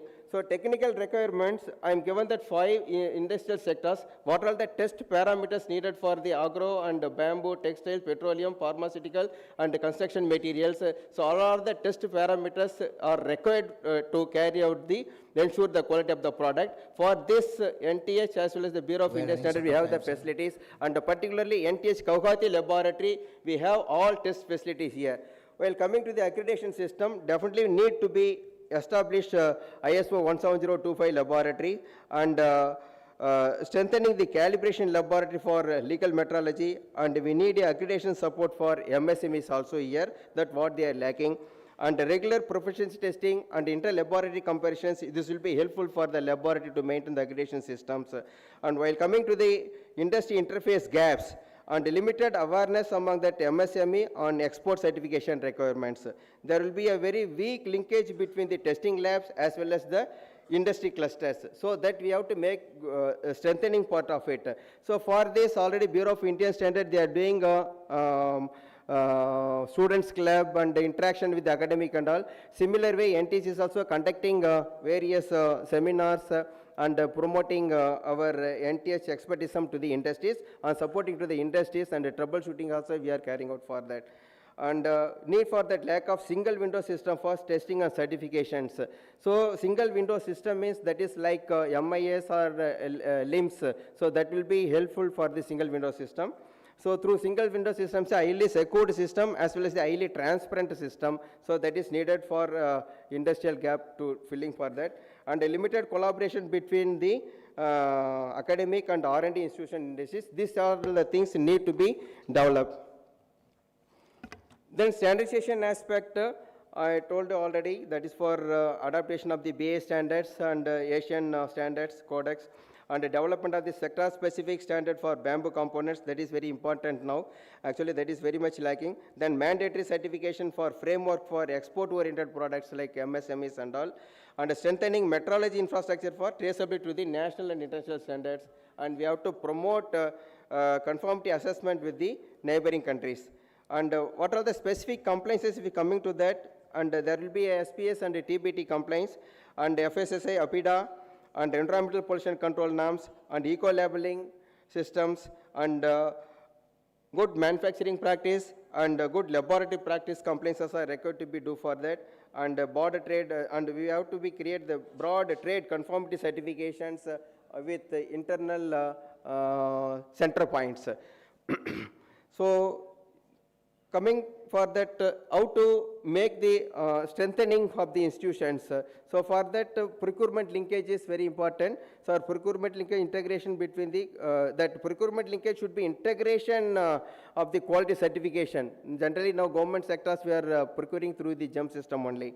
Then it will be the no need a mandatory, but of course it should be the compliance of the government supported ecosystem. Then single window counter for the compliance to the various requirements, and we have to establish broader testing certification facilities in the center points. Like 8 states will be there, at least it's supposed to be cover 4 states. But here that logistic costs and all coming more for sending their samples from northeastern region to the other regions where their facilities are not available. So here I am making some proposal for infrastructural development proposals, so that definitely we have to be established such a quality infrastructure of NTR, multi-sector testing facilities needed. Instead of focusing for only specific sectors, all multi-sector testing facilities essentially required to build up in the northeast part of it. and all enable accredited food agro testing laboratories is the, that is also required to be made to set up with all the states, and create bamboo forest product testing center, mainly for that mechanical as well as the fire resistance and durability test. What I told already, NTH here Guwahati already we created that facility. And broader testing certification facilities and calibration metrology labs and mobile testing laboratories. Mobile testing laboratories also very important. In fact, in our department, what we introduced is, we are having a mobile van. We are going to the interior villages. We are drawing the samples there. There itself we are testing, and we are issuing the test report to the consumers. And we are making much awareness of the consumers through the mobile van creating facilities. Because in the northeast part of it, logistic transport part is very much tough. So that this kind of introduction will be very easy to meet out their requirements, day-to-day requirements. And institutional reformations. Institutional reformation is very must. Actually, that quality certification, export-oriented units in the north and eastern is supposed to be, make it mandatory. And fast-track enable accreditation, that is also needed. And to establish single window digital conformity assessments and manual recognition agreements, mutual recognition agreement, that is called MOU with that neighboring countries, that is also important, MOUs. And the integration of the quality certification system and the capacity building firms, these are all the things will helpful for that. While coming to the financial implications, so that CAPEX and OPEX, these two things I am going for that. If we can use for the CAPEX, definitely it may be needed about 100 to 150 crores to establish the good testing of multi-setting laboratories. For that, it's needed a good sophisticated analytical equipments like GCMS, ILC, ICP, HPLC. These are the equipments, high costly equipments required. And coming to the OPEX, that is about 20 to 30 crore requirements are needed to maintain the giving the manpower and training part of it, and to carry out the PT part of it, and capacity building and industry outreach programs, that purpose. And funding convergence, it definitely should be through the Act East policy, as well as the NICITES and donor schemes are available. Then Ministry of Development of Northeast region, already they have schemes for infrastructural schemes and social developmental schemes and livelihood schemes and all there. Under the Prime Minister's Divine Scheme, already 6,600 crore in 2022-26 already they are given, sir. So these are the financial implications. While I'm coming for that main key recommendations, I'm going to finish because I don't have to take much time. This is my final slide. Yes, sir. These are all my major recommendation, highly essential, immediate implementation in the northeast part of it. To definitely that regional quality infrastructural lab, then operationalize broader testing and certification facilities. The testing certification facility is supposed to be as a inter-center points, at least about in the 4 points it's needed in the northeast part of it. And NER MSME quality upgradation mission, and export-focused quality ecosystem, and empower MSMEs for global competitiveness. So these are all the emerging factors, immediate requirements needed for NER. Thank you. Thank you for patiently listening for everyone. Thank you. Thank you. Thank you. Thank you to all the groups for wonderful presentation and thoughtful recommendation. And what is understood that quality is the essence of everything what you do, and need to be more precise on policy interventions and quality assurance plan. And from the group one, it has been identified to some untapped potential like drainage, then solid waste management and ecosystem of the mobile system. And from the group two, they have been proposed to have the high voltage laboratory. And from the last group, there has come so many infrastructure proposal. But before doing all this thing, we need to consider that we are sitting under zone 6. And so doing all this infrastructure plan, we need to consider the challenge of the zone 6 to have a legacy of trust, efficiency, and safety. So with this, before conclusion remarks by Secretary Madam, I would like to conclude this session right here. Over to Pragya. Thank you. Thank you all. Thank you, sir. Well, we'd like to extend a warm round of applause and a token of appreciation to Shri Animesh Das, sir, scientist in charge, National Test House, and he'll be felicitated by Dr. Sumit Neogi, scientist D, Civil NTH. I would request Shri Animesh Das, sir, to kindly stay back for the felicitation. Can we have a warm round of applause, ladies and gentlemen, and thank Shri Animesh Das, scientist in charge, for handling this session and for being part of Chintan Shivir. Thank you, everyone. And once again, I thank all the groups for your thoughtful deliberations. And now, ladies and gentlemen, we have almost come to the end of the day's program. So now I'd once again invite our chief guest, Srimati Nidhi Khare ma'am, Secretary, Department of Consumer Affairs, to kindly deliver the closing remarks and to provide a strategic guidance on the way forward emerging from this Chintan Shivir.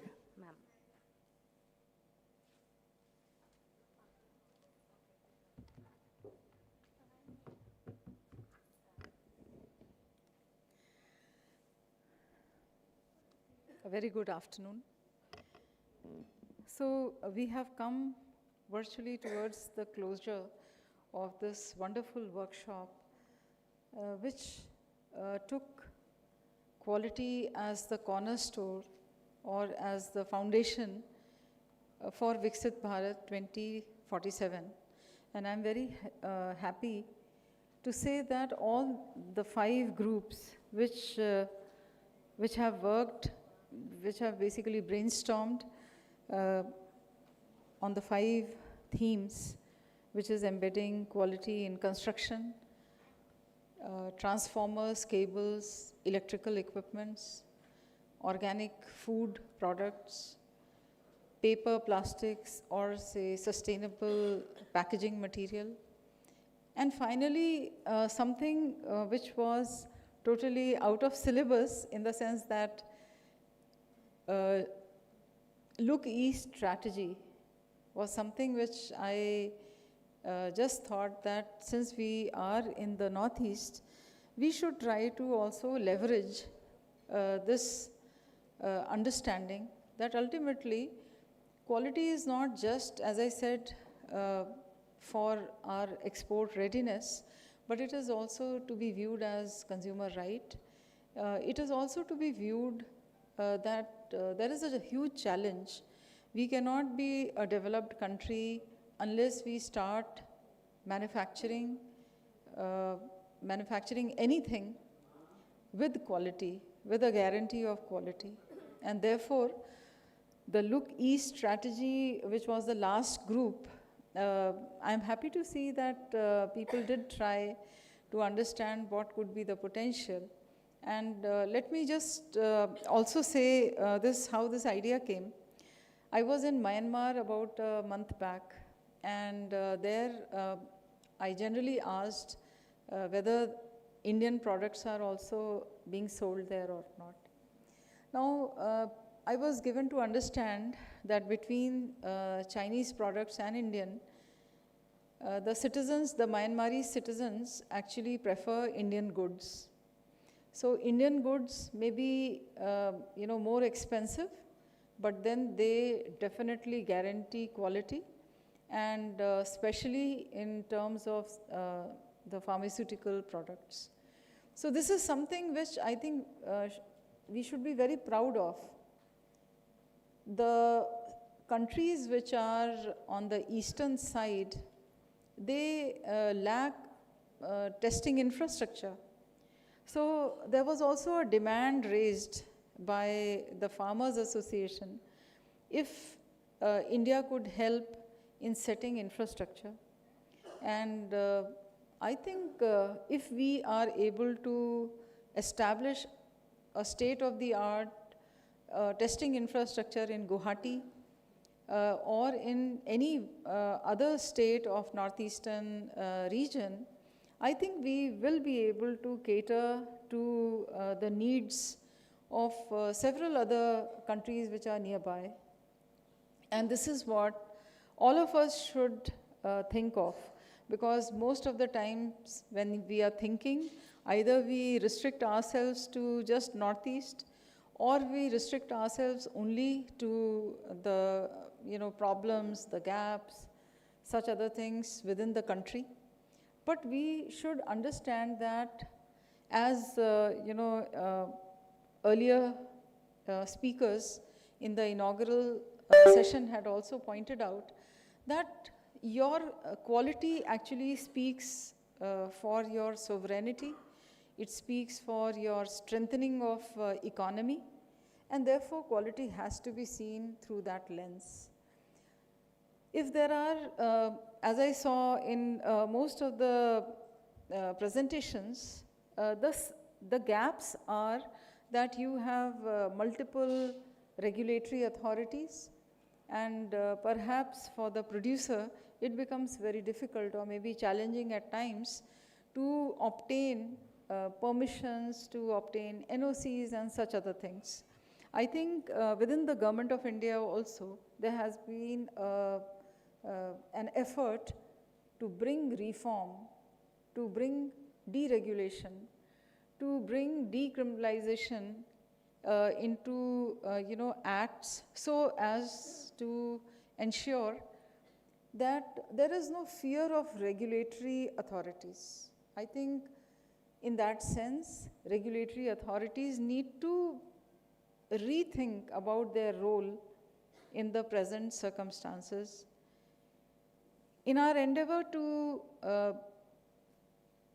actually attain the objective of being a developed country, I think regulatory authorities also need to simply change their roles from being a regulatory authority to maybe a facilitator. Maybe just as in legal metrology, we have tried to make sure that some of those offenses which did not have mens rea, or say an objective to actually cheat or short deliver quantity, we have tried to decriminalize. And in other cases, we have tried to go with the improvement notice and tried for corrective procedures. So similarly in BIS and NTH also, this approach will have to be developed within the organization. Somebody said while we were taking lunch that we have a mental fear, we have a mental block. We don't want to approach BIS, we don't want to go to NTH, we don't want too many hassles. Perhaps that is something which only adds to a hassle. So unless it is it has some kind of a requirement from public policy or public procurement side, where only ISI marked goods will be procured, people generally don't want to adhere, even voluntarily, these standards. And I think this poses a huge challenge to BIS. We make standards, we make good standards. Our contribution in the international bodies has also been very, very good. But I think now we need to create an environment where people understand the long-term benefit of investing in quality of their products. Because at this juncture, we have nothing to lose, but everything to gain. Frankly, the kind of progress which is happening, or say the kind of construction work which is going on in the northeastern states, it has never seen this kind of activity before. And we need to gear up on these accounts of making people familiarize with the Indian standards that exist, one. The other, to reduce the fear and bring voluntary adherence to the standards, bring value in having a BIS mark. And I'm sure this would leave Director General BIS with a lot of work on this account, because this is also something which we have been doing, but we have to further address these issues. The second point, which I was also during the lunch time, there is often a fallacy of belief that if we insist on quality, the cost of the product increases, which Indian consumer is not ready to buy, and therefore manufacturers stick to subscribing low standard or substandard products for the Indian consumers. But this is not true, frankly. I have seen myself how the labor class who lives in Middle East, they buy gold jewelry when they are coming to India, and this gold jewelry has been manufactured by Indian artisans and Indian groups only. Nobody in Middle East is making gold jewelry for you. But it is the Indian consumer, it is the Pakistanis and it is the Bangladeshis who throng at these shops and buy not one, 3-4 chains, 3-4 gold chains, 3-4 bangles, 3-4 rings. So this shows that our Indian consumer is not only aspirational, it is also a very discerning consumer. It understands where it is going to get quality. Similarly, many people would have seen same brands selling chocolates in, say, Switzerland and in India, and you can make a difference.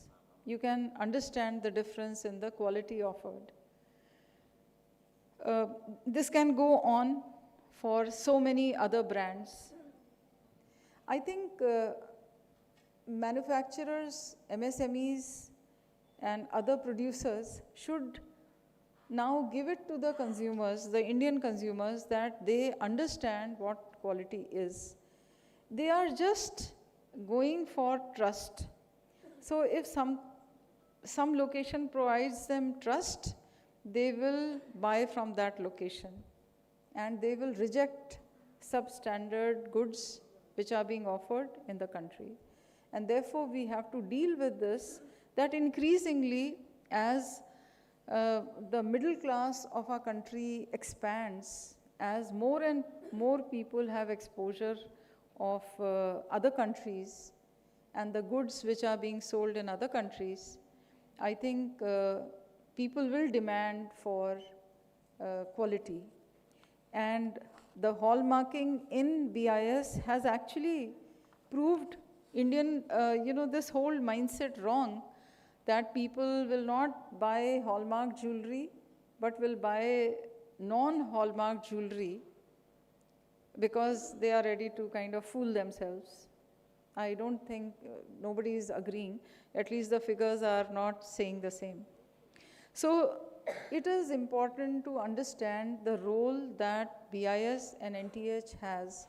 BIS in familiarizing and, say, setting standards wherever required, and perhaps these 5 presentations have given us a roadmap on the gaps where standards are missing, or maybe we can further reduce, or maybe we can engage more and more industry people to set their own standards. But some standards have to be there. We cannot work without any standards. And this literacy about adhering to some code is important. And I think we have a huge task ahead of us, whether we tackle it through, say, the social media way, or whether we actually engage with the physical meetings, or the substances that our engagement with industry needs to deepen, so that people have faith that BIS and NTH, they are only there to facilitate, and they will not bring any, say, harassment on the table. And lastly, I would say that these Chintan Shivir should be organized in other regions too. because I think because we were in northeastern part of the country, most of our thinking was totally on to, things which were grown in the northeastern part. So bamboo, turmeric, and all such, things were there. But I think if we can hold these meetings in the regional way every year, then probably we can find more actionable points for, for action. And I have already asked that at least from this Chintan Shivir, we should have at least top 20, to-do kind of a list, which we need to do. And I would again request everybody that it is not for just making a presentation in this, in this workshop. It is basically to make you aware about the potential that lies for us in different sectors. We had just chosen these sectors because we thought that construction is a very, very happening sector in the Northeast. Together with the construction material, the electricity expansion and such other things are also there. But maybe in other sectors also we need to devote ourselves into understanding how to unlock the potential of our country and make it easy into their manufacturing capabilities. Now, I would like to ask you people a few questions. One,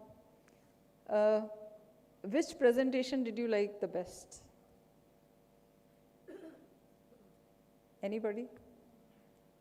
Or you were all busy checking up your WhatsApp messages and all? No, then, no, that's not, but I mean, which was the presentation which you thought was something which, from where you learned something?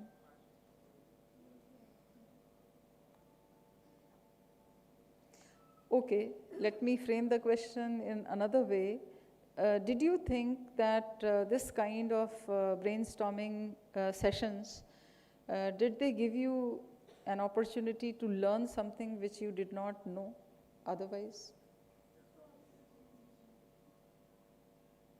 So anybody who learned anything? Yes, please. Yeah? Sustainability, okay. So sustainability is one, but always remember, so this is something which I was thinking of talking also about the packaging material. Now, packaging material are two kinds of materials. Largely, one is on the paper-based, which we all see. So the sweets, or the more regularly the sachet which are offered, they are either very small, I mean plastic with aluminium coated and all that. There is another way, so this is plastic or it is paper. Now paper is very costly, so what do we do? Is it possible to devise some material which is biodegradable, which can be, if we mimic the nature,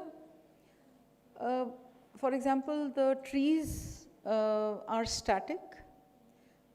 So when the rains come, only the bark gets wet. But inside of the tree, what happens? What happens when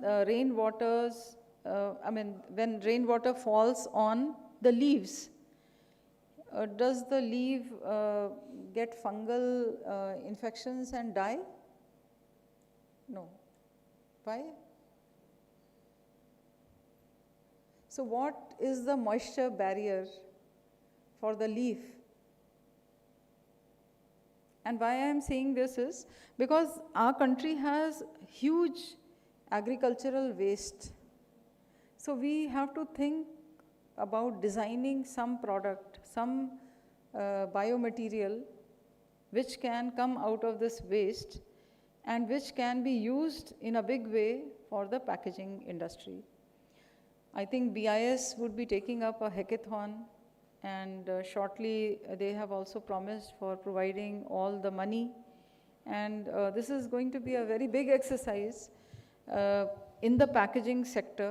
If we are able to discover any new packaging material out of the agriculture waste or any such, say, product, which is not paper or which is neither plastic, then it can be a great game changer, and that can answer your sustainability issue. Any other thing? Any suggestion for organizing of this workshop? Yeah. At the back.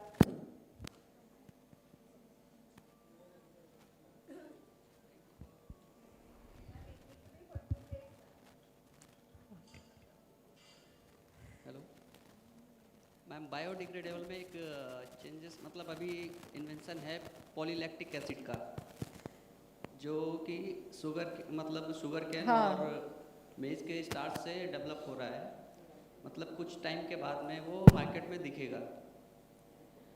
Right right, we are aware about that.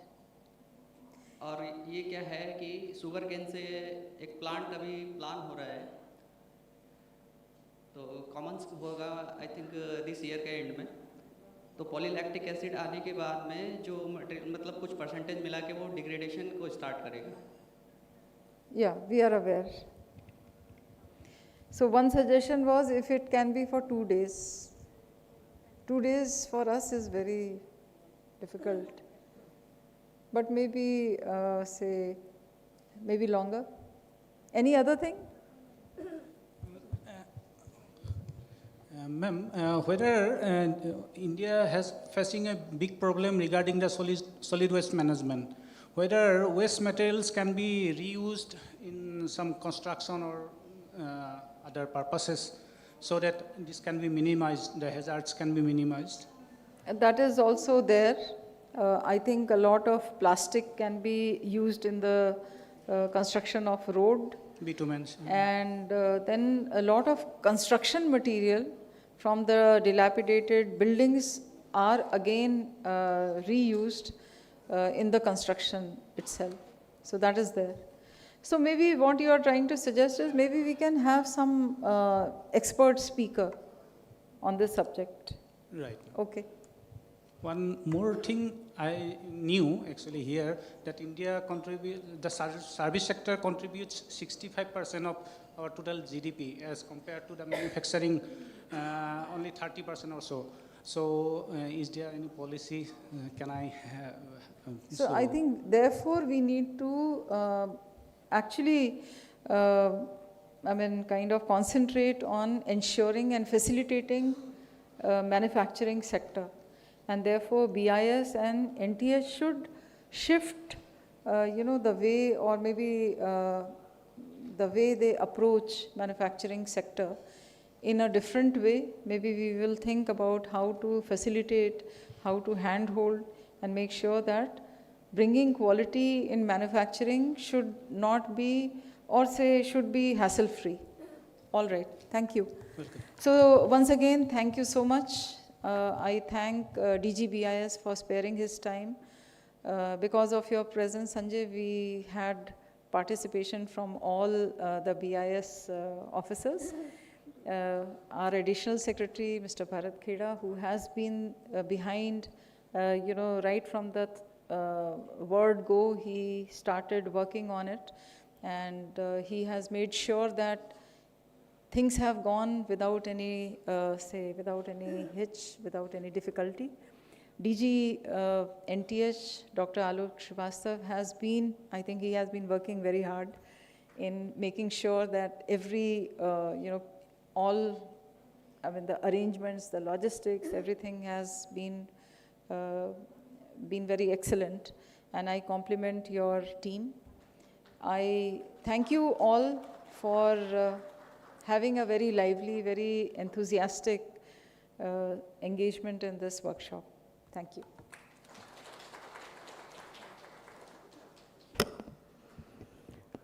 Thank you, ma'am.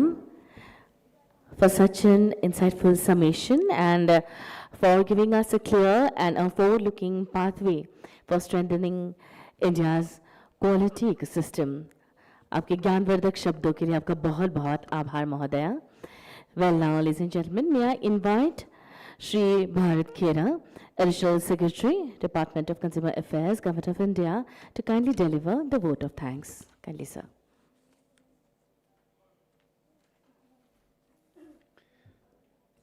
I think ma'am has already thanked everybody, but since this is the last customary part of any event, I feel privileged to come here and propose the vote of thanks. First of all, I would thank Secretary Department of Consumer Affairs, who was the chief guest for today's event, for her continuous guidance in planning this event. And let me also mention that the theme, the overarching theme of this event, quality as the foundation of Viksit Bharat 2047, was in fact Secretary's idea. And she herself identified the 5 sectoral groups also for which we had the breakout sessions. So we had, a lot of thinking within the department before we planned these breakout sessions.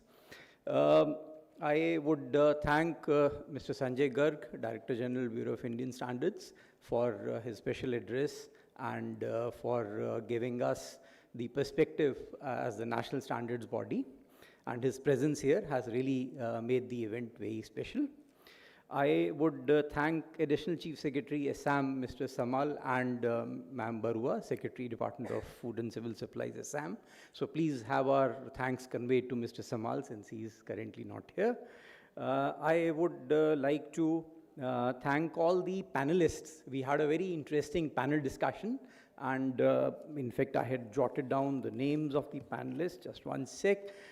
We had Dr. Swapnil Sinha, who moderated the panel discussion very well. We had DDG East, Meenakshi Ganesan, DDG Labs, Ma'am Nishat, Joint Director MSME, Gaurav Joshi, CIPET, Dr. Hari Krishan Deka, President MSME Association, Partha Pratin Pathak, and from Dalmia Siemens, Sunil Kanwar. So all the panelists had a very, very insightful remarks they gave on the theme of strengthening quality infrastructure for MSME competitiveness in the northeastern region. The breakout session was equally interesting. I had the opportunity of personally seeing in the adjoining room how the deliberations were taking place. In fact, on ma'am's initiative, we had conveyed to the group members before the event so that they start thinking and brainstorming on these topics before they come and meet here. But there were very interesting discussions and deliberations happening.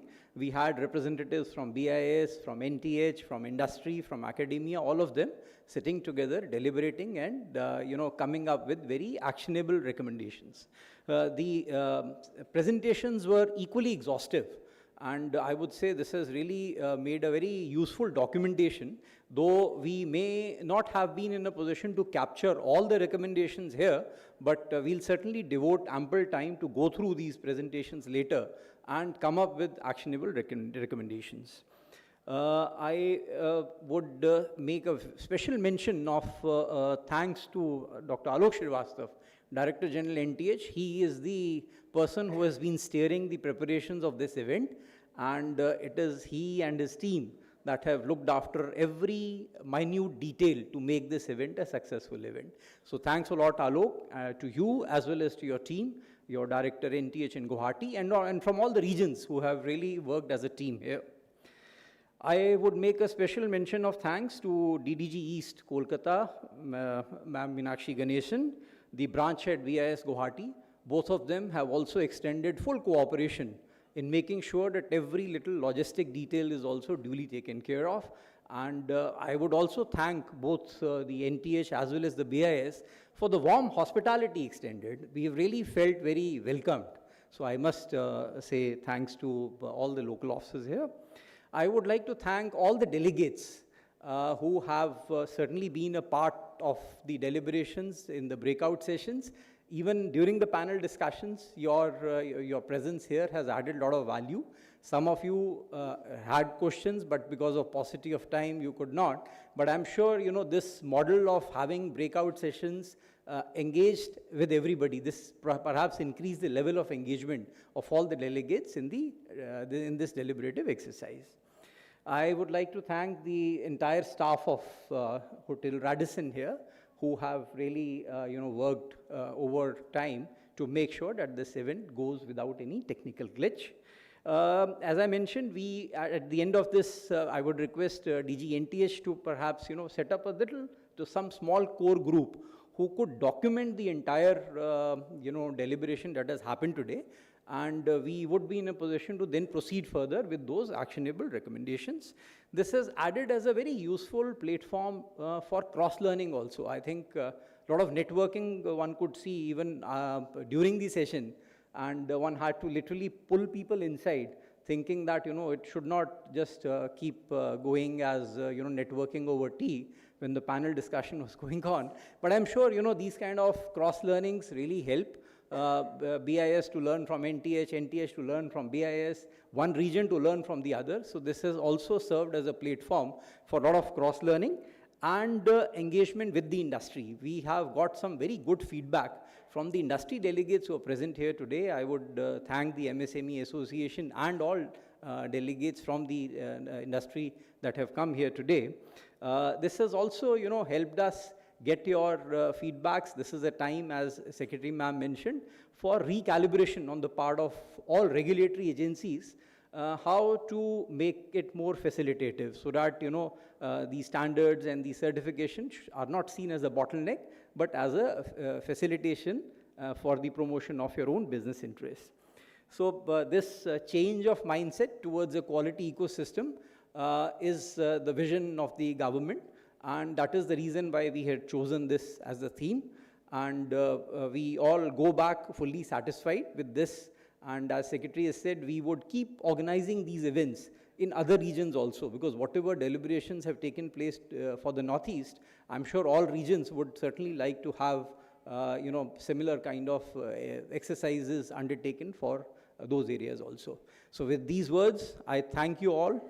And I think now we could conclude this event and proceed with the high tea. Thank you.